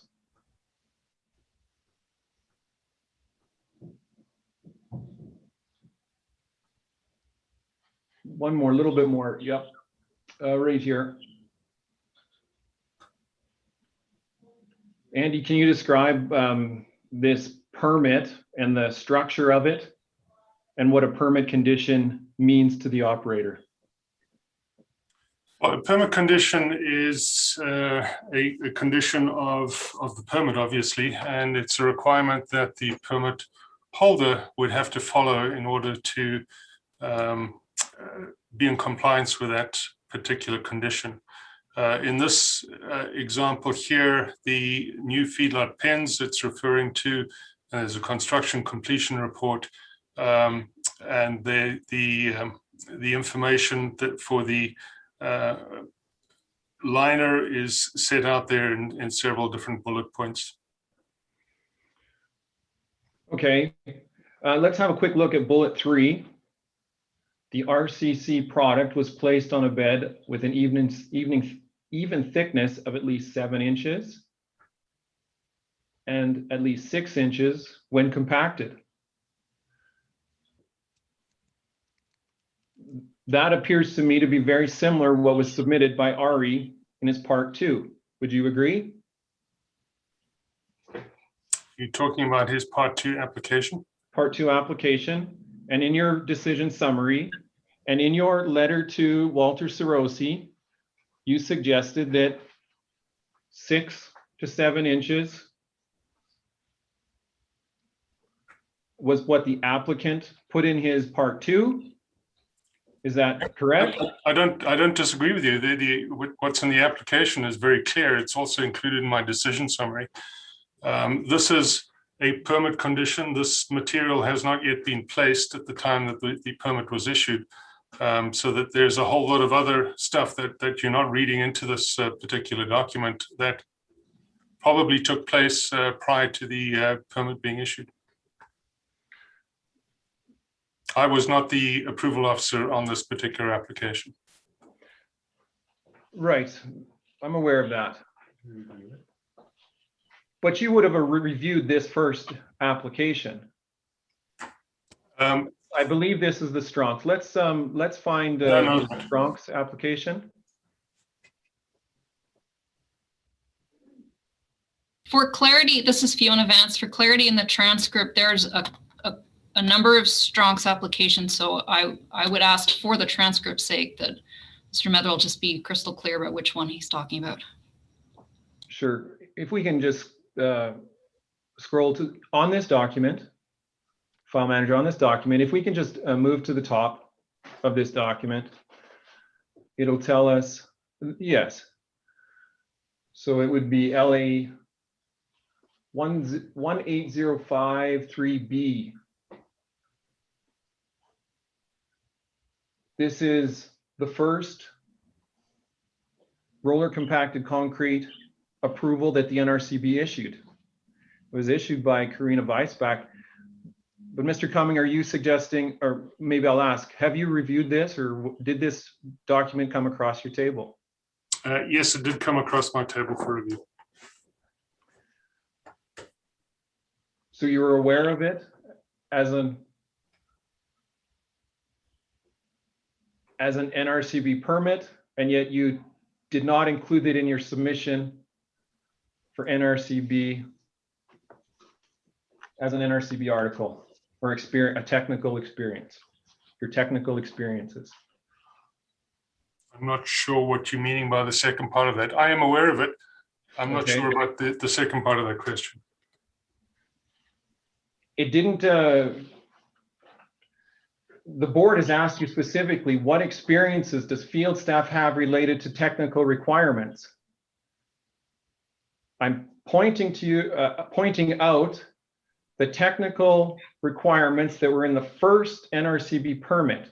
Why weren't they added to your experiences submission? I think if you go to that submission that you're referring to, you'll see there that we say that we have limited experience with roller compacted concrete. Okay, so is that an acknowledgement that the NRCB recognizes as 2 permits being limited experience? Let's move on to the approval officer submission, exhibit number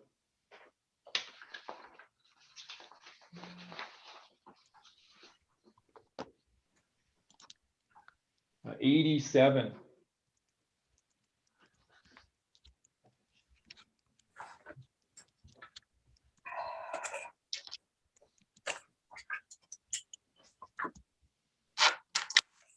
Okay, for the board, this is an enforcement order that RE received this summer in between his submissions from his part 1 and 2 and receiving his permit decision, or the decision from Andy. This enforcement order was issued on May 22nd. Let's have a quick look at what was important factors for the NRCB in issuing an enforcement order. If we scroll down to the, I think it's the 3rd page. Keep going here. Mr. Chair, it's Fiona Vance. I trust Mr. Metherell is going to get something that actually touches on one of the hearing issues. I'm waiting for it. if it's going into enforcement order in terms of debating it, that's not where we're going, but let's let them get to the spot and see. Absolutely. If you'll take my word for it, let's keep going, let's find it. The point being, the enforcement order conditions are identical to the conditions that were issued in the permits.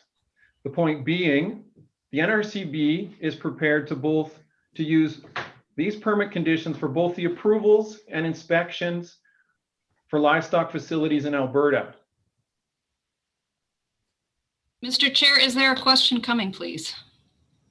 Is Mr. Cumming aware that his staff or the staff in field services are applying these for both approvals and inspections conditions?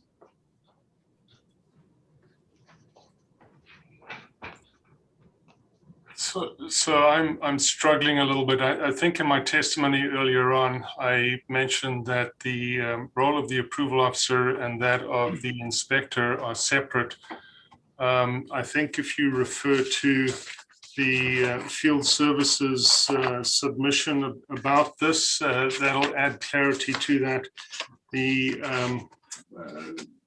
other document that I would refer you to is marked as Exhibit 88, and halfway down the document, this is a response, I believe, from Mr. Iverson. I stand under correction. It's certainly, yes, it is from Mr. Iverson. And it says, whether or not these liners meet the requirements of AOPA is not the determination issue in this document. So I think Mr. Iverson is clearly stating that the best information they used was to look at the risk, and they provided what they provided in the enforcement order, and that's followed up in the June 29th, 2020 letter, which was sent by email to Mr. Muilwijk, which includes that. And what I just read to you is in bold type, approximately halfway through the document.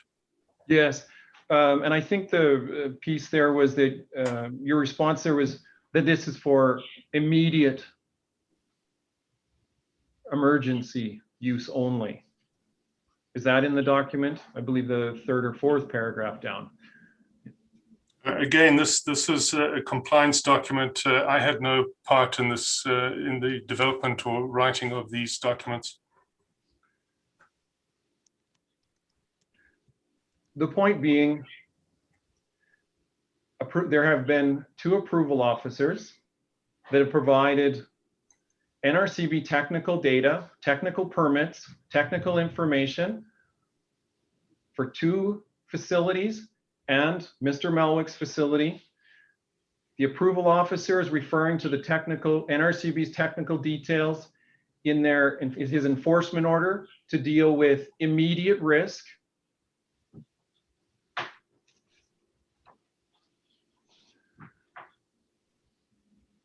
I believe that you have that incorrect, Mr.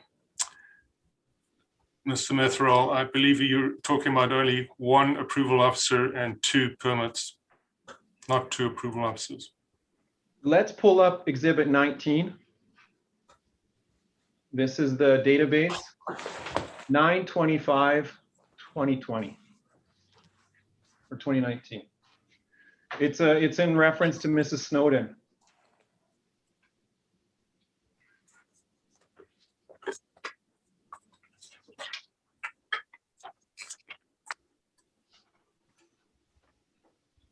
$925. I'll make this a bit easier. I'll perhaps read for you here or summarize. The key point is in the middle. Ari has suggested he would like to move forward with RCC.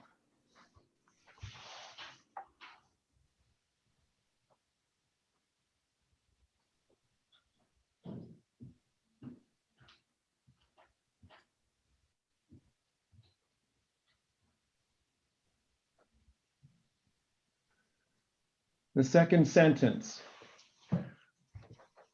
Mrs. Snowden said, I emphasize that it would be up to his own, I can't see that far. It would be at his own risk. I emphasize that it would be at his own risk, as a permit is never guaranteed. And if the RCC is constructed in a way that does not meet our requirements, we would not be able to permit it. Mrs. Snowden is apparently referring to what would be NRCB requirements. So in fact, there are two approval officers referring to what would be NRCB technical data.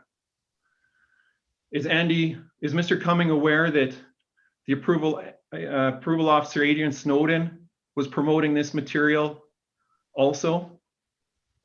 I can't comment on the what she did or didn't say. I was not party to that phone conversation. Mr. Cumming, you took over the file from her directly. In it, she would have had her notes and discussions. You're saying there is no information in that file that would have suggested she was promoting NRCB technical data? The information that would be in the file is essentially what you have in this database record. Mr. Chair, it's Fiona Vance. I do apologize for interfering so often, and to you, Mr. Metherell, as well. I'm hoping that when you ask questions, you can actually use the evidence that's before us. I don't see the word promote, and I don't see NRCB technical material. So I'm just hoping that you can stick to what's there. You're right. I think everyone can come to their own conclusions about what Mrs. Snowden was suggesting.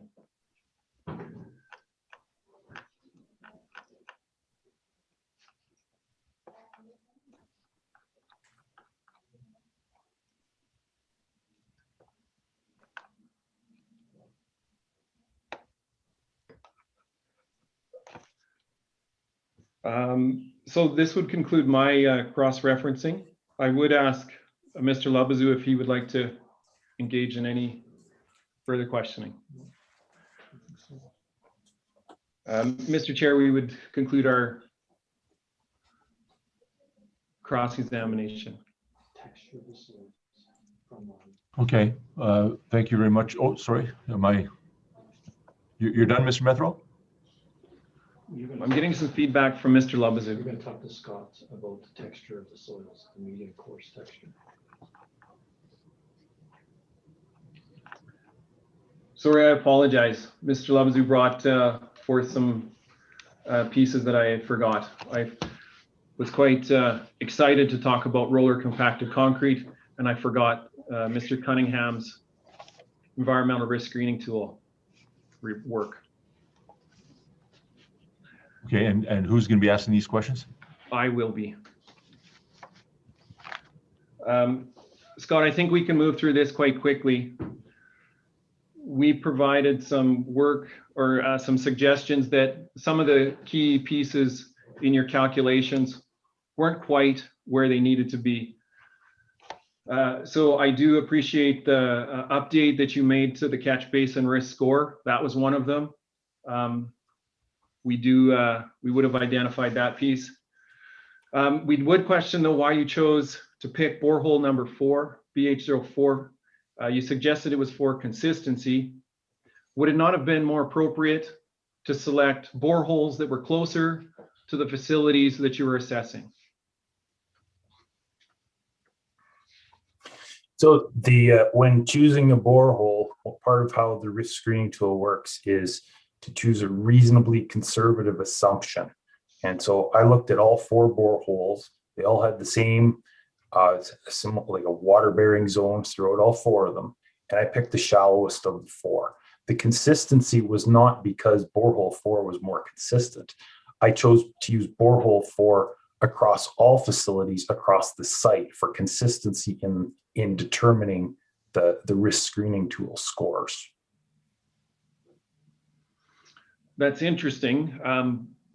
If we were to have a quick look at that technical guideline, I believe it is in Exhibit 3, technical document. Sorry, Exhibit 3, page 88. I believe these are similar to what I'm not sure if this is the document you use, but it is it does summarize with the photo, their site photo. So are you aware that borehole 4 is actually down gradient of these other boreholes, and there's a significant elevation difference and soil difference with borehole 4? Dr. Manager, can you scroll down a little bit, please? Just to include the entire table on the screen at once. So there was nothing in this information about this difference in surface elevations between the boreholes. So in the absence of that, and that's quite common when we get information, we just consider them as being all the same at the same elevation across the site. Because this is it's risk screening. This is not an assessment. It's not where people go out. It's not where the NRCP is requiring separate drilling with measured elevations of all the boreholes. So I used that. So I assumed them all to be the same for an elevation at ground level, the 4 boreholes. And then I looked at what information is here for soils. And so the soils information in borehole 4, there's less than in the other boreholes, but that's all I had to rely on. There was nothing about how it was different, or just simply that as to why some of those are blank, I don't know, and so I did not speculate. Yes, that's interesting. There are no remarks on borehole 4. We see more clarity in boreholes 2 and 3, perhaps a little less in 1. Would you say that if you had more information or more proximate or more accurate information, that would make your decision tool more accurate? A little bit, potentially. Depends what the information is. For example, had we used borehole 3, because that's one with lots of information there on the soils.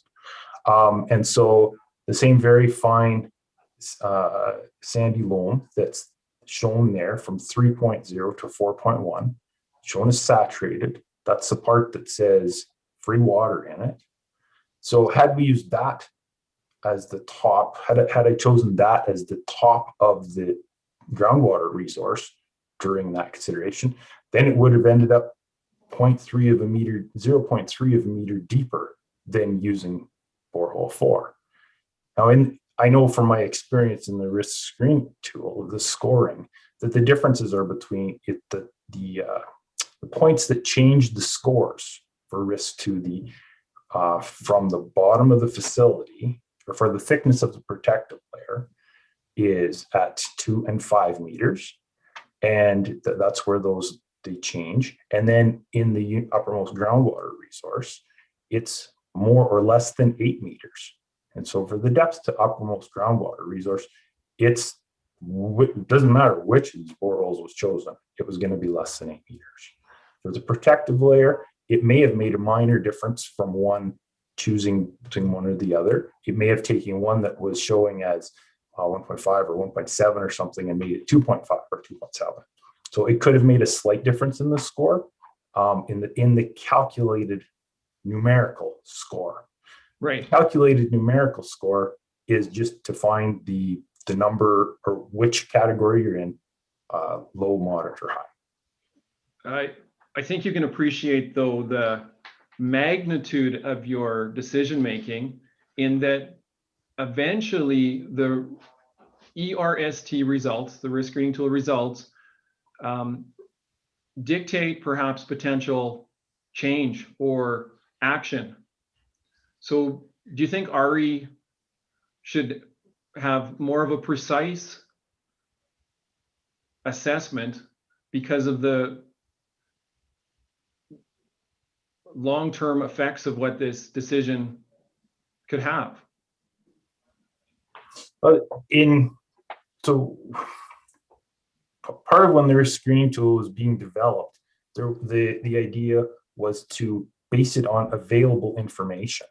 And once those scores were determined and provided to an operator and owner, then they would have the opportunity to provide additional information if they chose to pay someone to get more information on the assessment of their site. So it's a measure, the scoring risk of what's shown there, and the numerical score and the scores, they're based on the information we have now.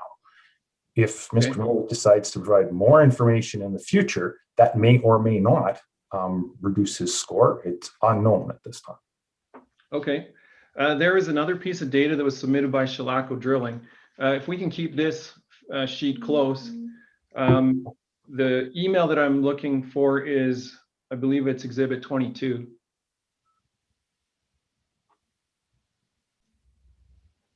Shelaco Drilling. Scott, did you receive this email? No, I did not. Okay, Shelaco Drilling has established the water level between 3.6 and 3.9 meters. How should we address this piece of information in this hearing? I did not include it in my in the site information forms that I filled out, nor in the information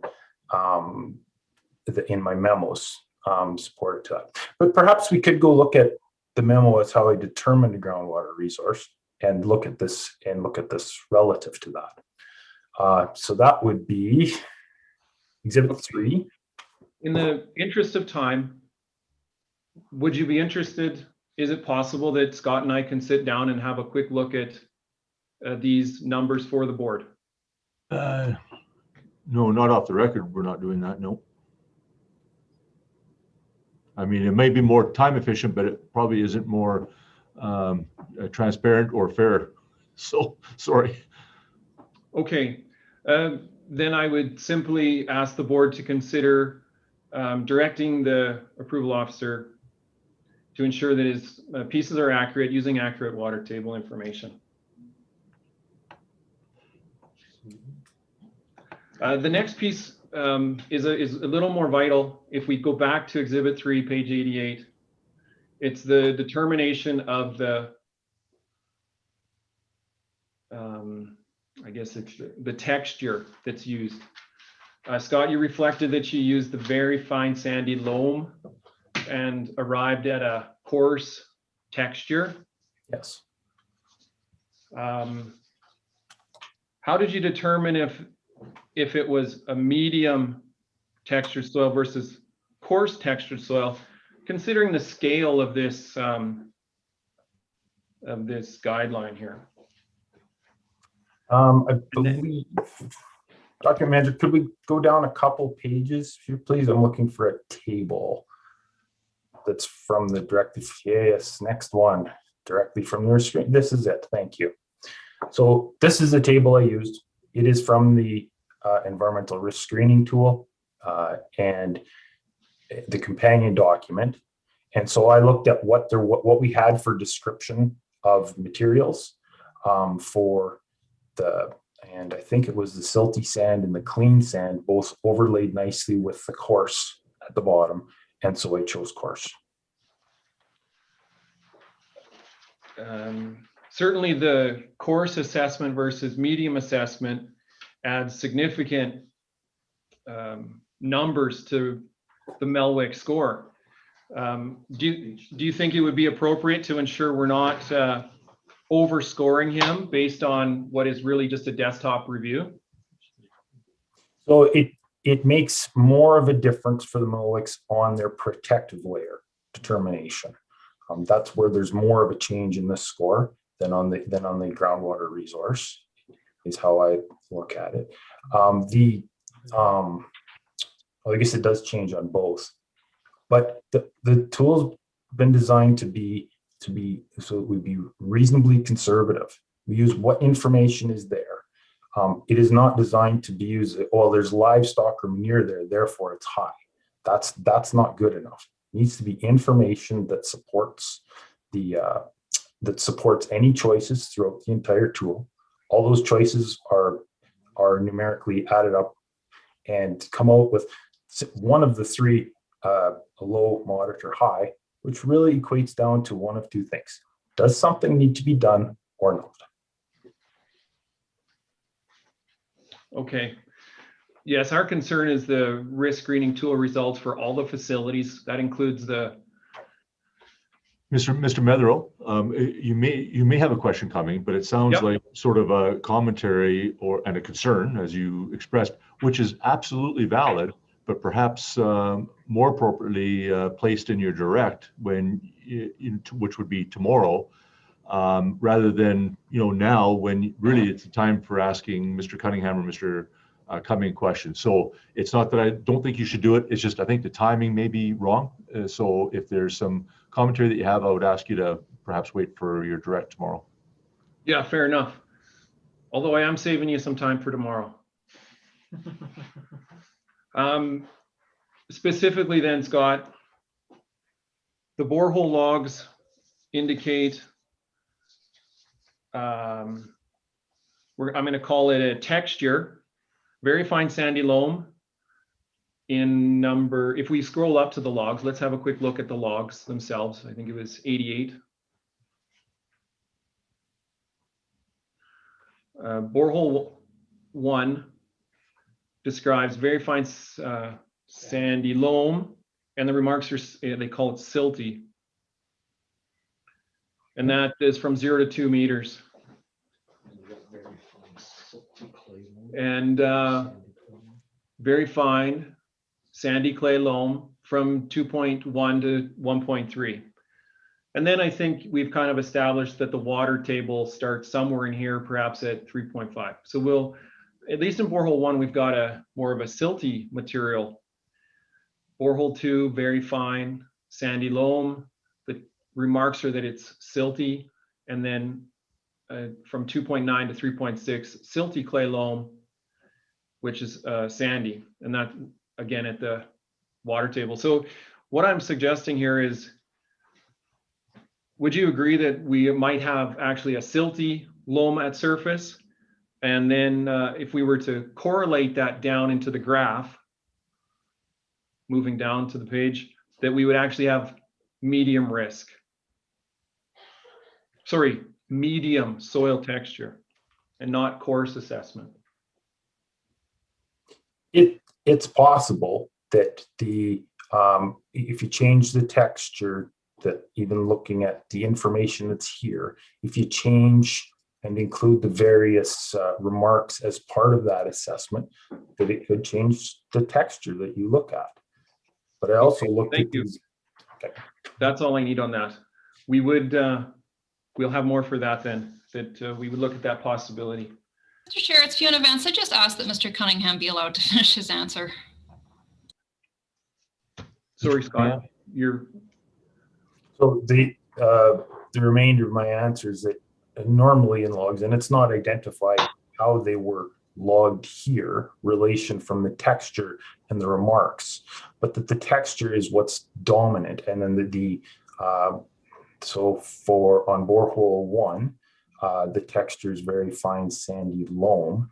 The sandy is a modifier to the loam, and the remarks of silty would be less important than the sandy of the loam. So that is how I interpreted this information in the absence of information that in a report that provided me other direction.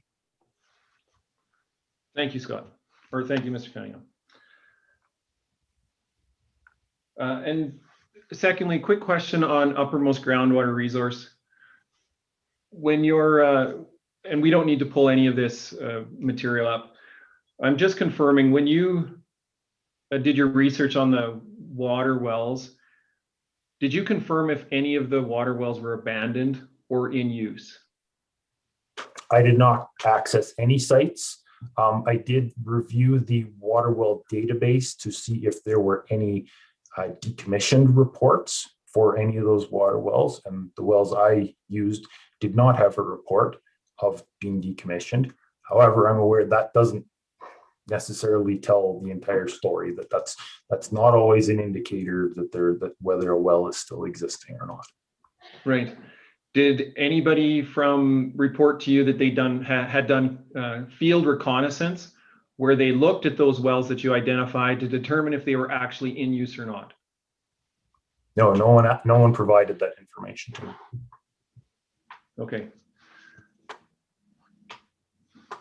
If those water wells were identified as abandoned, what would that do to your risk assessment?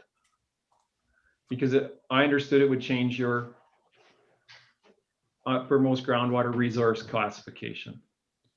It might. It would. The definition of the uppermost groundwater resource does depend on usage, and so whether wells continue to be in use or not, it can be a factor in that. There, over the last decades, things have changed as to what's enough water out at a site for even simply for a household. Right. But it's difficult to speculate on how those changes would be applied and what the answer would be. Okay, very good. Thanks for your time, Scott. Mr. Labazu, anything to add? Very good. I'll check to the end of my document. I am at the end. Okay, thank you, Mr. Methrall and Mr. Labazu. We'll move on to board, staff, and panel. Mr. Kennedy. Thank you, Mr. Chair. Make sure I turn on my microphone.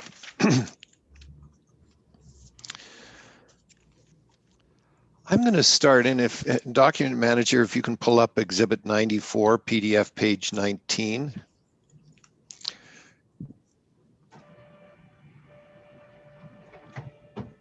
And this is the Stronk's decision. It's been referenced extensively already. But what I'd like to do is just go through some of the items that were important in that decision and get an understanding from you, Mr. Cummings, as to whether there is sufficient information to understand the various factors, and if there isn't sufficient information, perhaps what additional information might assist and how accessible that additional information might be. So with that, and if we can just go down to pen liners at the bottom. Yes, please. Thank you. Mr. Kennedy, this is Fiona Vance, and I hate to interrupt you even more, but I just wanted to be clear that I believe that page 19 is from LA19036. If that's what you were intending to refer to. It is. It is, and this is. It is one of the Stronk's decisions. I picked it because it has this listing of various factors. Thank you. So, Mr. Cumming, the first sentence under pen liners identifies the need for a 6-inch thick roller compacted concrete liner. And the first question that I have of you is, and I don't know that I've heard this to date, but I think I've heard a lot around it, is it possible that an applicant could apply for pen liners using roller compacted concrete and get an approval at this stage? I believe it is possible. They would need to provide information which clearly shows how they can meet the AOPA requirements. In the decision that I was the approval officer for, so 19036, my determination was that information had not been provided. Okay. So the first element identified is in that very first sentence under pen liners, and it's 6 inches thick roller compacted concrete. Is that a reasonable thickness?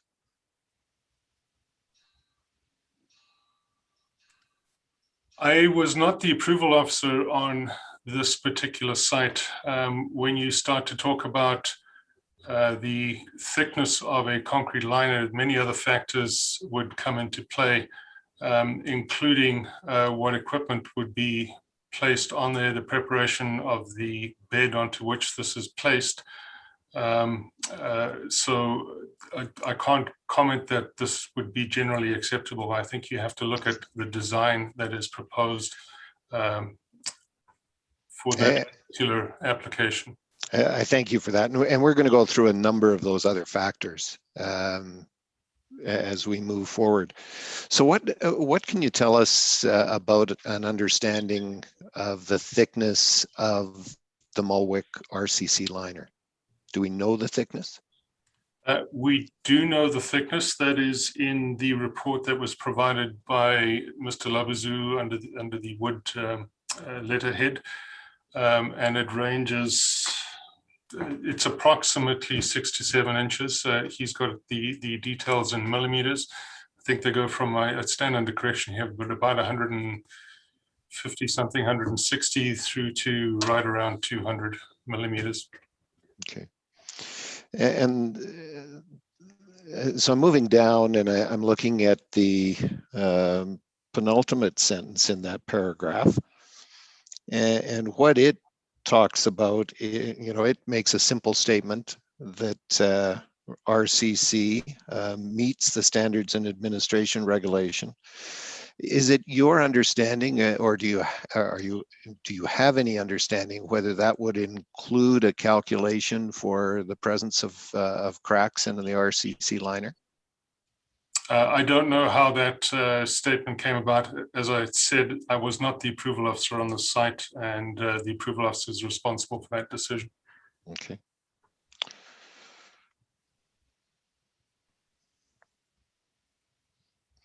And then we get to the middle. I'm moving down to the next paragraph. And this is a point in time, and a point in time coming up 3 years ago, where it states the investigations conducted by engineering company in cooperation with AF, Agriculture and Forestry, show that the product is suitable. Is that remain a true statement in 2021?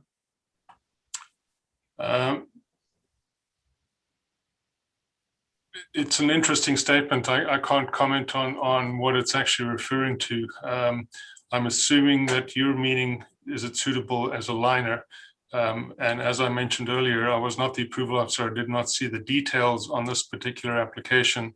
So I can't comment specifically on that. What I can do is I can point to you to the technical advisory group report that is now part of the record, and it's their conclusion was that it's not clear that a roller compacted concrete can meet the AOPA requirements, and it's not clear that it can't meet the AOPA requirements. So I take from that the devil is always in the details, and it depends on what the design and the specifications of that roller compacted concrete might be for that specific application. Thank you. That's helpful. Now I'm moving into the paragraph A, just at the bottom of that page. And in relation to the Muilwijk application, what information would you have, understanding the record that you had when you made your decision, and perhaps even some of the subsequent filings that we've seen from Muilwijks, about the uniformity of the liner? The only information that I could that I'm aware of is the information which was done when Mr. Labazou had either himself or a member of his team do coring of the already placed roller compacted concrete. And those core samples that I referred to just now show a depth range in the 150, 160 up to about 200 millimeter range. So that's the only information that I have with respect to consistency of the thickness of the RCC liner. Okay. And paragraph B, what information might you, what's your understanding about the proper water content the RCC when it was applied? So the water content of concrete is critical to ensure that it can actually meet design criteria and design strength. I have no information with respect to what the water content was supposed to be, nor what it actually was. None of that information is available to me even now. And now I understand you were at the site, and I think both Ms. Vance and Mr. Metherall asked you questions about inspection. So paragraph C talks about properly compact the product around transition areas. In your inspection, were you able to observe any of those? I could see that there was there were fence posts and the like that penetrated through the roller compacted concrete liner. I could not determine whether or not that material had been properly compacted. There were some photographs that were shared, and they form part of the exhibits where it does show some compaction, but whether or not that compaction is sufficient is unknown to me. And is there any way at this point in time to confirm whether or not proper compaction was in fact done? There's always an opportunity to take samples and have those samples tested through destructive testing. They crush them and they see where they fell. That would give you an idea of the compressive strength of the material in that location. And can they specifically do that in these kind of narrow areas around fence posts and bunk aprons? The samples are normally taken, so long as they could take the samples in those areas, they would be able to take those through to a laboratory where they have the equipment to do the compressive strength testing. The non-destructive method would be something like a rebound hammer, and as I set out in my decision summary, I don't believe that the rebound hammer is the appropriate tool to be utilized in this circumstance. Now they talk about testing concrete strength at 28 days, and obviously we're beyond that 28-day period now. If cores were taken now, would those provide use? Would that answer all the questions necessary to understand the concrete strength at site? You also have to have the correlating strength curve, so strength versus time curve. Concrete does cure over time and will continue to get stronger, or the compressive strength should increase over time. In the one report which was submitted by Mr. Both, and I forget the exact exhibit number, rock solid concrete, which was provided by Mr. Both, he does provide some information with respect to compressive strength versus time. He also does refer to some graphs, but I noted that those graphs are not part of the record and weren't included with the report. So some information which would be specific to the design of that RCC and how it would be expected to cure and therefore harden over time would be needed in order to correlate the information. And is it difficult to collect that information? I don't know. I've never tried to do it. The one thing that I can say is that it's far difficult to do it after the fact than it is to do it at the time that things are being done, for obvious reasons. The other piece of information which was in one of Mr. Muilwijk's submissions is that apparently the concrete supplier took some samples for testing. I don't know what that means. I don't know what tests were done or not done, but none of that information has been available either. Okay. And there is some evidence that after this, I'm moving on to paragraph D at this point. There is some evidence about the application of straw at surface after the roller compacted concrete was set down. Does that address paragraph D? I think it goes somewhat to show that some attempt was made to try and cure the roller compacted after it had been cured. I am aware of the photographs. They are part of the record, which shows a layer of what I assume to be straw placed over the RCC.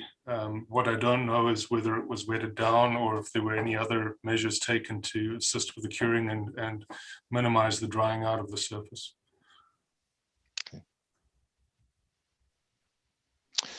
And then I'm moving down that page under the first bullet. And what do we know about compaction? So we have these core samples. Does that address the compaction that was done?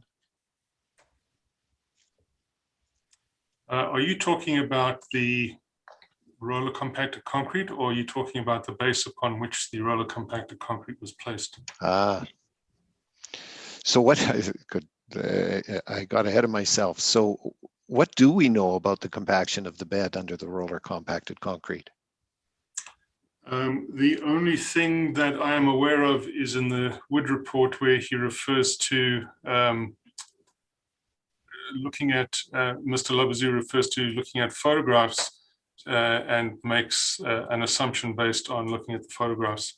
More information than that, I am not aware exists. Okay. And what information do we have about the installer who installed the product? Would it qualify as a trained installer? The only information that I have, again, is included in the Wood report, which references the name of the company that mixed the concrete and the name of the company that placed the concrete and compacted it. Okay. And that I have, again, is included. Hello, is somebody? I'm not sure what that was. Okay.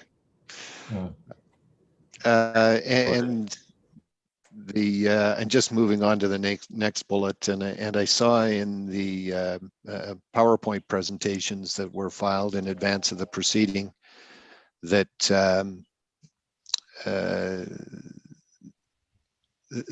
there appeared to be GPS employed as the roller compacted concrete was laid down and moved about on the surface.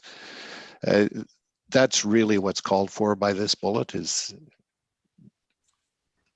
not only that, what I understand this bullet to refer to is that not only does the base need to be properly leveled, but then you also need to provide place the right amount of RCC material on it and compact it down to a certain level.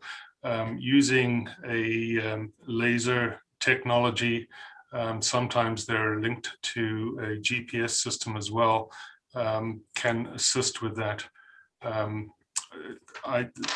Information that has been shared suggests that was carried out at this site. I don't know for certain. okay.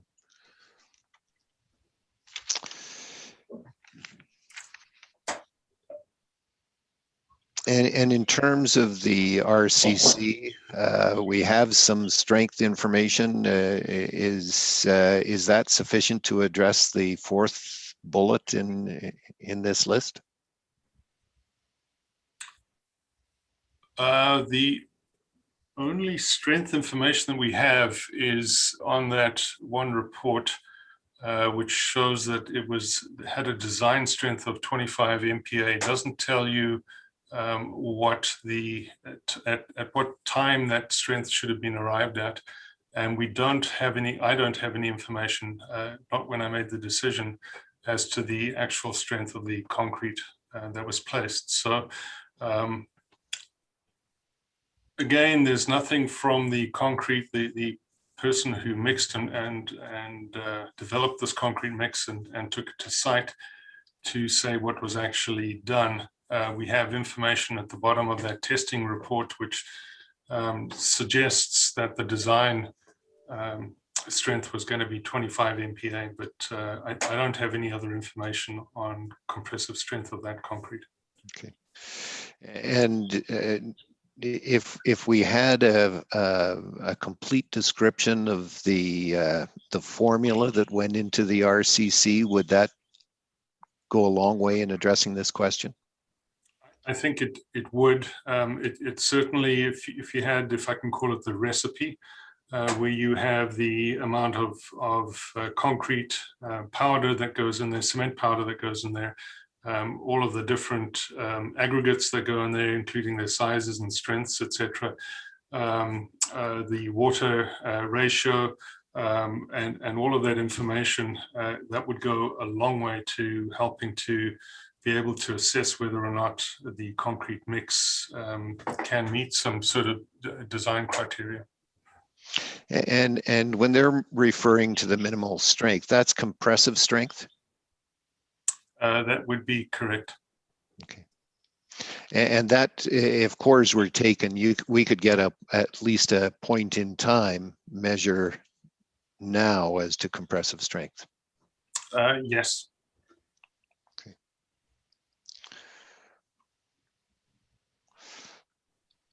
And part of the recipe is the next bullet deals with moisture content at the time of application. Is that part of the recipe that normally would be provided? It would normally be that way because that moisture content might be something that is much easier to measure so that you can either accept or reject the concrete that is being brought to the site to be placed. So it certainly is a very good data point to show that when the design was done, it was done under these criteria, and this material needs to meet those criteria in order to reflect what was actually designed and assumingly approved for use. Now, these core samples, they attributed a compaction associated with this core samples. Is this the very same compaction measure, this 92 to 95%? And I think the core samples suggested 99 to 100, something over 100, which I never understand percentages that go beyond 100, but.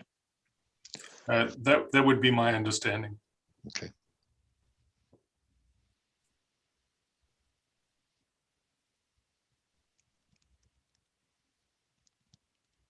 If I can just add to that, that requirement is typically measured at the time of compaction or shortly thereafter. So it's not at 28 days or 6 months down the road.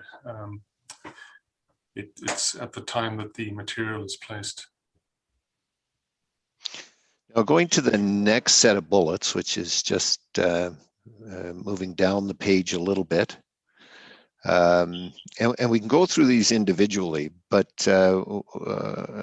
maybe there's not a need. I'll ask you the general question first is, I think I've read in the materials that the proponent has said they've done all of these things and they've met all of these things. Would you agree with that statement? And if not, where would your opinion depart? So I think on the first bullet where it talks about the bed of the liner is level and compacted before the RCC is installed, the information that is included with the application essentially says that they did level it. The part about compaction talks about it, the material being compacted by livestock in the areas of what they call two existing pens, and it should be noted that these pens only appear to have been developed around about 2012 or so. You can check the Google Earth photographs, which have a timestamp on them for that information. But if you have a look at the covered pens and the third pen, which wasn't one of the two existing pens, it's not clear how any compaction was carried out there. It essentially shows that the soils in the area were leveled, and that's the only information that I have on the bed liner preparation. Again, Mr. Labazu in his report indicated that he made an assumption based on looking at photographs about the level of compaction. It's something that intrigues me that you can make that categorization based on a photograph. And compacting the liner bed am I right in assuming that that's to protect the integrity of the RCC over top, prevent cracking?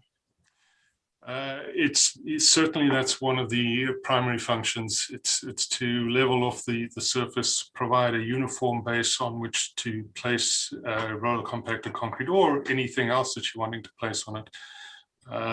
And that can have a significant influence on the performance of that liner. One only has to look at how roads are compacted, roads are constructed, and the amount of effort that's placed into developing the bed of the road before they actually put the top wearing layer on the top, to know the importance of having a properly prepared base for some sort of a final layer.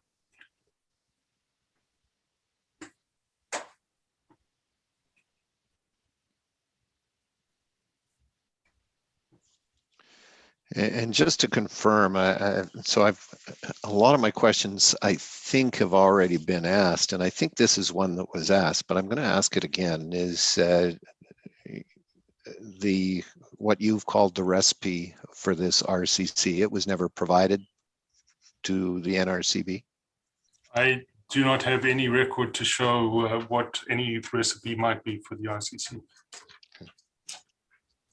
As I pointed out earlier, the only information that I have on that is at the bottom of the report, at the back of the Wood report. Okay. And in terms of measuring compressive strength, why does compressive strength matter?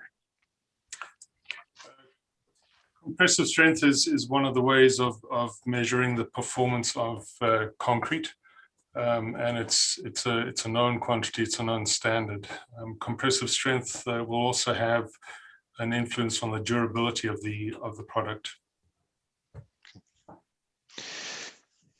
And not being an engineer, is it fair to say that if there's a problem with RCC as a medium, it's not associated with the RCC where it isn't cracked, it's the cracks that are the problem? Generally, it's the deterioration of the RCC product. When we talk about liners, I mentioned this earlier in the reading that I've done, and I've done a fair amount of reading about roller compacted concrete over the last number of years.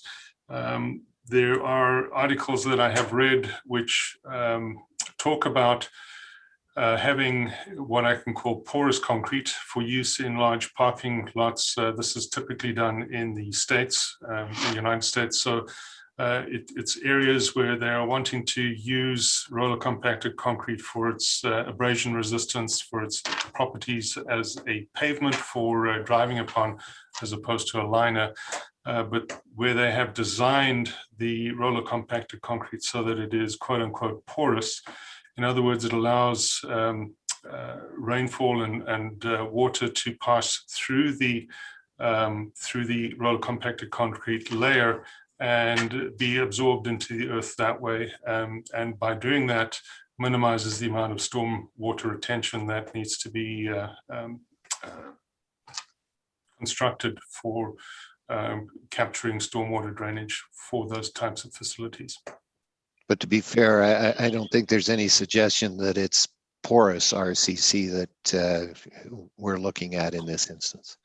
I don't know whether it is or it isn't. Again, the devil's always in the details, and a lot of that information is based on the aggregate that is utilized and the different ratios. So again, it comes down to the recipe and the quantity of the various materials and their properties. Well, my point in raising that is that you're able to utilize RCC for a multitude of different purposes, not just as is being proposed here as a liner to meet AOPA requirements. well, when I, and this is dangerous for me to, a path for me to start down, but when I look at the calculations of the permeability of the RCC liner as applied, the concern seems to be focused on the cracking rather than the uncracked portions of the surface. I mean, the uncracked portions seem to easily meet the AOPA standard. The information, as I understand it, is based on information that's not specific to the site. So in other words, it comes out of some sort of a reference manual. And that reference manual obviously has certain criteria to allow it to get to that point. As I mentioned earlier, the actual data which is specific to the site is limited at best. Well, this becomes an important question. Are you saying that the panel, when it does its assessment, should ignore that portion of the assessment of the RCC integrity, permeability? I think that the panel needs to consider all of the information before it. And my understanding is that the panel has an expert who knows about concrete to assist them with any questions that they have there. So I'm sure that that expert could provide them with the information that they're looking for.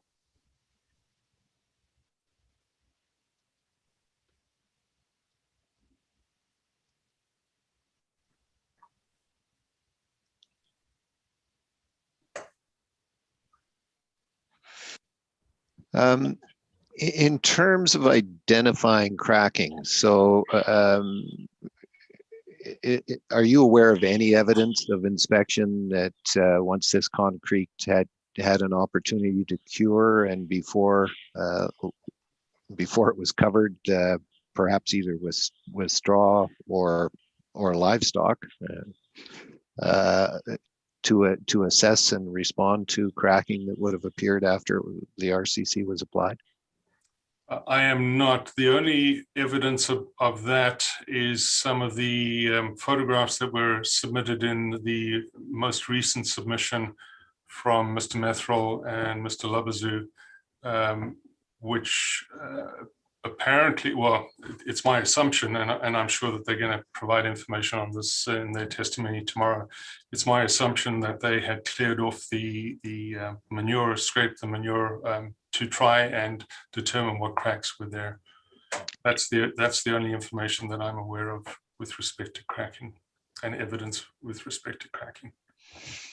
And in terms of responding to cracking on a longer term basis, what inspections might be appropriate and what response to cracks is feasible?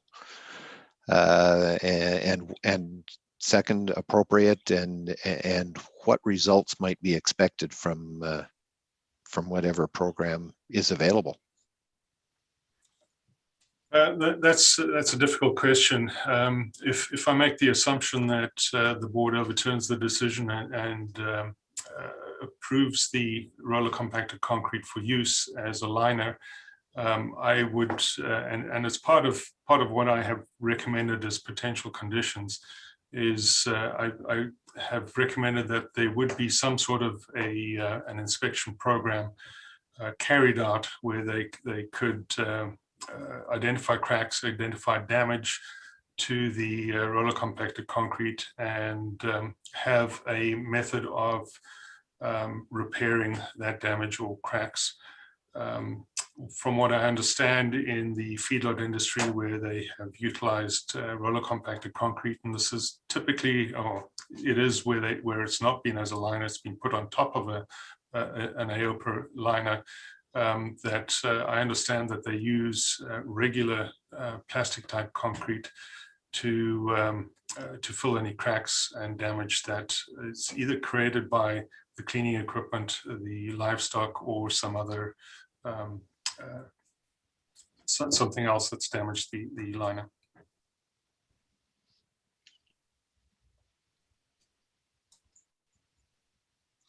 And these questions may be for Mr. Cunningham, but I'll put them out, and please either of you can respond.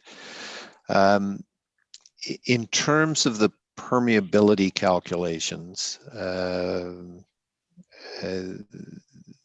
is there substantial agreement as to what might be anticipated for, or how you factor in the presence of cracking, size and number? And when I say some agreement between your approach and Mr. Muilwijk's engineer's approach. I think perhaps it's best if I take that one in follow. So, and we can look at Exhibit 3, PDF 100. We could bring that up, please.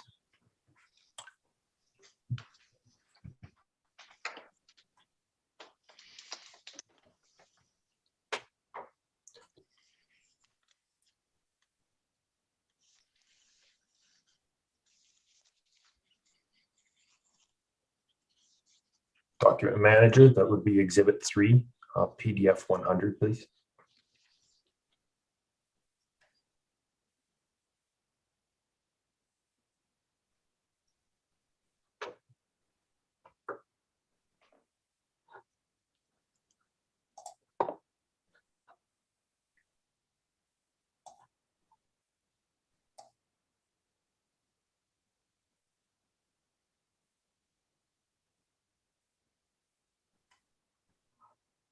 Yes, PDF page 100.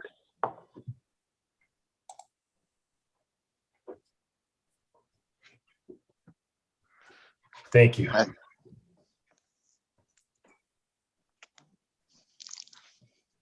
So, Mr. Kennedy, yes, the cracking is the hydraulic conduct, the crack percentage.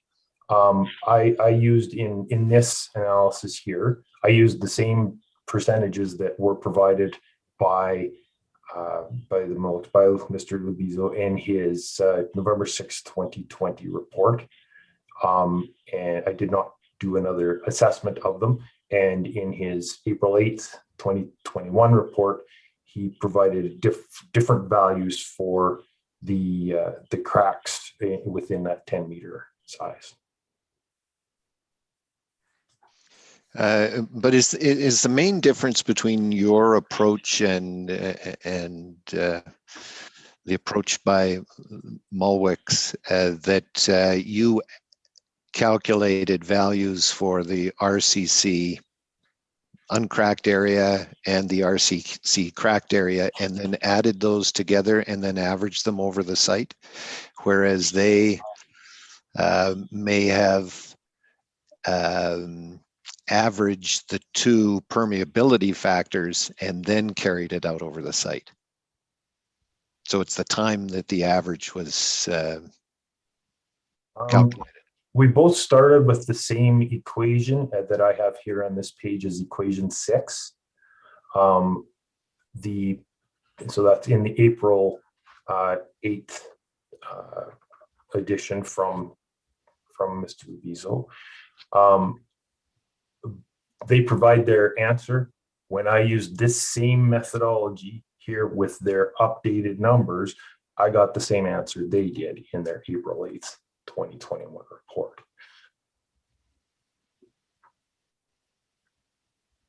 I can perhaps add a little bit to it, and I'm not sure if I totally understood your question, but One of the things that your question triggered in my mind was the assertion in the November 6th report that the cracks would be filled and compacted with manure, bedding material, soil, whatever was essentially in the pen by the action of the animal's hooves, and that it would be equivalent to what is termed a glade layer, so, which would normally be found in an earthen-lined storage where it's continually compacted by animals' feet. And I don't tend to agree with that because the only time that that might be true is if the cracks were large enough that the animal's feet could actually fit inside them and compact them, at which time you may have a much bigger problem than is being suggested in the document. So if you have a narrow crack, the animal's hoof cannot get down into that crack and compact the material in that crack. So that level of compaction, I do not believe could be attained as suggested. So is that the simple explanation? So I'm going to the second last paragraph where you say, Mr. Cunningham, you were not able to duplicate the wood result. And is it simply the fact that they were using a different value in terms of the permeability through the cracks?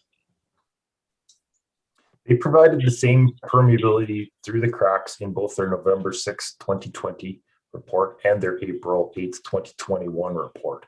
So I'm not, without having seen their calculations for November 6, 2020, their formula with the inputs they put in and how they arrived at the answer, I don't know what the difference was.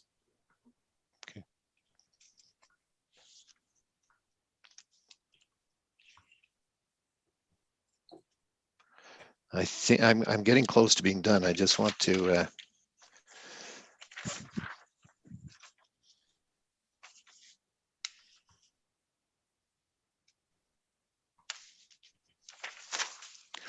I do want to confirm, and I don't need the exhibit pulled up, but much was made of Exhibit 77, which was the engineered concrete or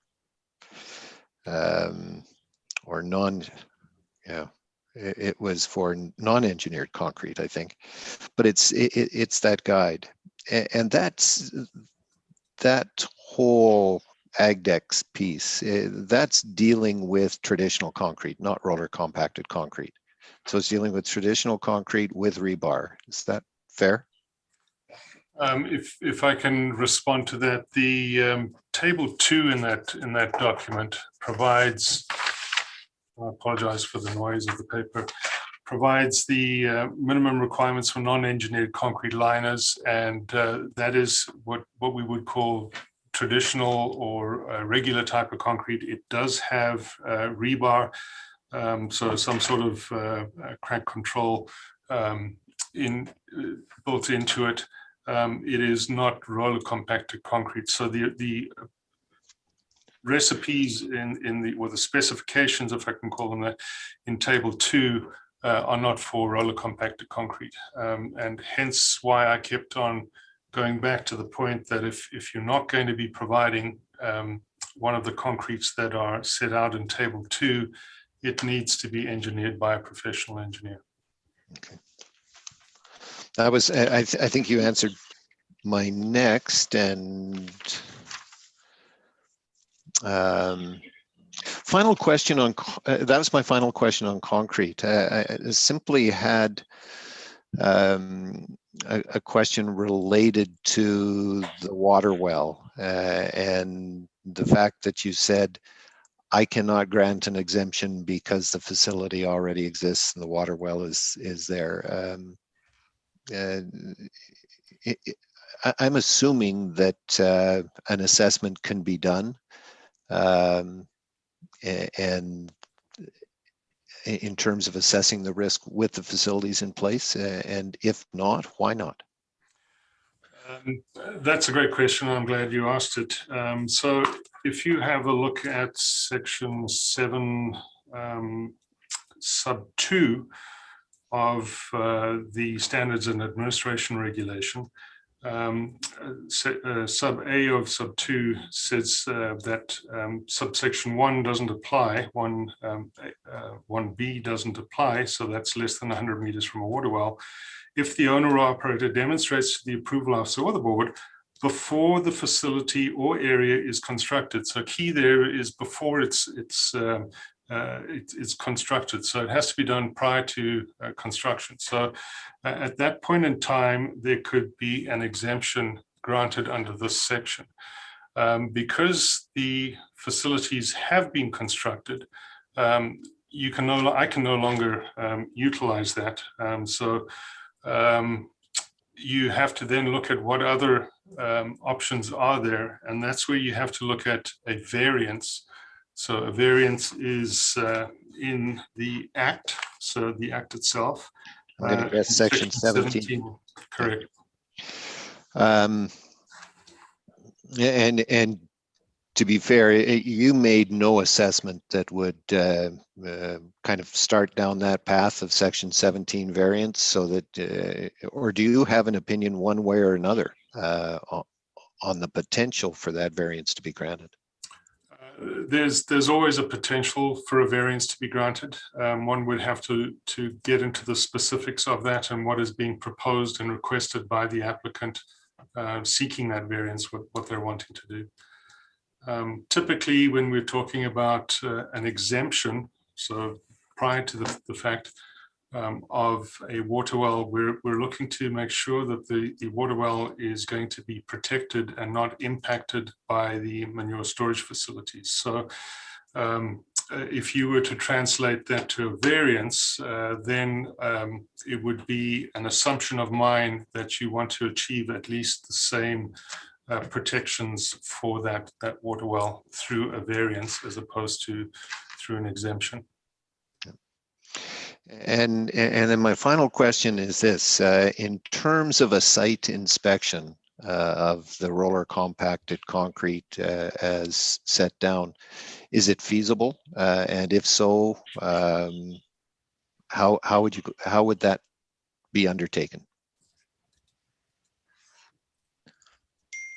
As I mentioned earlier, and if you read all of our decisions, we require an inspection prior to livestock or manure being placed in whichever facility has been permitted.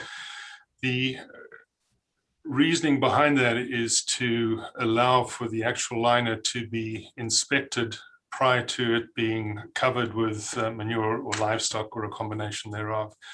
The challenge doing an inspection at this late stage, over a year after the liner has been down, is going to be having the liner clean enough so that an inspection can actually be carried out. It's not impossible, but again, it just adds a huge burden to being able to get it to that state where you can inspect it. And is the effort worth it? Is it warranted? If the board believes that my decision should be overturned and they want to approve a roller compacted liner, then it would be warranted at that point in time. Thank you. Thank you, panel. Thank you, Mr. Chair. Thank you, Ms. Vance. Those are my questions. So, Mr. Paulo, we mentioned we were going to be going tomorrow, so it wouldn't be too late tonight, but we are not done and we won't be done by 5. How much more can your mind and fingers take? I mean, I hate to break this in the middle, but I also need to be a little bit respectful here, and we had a plan. So how much longer can you go? I'm okay. You're good? Yeah. Okay, well, thank you very much. Really appreciate you accommodating. And panel members, I guess, I do have a number of questions, as you may as well, but let's, to the point we can make them snappy, and I guess we'll hope that Mr. Cunningham and Mr. Cumming give us snappy answers. So, Ms. Maharaj.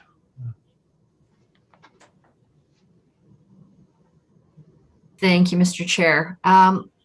I have a couple of questions with respect to along the line of the what can happen next. And I'd just like to add a little bit of precision on a couple of points for myself, following up on Mr. Kennedy's questions.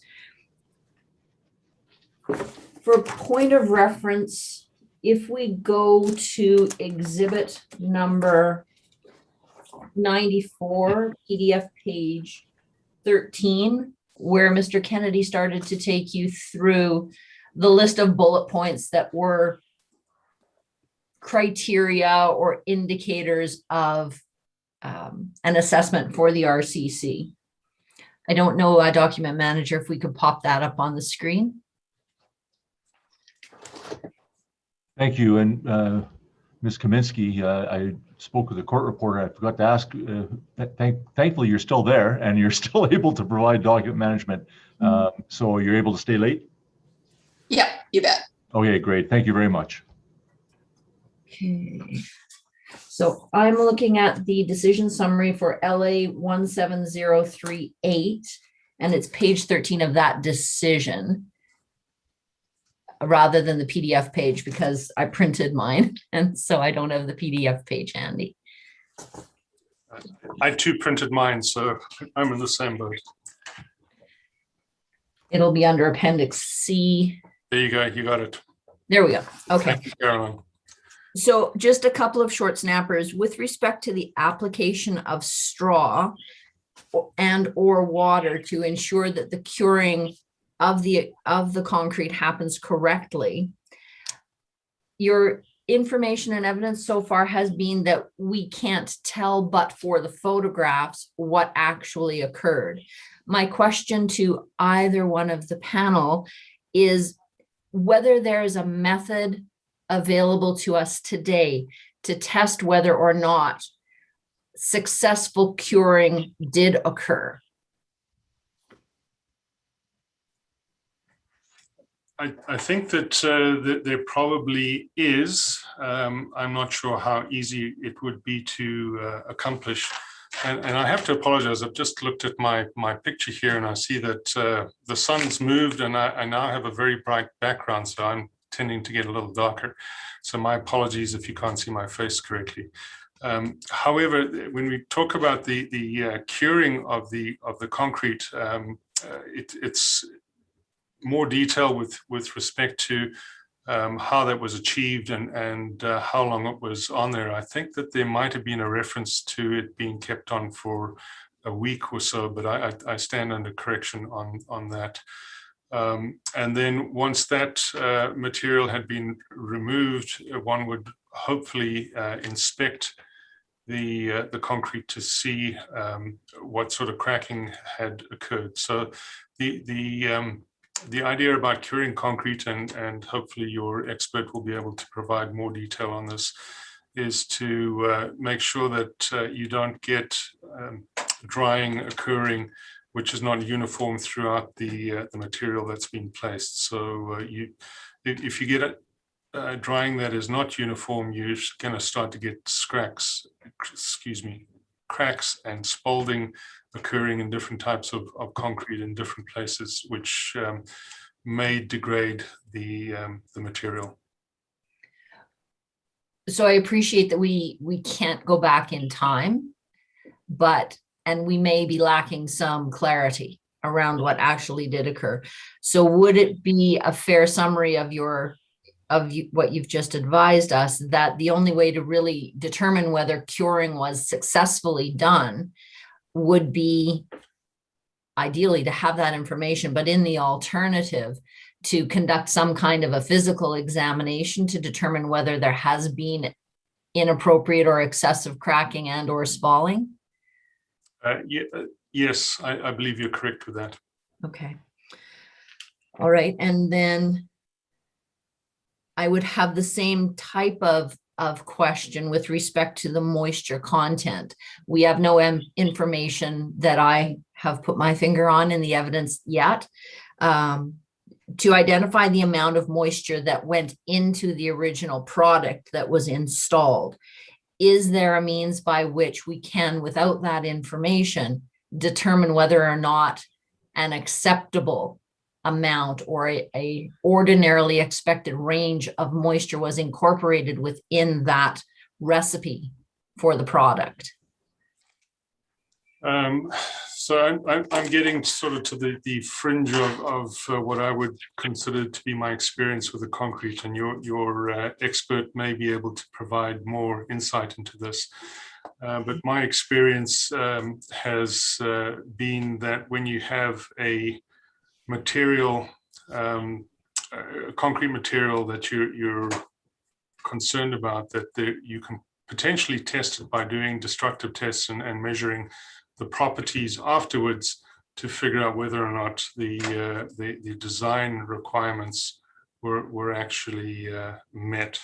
To do that, as I discussed with Mr. Kennedy, especially at this late stage, one would have to know what the design requirements were and know how that changed over the course of time, or how it was expected to change over the course of time. Okay, thank you. And then I just have one question for Mr. Cunningham with respect to the environmental risk screening tools and the results of those particular tools. We talked a little bit about the fact that the one well may have been either upslope or downslope, but in your assessment, because you only have the desktop information, you made the assumption that all four of the cores were at a similar elevation. And there was the adjustment that you made with respect to the one well. If you could just take a look at exhibits 60 through 63, with respect to that adjustment, and if you can let us know which one of these particular exhibits changes and whether it changed out of the range.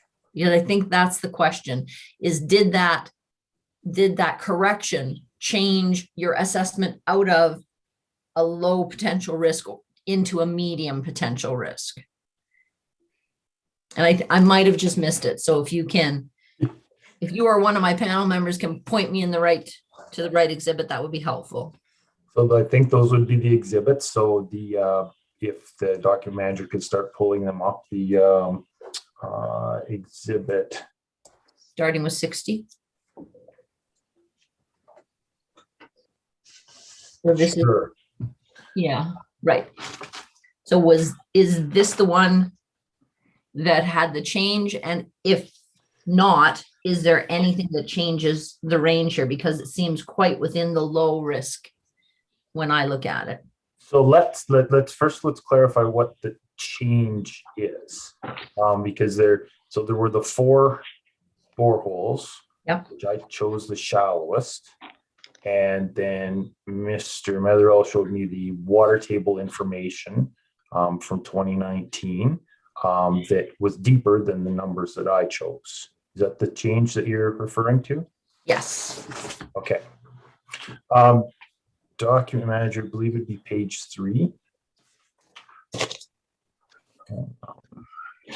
Actually, page 2, be a better place to look.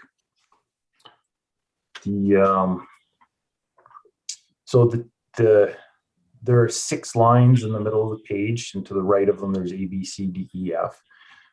These all come from the site information forms for those various facilities. So if we, instead of using for E, the depth of UGR below grade as being 2.7, but use the 3.5 meter that was provided by the applicant as a water table, that would change the depth below the bottom of the facility by less than 1 meter. So it would be 3.5, it'd be 2.3 meters would be a depth to UGR below the bottom of the facility. It would also change potentially the thickness of the protective layer to that same thickness of 2.3 meters. So for the scores on this page, on page 2 of this document, that would continue to be less than 8 meters. for the depth to UGR from the bottom of the facility, so no changes here. Okay. Go to the next page, please, document, page 3.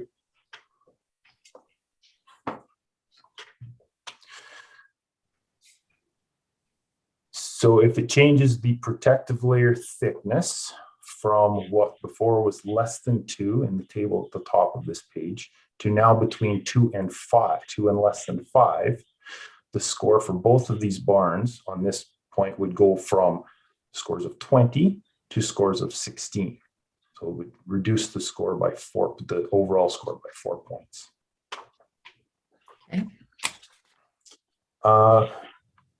Dr. Manager, if you go down to the next page, please.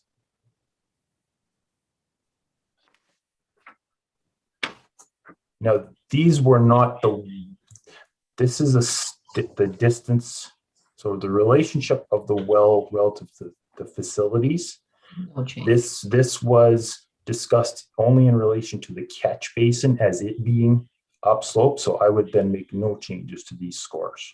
Okay. So next page, please, document manager. The infiltration potential would not change. The total groundwater pathway score, instead of being 54, would be reduced by the 4 points that we reduced a couple pages ago, and the score for each of these facilities would be 50. Next page, please. So page 6. So those are then become the on the 2 rows, the groundwater pathway scores would now be 50. When you add the 50 to the 21 as a hazard potential, come up with 71, and times an exposure multiplier of 1.2. Need a calculator for that.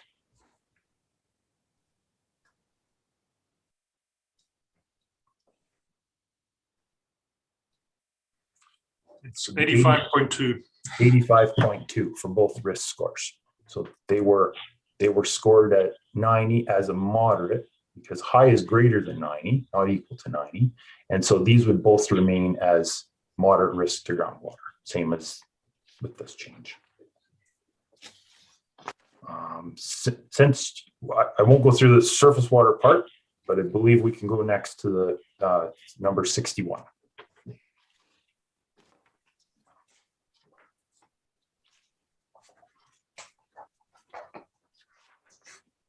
And again on page 2.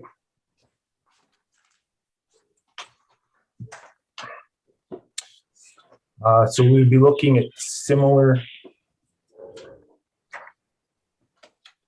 changes here. So change the depth of, so the line E that is now marked, it's 2.7. Yeah. If we change that to 3.5, then the depth of the storage below grade would now be 1.0 for both of them instead of 0.2. And the thickness of the protective layer would be the same as well. It would be now be 1.0 as well. But for the scores on this page, in the table, the uppermost groundwater resource, the 1 meter depth is still less than 8, so there are no changes to the score here.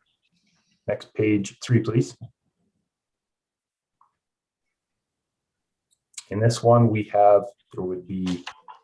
went from a 0.2 thickness of protective layer to 1.0. So there would be no changes to the scores for on the protective layer on the top of this. Next page, please. Actually, there would be no other changes throughout. Okay. Down to the page 6, please. So none of the scores change on that one. There'd be no changes. It would still be a 95.7. Okay. Document 62, please.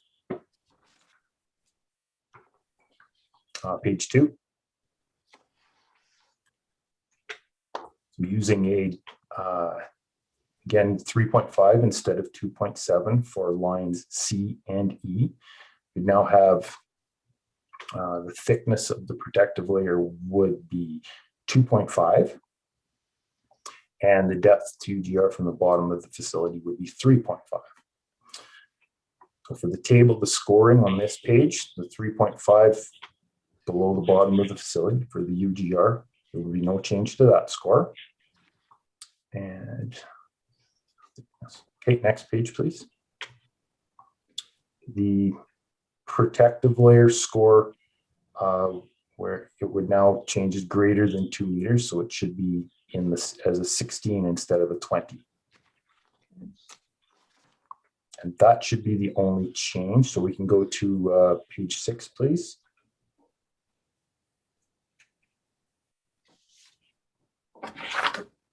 So the groundwater pathway score would be 4 less due to the change in the protective layer. So that would be 5 plus 60 equals 65, and multiplied by an exposure potential of 1.2 would be 78. So it would still be within moderate. That's the only one there. So document 6 or exhibit 63, please. Page 2.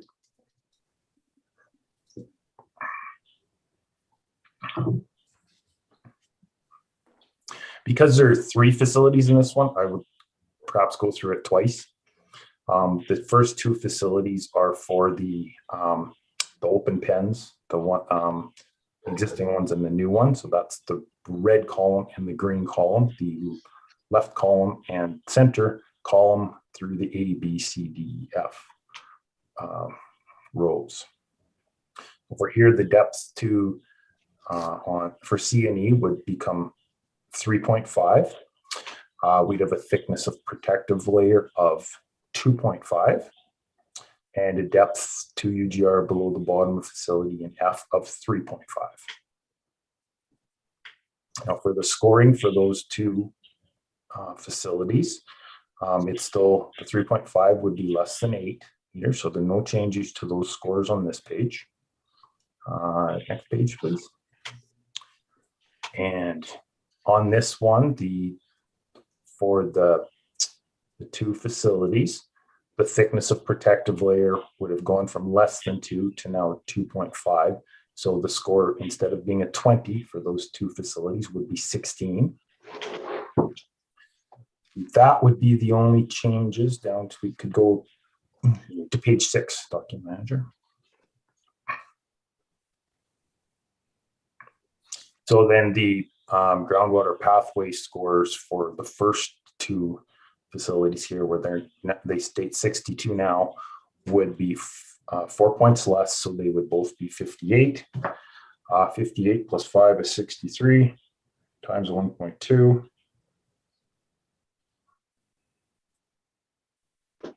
Equals 75.6 for a risk score to the right. Again, it's currently moderate is 80.4, be reduced to 75.6, would remain moderate. Document manager can go back to page 2, please. Actually, to page 1 for a second. This is the catch basin now. So the catch basin we discussed a little differently too. So page 2, please. Thank you. The depth again for E and C would be 3.5 meters. Subtracting, and I'll use the same depth of the storage below grade that I used here of 1.8. There's some discussion about that today, so I won't change that. But 3.5 minus the 1.8 meters there would be 1.7. So that's what D would be, is 1.7. And it would be the same for F, 1.7. So for the table and the scoring on the right column of this for uppermost groundwater resource, the 1.7 would be less than 8, so no changes to the score here. And next page, please, page 3. The protective layer here, it would still be less than 20 for the thickness of the protective layer. So no change in this on this page. Next page, document manager, please. And this is the change that Mr. Cumming described earlier today in how that score would come up and with how that would be changed. Do you want me to continue through the scoring for that one?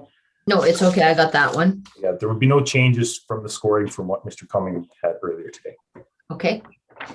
That would be all of the facilities.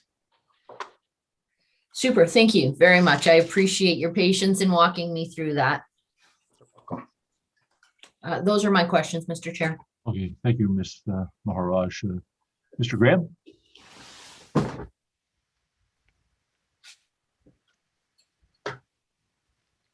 Don't think I've got any at this time. I've got some questions, but I'm not sure there are ones that I can ask them. Okay, well, thank you, Mr. Graham. Ms. Stewart? Thank you, Mr. Chair. I wonder if the document manager could bring up Exhibit 2, which is the approval officer decision, page 8, section 9. I appreciated the discussion this morning with respect to the water well calculation, given a score of 1, on that up gradient versus down gradient assessment. And but I note in if I've got the right thing here.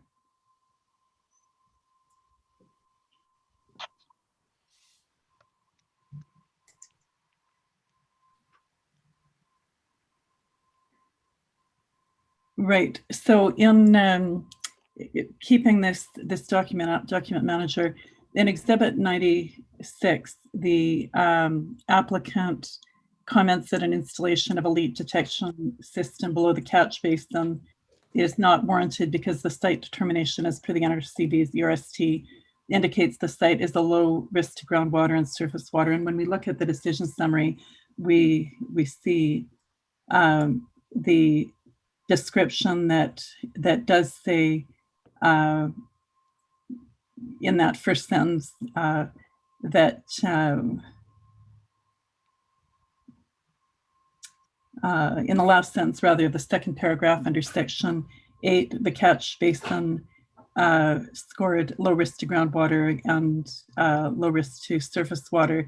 Despite the above, I'm of the opinion that the additional groundwater protection measures are warranted. So just to help us understand, recognizing some of the detailed discussion we've had around soil types, from an approval officer side, Mr. Cumming, how do you walk down that path to apply discretion in general when you have the ERST that says, it's a low risk to surface water, low risk to groundwater, moving down that path to conclude that that there'd be a requirement for a leak detection system? Thank you very much, Mr. Stewart. I tried to lay it out in my decision summary, as you point out here. What we established is that there is a shallow groundwater table at the site. It is literally a meter or so below the bottom of the catch basin. The soils in the area are coarse. In other words, if you poured a liquid onto them, the liquid would permeate those soils pretty rapidly. The synthetic liner, and I think I did this in part of the testimony when Mrs. Vance was speaking to me this morning, and I indicated that the reason for a leakage detection system is to determine if the liner is failing and to be able to address that prior to any significant contamination of groundwater by any leakage or leachate from the catch basin. The leakage detection system that we have seen installed and done it at other feedlots where they have put synthetically lined catch basins in essentially consists of some sort of a collection system underneath the synthetic liner of the catch basin, which gets directed into a sump or collection well, which can be easily sampled either by visually looking or by putting a probe down into the well. If you detect any leachate from there, you can then take a sample of that leachate and determine whether it's manure constituents or potentially groundwater. So the design of that system is best done prior to the installation of the synthetic liner. And as I mentioned earlier today, the ongoing costs as well as the installation costs of such a system are typically lower than if you were to consider a groundwater monitoring system. A groundwater monitoring system would tell you when you had a problem with contaminants in the groundwater, but it won't tell you, it won't give you as quick a response as a leakage detection system if you have mechanical damage. As was mentioned earlier, the synthetic liner that is being proposed here is either 40 mil or a 60 mil. So either 40 mil would be about 1 millimeter thick, 60 mil about 1.5 millimeters thick. And they can be damaged by the likes of improper installation, a rock going through it, animals walking on it and puncturing the liner, by mechanical damage from equipment used to empty the facility, amongst others. So being able to ensure the integrity of the liner, I believe, is important in this situation. The reason that it shows that it's low is that they have a liner that can meet AOPA requirements. I hope that answers your question. It does. Thank you, Mr. Cumming. Can document manager, can you bring up exhibit, I think it's 44, it's a May 22nd, 2020 email. So Mr. Cumming, you referenced a lack of information. You know, we've heard lots about that available due to the RCC already having been installed. And in addition to what I believe you characterized, my words, deficiencies in terms of what was submitted. When we look at this email that was referenced, I think, by you and Mr. Labazou, and if Mr. Cunningham is the appropriate person to answer this as well, I'm wondering if you look at this particular list of items, recognizing you're walking that fine line in your position of an approval officer versus providing, you know, technical information. In this list, can you specify which of this list has not yet been satisfied? And if there are remaining items, what would be required to satisfy them, and you know, methodology, given that we are kind of where we're at in terms of it's already installed? I will certainly try. There are 5 bullets on the list that's on the screen right now. The first bullet is the preparation for the base onto which the RCC will be placed. We have very limited information on how that base was prepared. The strength of the concrete you propose is the second item there. Again, this was provided in the report which was attached to the back of the Wood report, which essentially just gave a little square which said 25 MPa. It didn't tell us at what sort of age that 25 MPa was, but that's the only information that we have there. I don't have anything from the concrete designer or supplier to support what the proposed strength of the concrete was that they proposed to use. The type of sulfate protection that's proposed, this is important because of the nature of the soils that we have here, as well as the nature of the manure will degrade concrete over time if it does not have sulfate protection in there. And there are a couple of ways of doing this. If you refer to that, and please don't bring this up again, it's the same concrete line as exhibit number 77, the AgDex 096-93. That gives some information on sulfate protection. I do not have any of that information with respect to the RCC that was installed at the site. How cracking of the concrete will be controlled is the next bullet, and I don't have any information on that with the application. The how joints, the last bullet of the 5 is how joints, posts, and other protrusions through the liner will be sealed. The only information that we have on that is that they used a hand packer around where they had posts and other protrusions. But there wasn't any information in the application to specify how that would be achieved.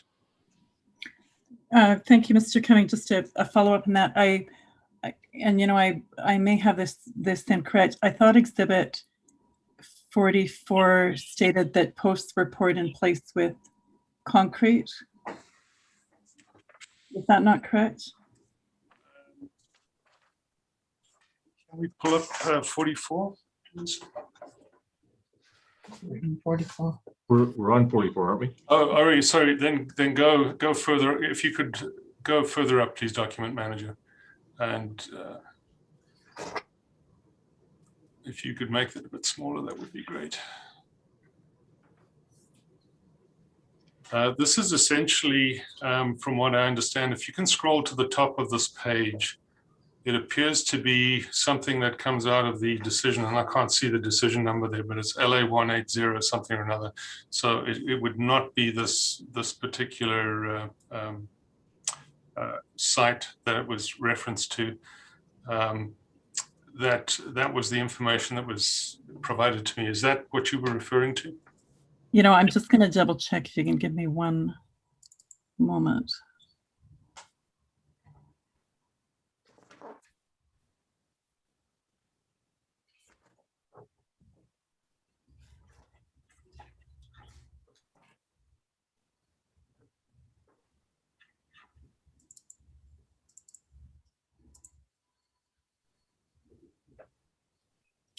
So I'm looking at if we can go and because of the way that screenshot works in the document, I appreciate it's difficult to see, but I think now I can find it. So document manager, I think, can you scroll below this photo that you see? And the very top of that next page with the concentrated text, if you can enlarge that.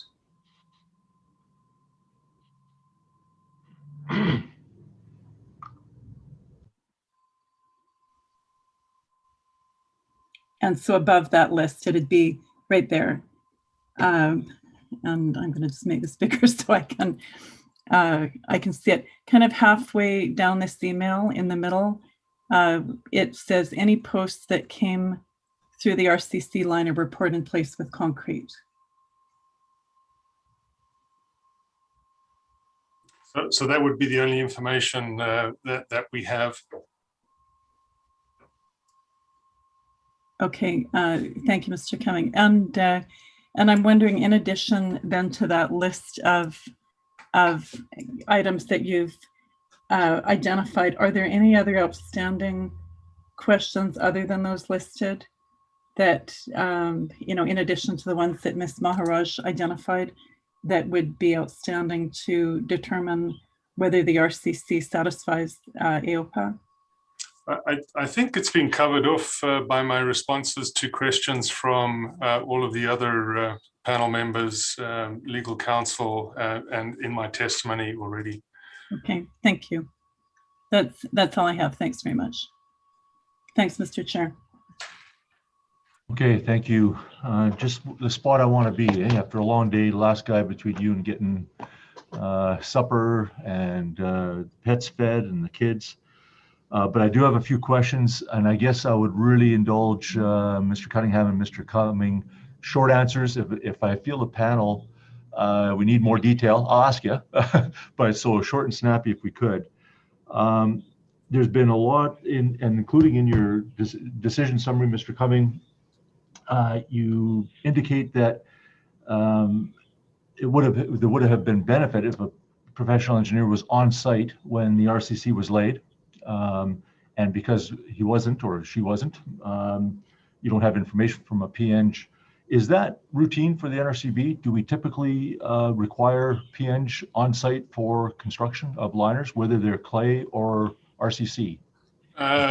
It depends on the liner that's being proposed. In this instance, if and all of the discussion that's happened with respect to that concrete liner, it is my perspective that the roller compacted concrete should have been designed by a professional engineer, and in order to verify that the design was carried out and done in accordance with their specifications, they should be on site to do that evaluation.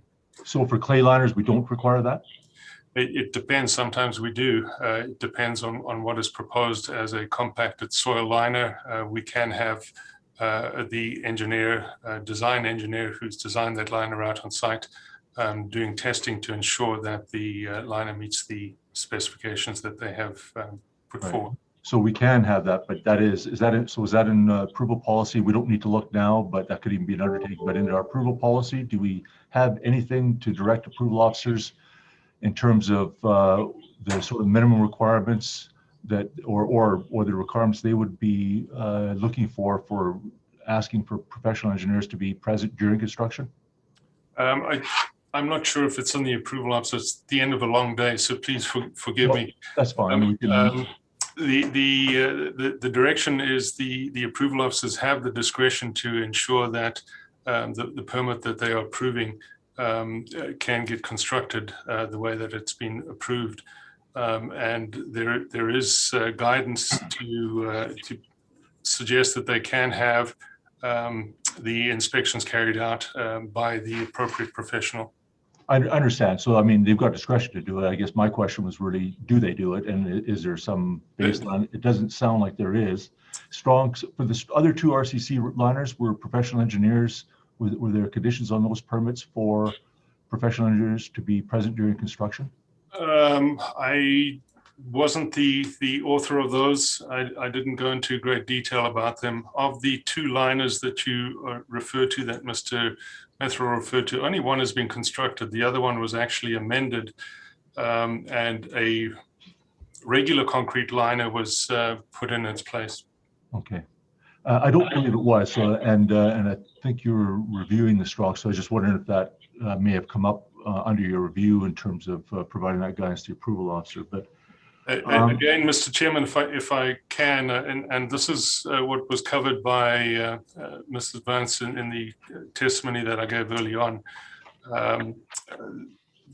The guidance that I would provide as the Director of Field Services to an approval officer in their decision is information that they can take to assist them with their decision. They are not obliged to incorporate that in their decision-making process. So they still hold control over the decision that they issue under their signature. Yeah, I understand. And so we can, you know, I could, I guess, have that as an undertaking. And I'm just sort of curious about the approval policy because my understanding is that approval officers are asked to follow the policy, and when they don't, provide reasons, which is a reasonable approach forward, I would expect. Mr. Chair, this is Fiona Vance. If you would like that as an undertaking, perhaps we can just have it spelled out really clearly so we can do our job. Yeah. So in the for the undertaking, if there is any reference in the approval policy or any guidance provided for approval officers as to when professional engineers should be on site during construction. Thank you. I'm sorry, I know I'm asking the questions fairly quickly and moving on. I hope this doesn't come across as being rude. I'm just trying to get through the day and then let our folks go home. And we'll reconvene tomorrow. And also being last, of course, my well-organized questions, I'm all over the place because a lot of them have been answered, which is great, but it makes my job a little bit slower.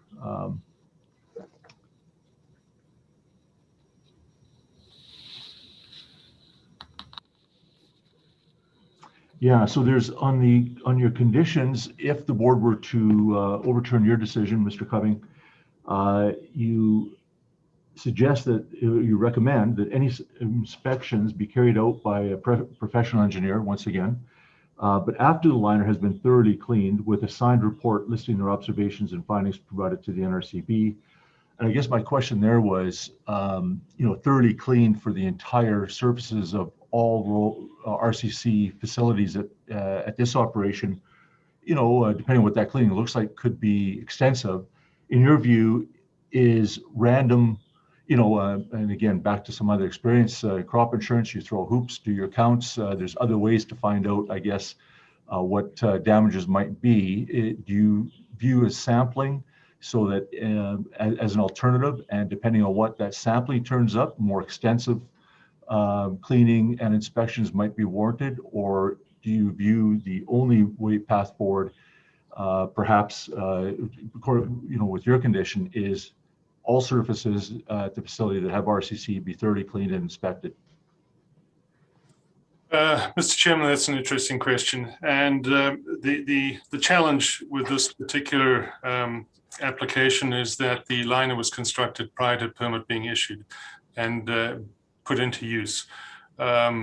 Typically, as you will note in the decisions that we issue, we have a requirement that the site inspection take place prior to any livestock being placed on in a pen in a livestock CFO facility, or manure on a manure storage facility. There are obviously times when that is not able to be done, so that the approval officers do the best that they can to do that. Each situation is slightly different. So in this situation, as my testimony has been, and as my decision summary states, there has been a significant lack of information, in my opinion, to show that the requirements of AOPA for groundwater protection can be met. So if the board were to choose to say that in their opinion, in your opinion, the RCC which has been placed there can meet those, then certainly that's within your power, and you could then decide what level of inspection you would deem appropriate for that. It's with you. You have experience, as you've shared, about doing random things. Random is always can lead you down a path where yes, you miss different things. So Mr. Cumming, I should have been a little bit more clear. Perhaps if it is overturned, the first inspection ought to be the whole thing. I guess that's a decision that we don't even have to make yet, because we don't know where we're going in terms of the permit. But your condition says ongoing monitoring inspection. So sorry, I really meant over time. Let's say this was overturned, the inspection is done, but this says ongoing. So I guess I was envisioning every year sort of a pressure washer cleaning of all the facility. Just wondering then, perhaps after the initial inspection, some sort of random inspections would be sufficient. My apologies for misinterpreting your question. Well, I probably wasn't clear enough. So the ongoing inspections that I would recommend are, because we don't have sufficient information on the performance of the RCC. So I believe in situations like that, a coordination between the operator and whoever was going to do the inspections, so that the facilities could be appropriately cleaned, so that you could identify if there was damage and what the extent of that damage might be, and then provide a report on that. Okay, thank you. And I was trying to get a handle on this cracking. We talked about that quite a bit. Mr. Kennedy addressed it, and will likely be addressing it tomorrow. But in my mind, I just wanted to get some clarity around this. So I'd like to do this quickly, and it's sort of along the line of going through some numbers that similar to Ms. Maharaj, but in a different sort of context. The Wood report, and if you've read that, you'd be familiar that the estimated, the estimates they used for the permeability for cracking was based on, well, it turned out to be a 10 meter by 10 meter area would have 0.15 meters squared of cracking. And that's their assertion. I'm not asking you to agree with that or not, but under that assertion, on 100 meter by 100 meter, I think that works out to 15 meters of square meters of total area that would be cracked. And if we had, say, 400 by 100 meter surfaces there, I didn't go and add them up precisely, but there's a number of facilities. Most of them are either that, about that or less. That would work out to, if we had 4 of those facilities, according to my calculations, 60 square meters of cracks. And that's approximately 8 by 8, or if you go into feet, 645 square feet. So, I believe I've got those numbers right. Do they sound right to you? I know I've kind of thrown that out there in a hurry, but 0.15 square meters for a 10 by 10 square area. Mr. Chair, it's Fiona Vance. I just want to make sure that we're all talking about the same wood report. I wonder if you could just be more specific. Yeah, it's Exhibit 98. So it is the April 8th, 2021 one. Okay, Yes, thank you. Thank you. Sorry, I should have mentioned that at the start. Thank you, Ms. Vance. So we multiply that by 100 because 10 by 10 square meters to get up to 100 by 100. Multiply it by 100, so that's 15 square meters per 100 by 100 meters square. And if we had 4 of those, relatively, 100 by 100 meter pens, that would be 60 square meters, 8 by 8. And if you converted that to feet, it's about 645 square feet. And I thought, oh, okay. So how big is this? And it would be, if we think about pen sizes for even a registration size facility, or that would be just under registration, in other words, not requiring any permit, that works out to, if you're just under 149 finishers at 200 square feet per animal, you'd need about 29,000 square feet. And so that's almost 45 times larger, that one pen, than the total amount of cracking as of today, if the wood report has it right. So just, and so if those numbers are, and we can, I can have you check those, and if I'm wrong, we can correct that perhaps tomorrow. But I've had that right. Does that number seem about right in terms of total cracking, 645 square feet?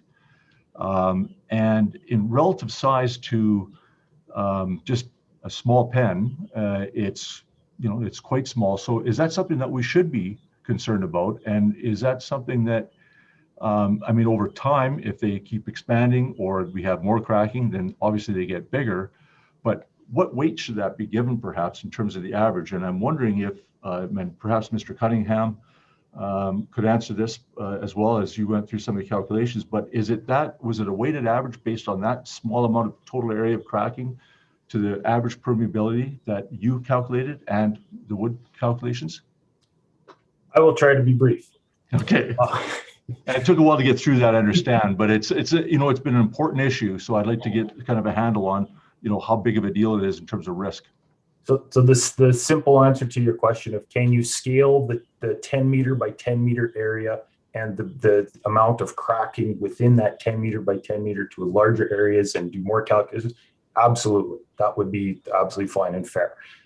Subject to checking the calculations you verbally said, they sound about right as to what they would be for those differing areas. How big is that area relative to another feedlot pen? Like, how important is it? I think that really shows up in that I was able to show it in my analysis. So don't bring up this document, not Document Manager, but it's in Exhibit 3, PDF 100.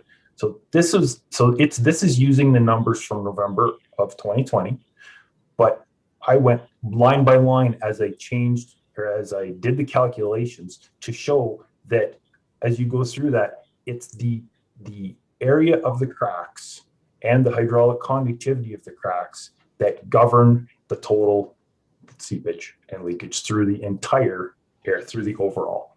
If you change the pieces of the hydraulic conductivity of the uncracked of the RCC or the area, it doesn't really change the overall outcome at all. It's all about the cracked area, like the percentage of cracks, and about the hydraulic conductivity through there. So that ties in with generally with the concrete guideline, which we've talked a lot about the details of it, but the parts of what are in the concrete guideline for regular plastic concrete are how are you going to control cracks, which is often by rebar, and another method that's listed in there is using expansion joints.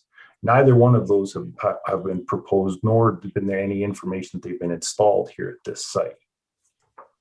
So if we're talking about an area that is, and you've agreed with me that the numbers sound about right, about 1/45 of one pen, so 645 square feet, which is only would support 2-3 animals. So we're talking about a very small area. If that is left just in terms of permits or operations that don't need a permit, they're small.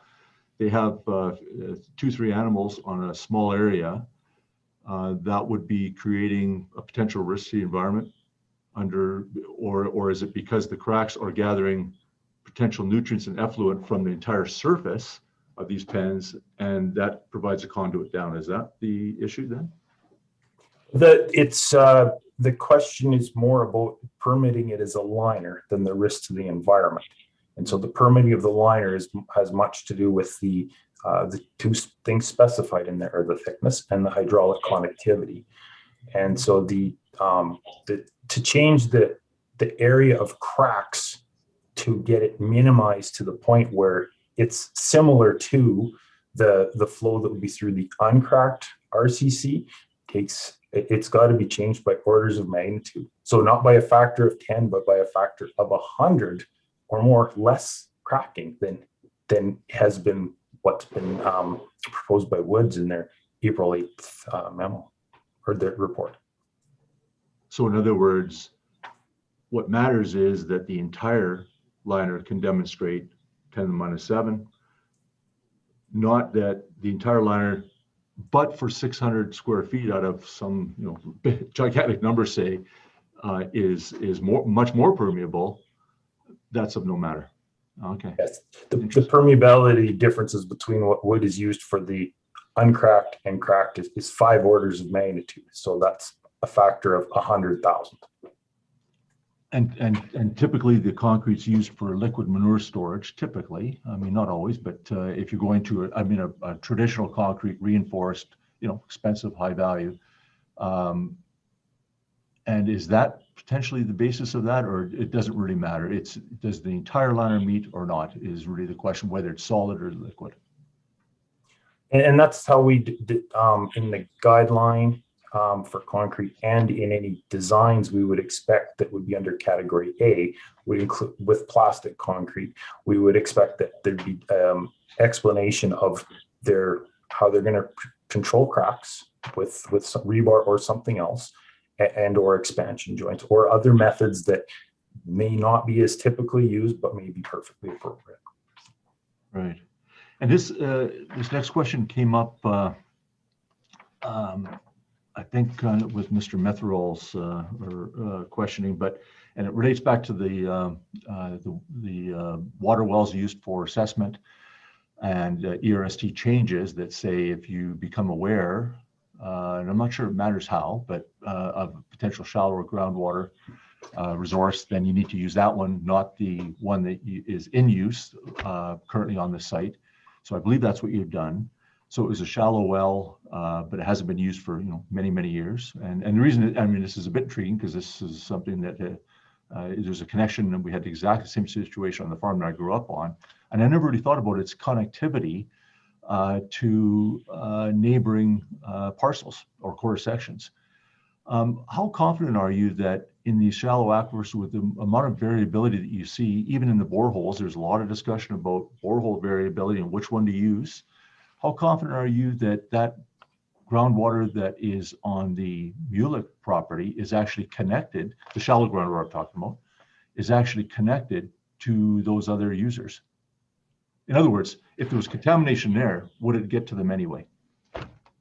Well, how connected is it? There's a lot of unknowns about that. If to go beyond the screening level into an assessment level, that'd be the time to try to find that out and do some testing and some current water qualities and some actual multiple installed monitoring wells with water level elevations to determine what's the direction of flow. A look at the topography map showed that you don't have to go very far west of Mr. Muilwijk's place and the elevation rises substantially and quickly. And so, and we're not very far from the Old Man River. There's a couple of the regional things that may be at play as well. So it's difficult to say with certainty based on the information we've got that it's directly connected, but also there's enough information there, including at least one of those properties. They have no record of a water well ever being drilled. And so, well, they may, and if they got to the 80s without having drilled one, they may not have drilled a subsequent one and may still be using that same water. So with the reasonably conservative nature of making reasonably conservative assumptions in the risk screening tool, I felt it was appropriate with the information that we had at this point in time. If I can just add a little bit of information to that, and this is just based on observations at the site, is that there are a number of gravel pits, relatively shallow gravel pits in the area close to where the CFOs is located. One of which is just a little bit west, it's a little bit east of the proposed catch basin, and then there are several others further east from there too. So the gradient from the, well, you don't know where the well is. You don't know what the litho of well 734 is, and you don't know where it was located. But let's assume it was located, well, obviously it was somewhere on the quarter section. The gradient flows to which wells then? There are wells being used that are down gradient from this facility. The other wells that I saw I showed are to the south. So on the quarter section to the south, and then the next quarter section south of that. So those were that was the 3/4 sections that I found wells that matched close enough to say this looks like it could be the same thing. And that is in the direction of the Old Man River from the confined feeding operation. So it would tend to be more downslope from the operation than upslope or cross slope. Okay. And you don't have to get this up, but we've spent a fair amount of time on Exhibit 94 and others, but 94 I think had the most detailed sort of guidelines for the RCC. It was in another permit. They sort of look like our guideline. I mean, the way they're written out there. And Mr. Cumming, when you were initially processing this application, or when Ms. Snowden was, did you have any communication? Did Ms. Snowden ever come to you and say, "What do I do with this RCC?" She was a relatively new member of the NRCB, but were there any conversations between you and her in terms of the approach that ought to be taken at that time, at least? Yes, there were conversations that I had with her, and I understand that she would likely have had conversations with other approval officers as well. And we had several meetings with all of our approval officers together prior to that to essentially provide direction to everybody to make sure that everyone is having a consistent approach. And that approach would be for the applicant to show how they could meet the AOPA requirements. So do I have it clear then you had really dropped that guideline that you had then in terms of install at 7 inches and uniform depth, and that was dropped, and what you went to a different model, which was have the operator demonstrate that they could meet AOPA. So our guidelines were no longer in use then when?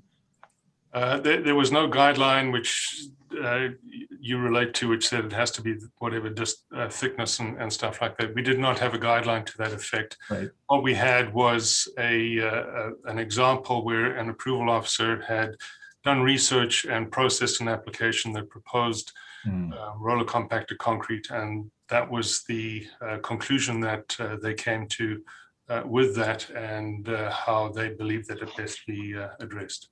Okay, I'm sorry. I called it a guideline, and you're right. It's not. Sort of a guide that was given there was guidance given in the approval on how to do it. So that is essentially no longer in force, and it was not really at play with Ms. Snowden or with you. It was always going to be sort of a process where the approval would be granted if the operator could come and demonstrate equivalency, because you presumably, is it fair to say you presumably didn't have confidence in the conditions or the guidance given in the previous two RCC approvals? We had gone to agriculture and forestry. We'd taken the information through to PAG and said that this is a trend that we're starting to see in the confined feeding industry, especially the feedlot industry. And we're starting to get requests about utilizing roller compacted concrete as a liner or a pen amendment on top of an existing liner in the feeding industry for various reasons. And that information is included in some of the research projects that are included in the evidence that's before you. Based on that, and there was some information a little earlier, and I can't remember who gave it, but it was about the potential of when the original concrete guideline 096-93 was developed, about having some sort of a standard mix for roller compacted concrete. And at that point in time, there wasn't enough information to do that. And through the technical advisory group, we approached this over the last couple of years. And the result of that investigation is the report, which was made public, I think it was earlier in March of this year, and which is part of this. And as previously mentioned, that report says that there isn't enough information to generate a guideline, but there's also not enough information to say that RCC can't be used as a liner. Right. Okay. Thank you.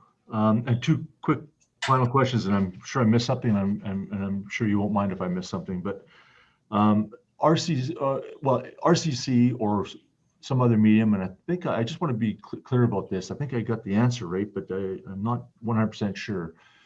You can use a combination of liners to meet AOPA. So if someone proved to us or to you or to approval officer that concrete or a RCC or a layer of compacted clay came to 10 to the -4, but then there was certain materials, naturally occurring underlying materials in addition to that, and it all added up to meet the reg, that would be sufficient? Is that an option? Mr. Chairman, and it was one of the documents that Mrs. Vance had this morning, and I can't remember if it was entered as an exhibit or not. I don't think it was. I think we did not. I think that's right. That was the one. That may be useful to enter, actually. This was AgDex 096-61, which says, the title of it is Determining Equivalent Protective Layers and Constructed Liners. I think that this is the document to which you're referring. And if I can just read the purpose statement on here, the purpose statement says to provide a consistent method for calculating the hydraulic conductivity of naturally occurring protective layers and constructed earthen liners in order to determine if a liner is equivalent or greater than the requirements set out in the Agricultural Operation Practices Act. So it's specific about earthen liners. Okay, but does that mean one or the other? Does a compacted liner meet AOPA, and or does a naturally occurring setting meet AOPA? Can you have some of one and some of another to meet AOPA is really my question. Is that possible?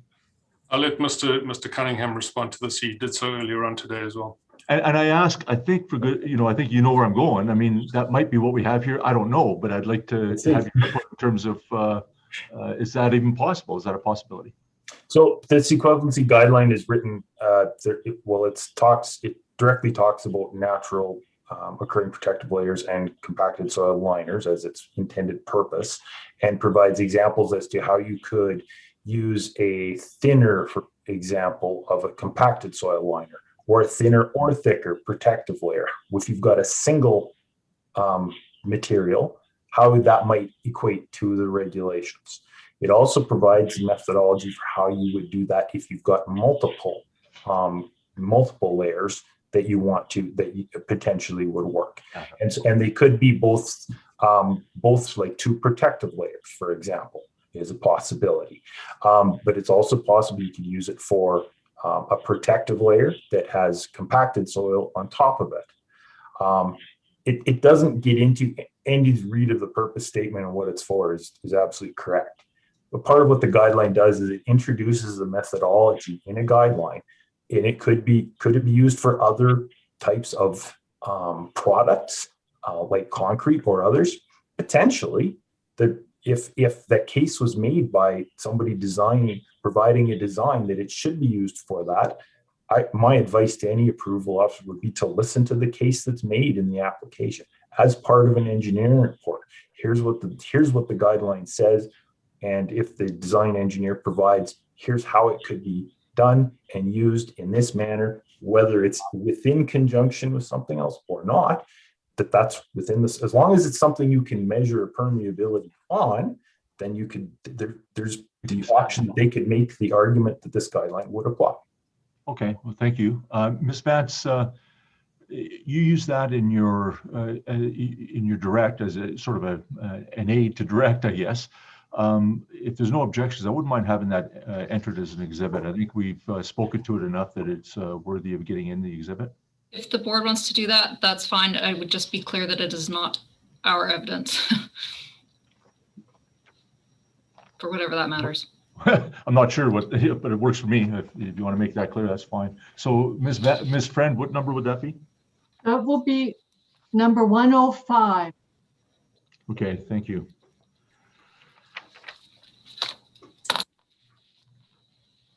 And I thought I had another question here, but I can't seem to get in a hurry, so I think.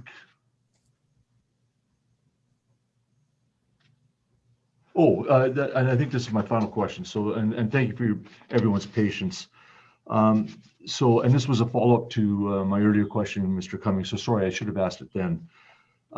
So in your opinion, Mr. Muilwijk was aware, sort of from the get-go, that it may not be that the previous permit conditions as a guide for what would be suitable to meet requirements for the NRCB. He was basically told, you need to prove to us the equivalency of the liner or RCC as a liner that would beat AOPA. Is that fair? Is that your understanding? And I apologize. I see I've gone really dark.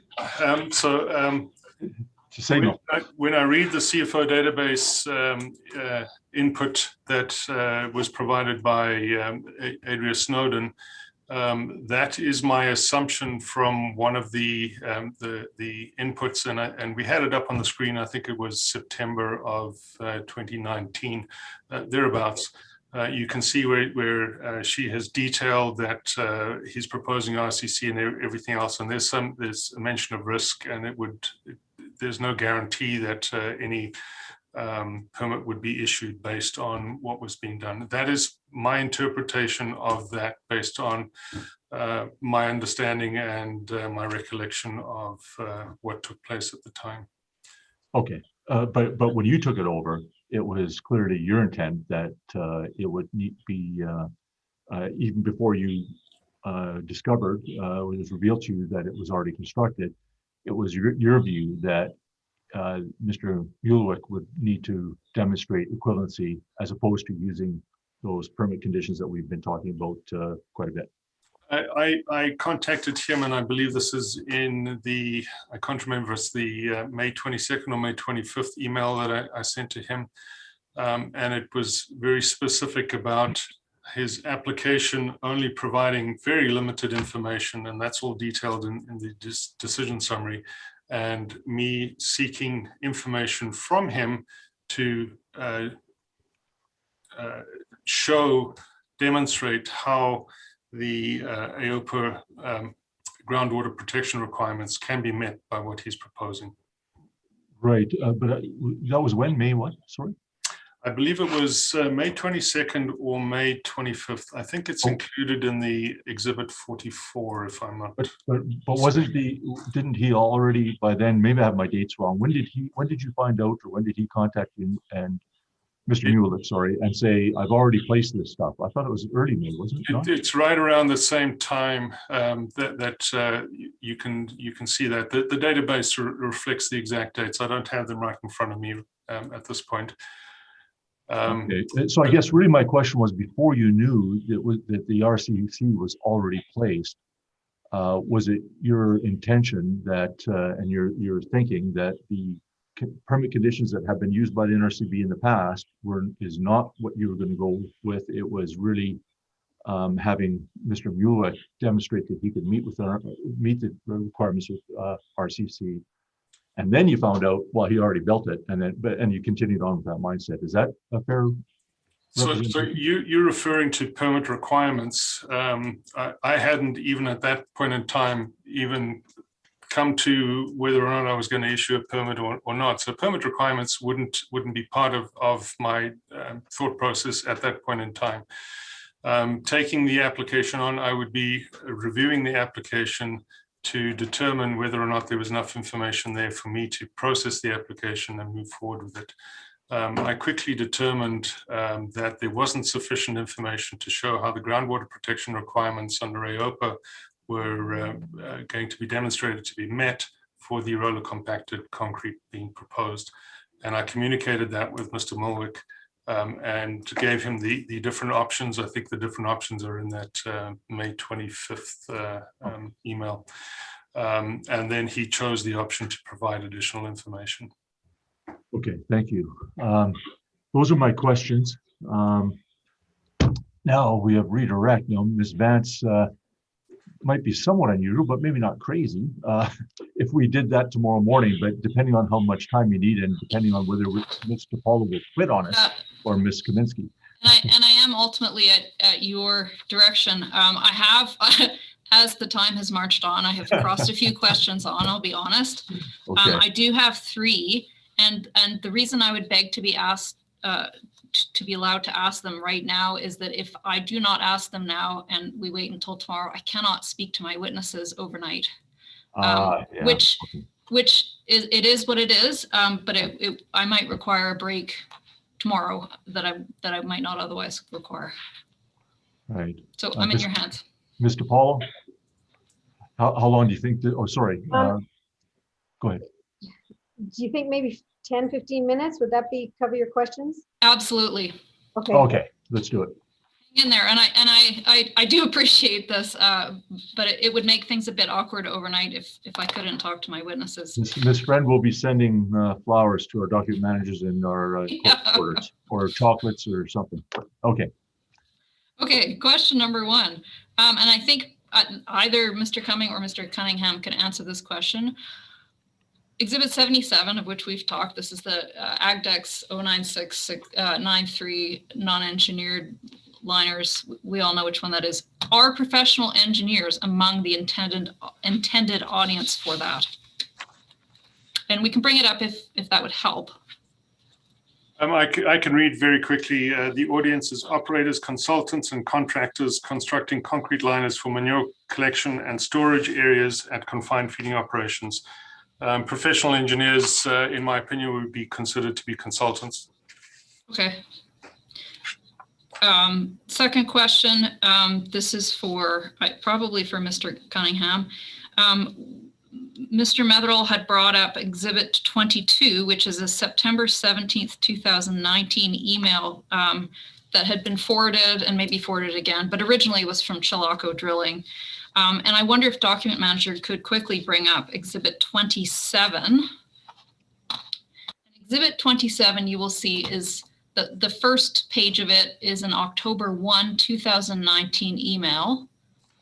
And below that, it appears that somebody, I'm guessing Mr. Muilwijk, had forwarded another message from Chilocco, dated at the end of August 2019.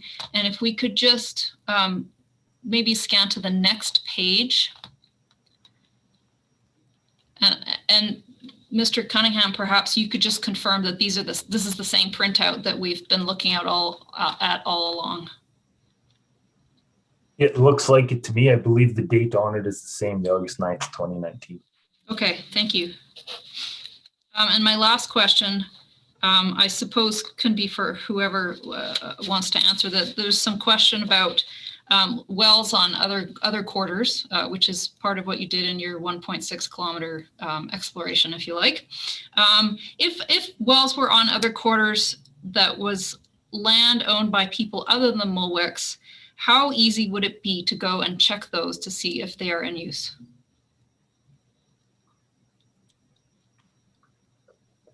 So as maybe I can answer from a risk screening tool perspective. The risk screening tool is laid out that we don't access sites other than the ones of the operator, of where the actual operation is. There can be, there are definitely Albertans that are very protective of their private property, including where their water wells are, and even more so when it's someone from the government asking. So part of all of those things played into that we would rely on the water well information database for looking at what is happening in surrounding corridor sections. And those are my questions. Wow. Thank you, Ms. Vance, and thanks for having those ready, succinct, and thank you, panel. And as well to the Muilwijks and Mr. Metherol. Thank you for your contributions today, Mr. Lavazou.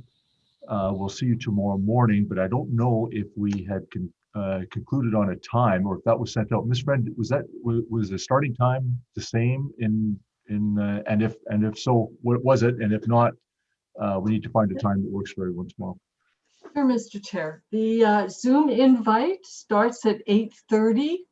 So, you know, we could start at 9, give people half an hour to. 9 o'clock is perfect. Any objections to 9 o'clock start tomorrow morning? The only objections we'll have is if it's a 9 o'clock p.m. finish, I think. So 9 o'clock tomorrow morning. Mr. Paulo, are you going to be with us tomorrow morning then? I think so. Okay. We promise, well, I shouldn't be careful about that. We will try our best to be finished much earlier tomorrow. So thank you, Ms. Kaminsky, Ms. Taylor, as well as Mr. Paulo. Really do appreciate you folks sticking around and assisting the whole process. It was, you know, we got through the day for field services. It's an appropriate time to conclude. And I wish everyone a good night, and we'll see you tomorrow morning. But if the panel, I'll just give you a quick invite afterwards, so we can let Mr. Weave go home. Okay, Mr. Graham. Another invite will be sent out. Yeah, we can send a text just to arrange that, but just hang on after we end the call before you just. Okay. I just want to be clear. The hearing invite I think has already gone out. So that was for both days. Good. Peter's going to send an invite to the panel so you people can. I was just say, I'm sorry, it's just the panel. We just have a quick chat after. Oh, it was for 2 days? I believe so. Okay. Yes, that is correct. Yeah, I did send it out for 2 days. Yeah, sorry, Laura. Yes. If not, we'll get you another one, Mr. Graham. Yeah, and it's easier if I go through my own email. For whatever reason, I'm not sure. It always struggles when I go through NRCB. Okay, well. I don't know why. I haven't figured that out yet. All right. I'm working on it. Yeah, we'll let everybody get on their way for the night. Thank you very much. Oh, sorry, Mr. Cumming, are you just waving, or do you have something to? No, I just have one question, Mr. Chairman. Thank you. And that is whether or not Mr. Cunningham and myself are now completed and we can stand down from the panel and that we can then speak with our council. You are. Thank you very much, sir. Yep, you bet. Take care. Mr. Graham. Yes.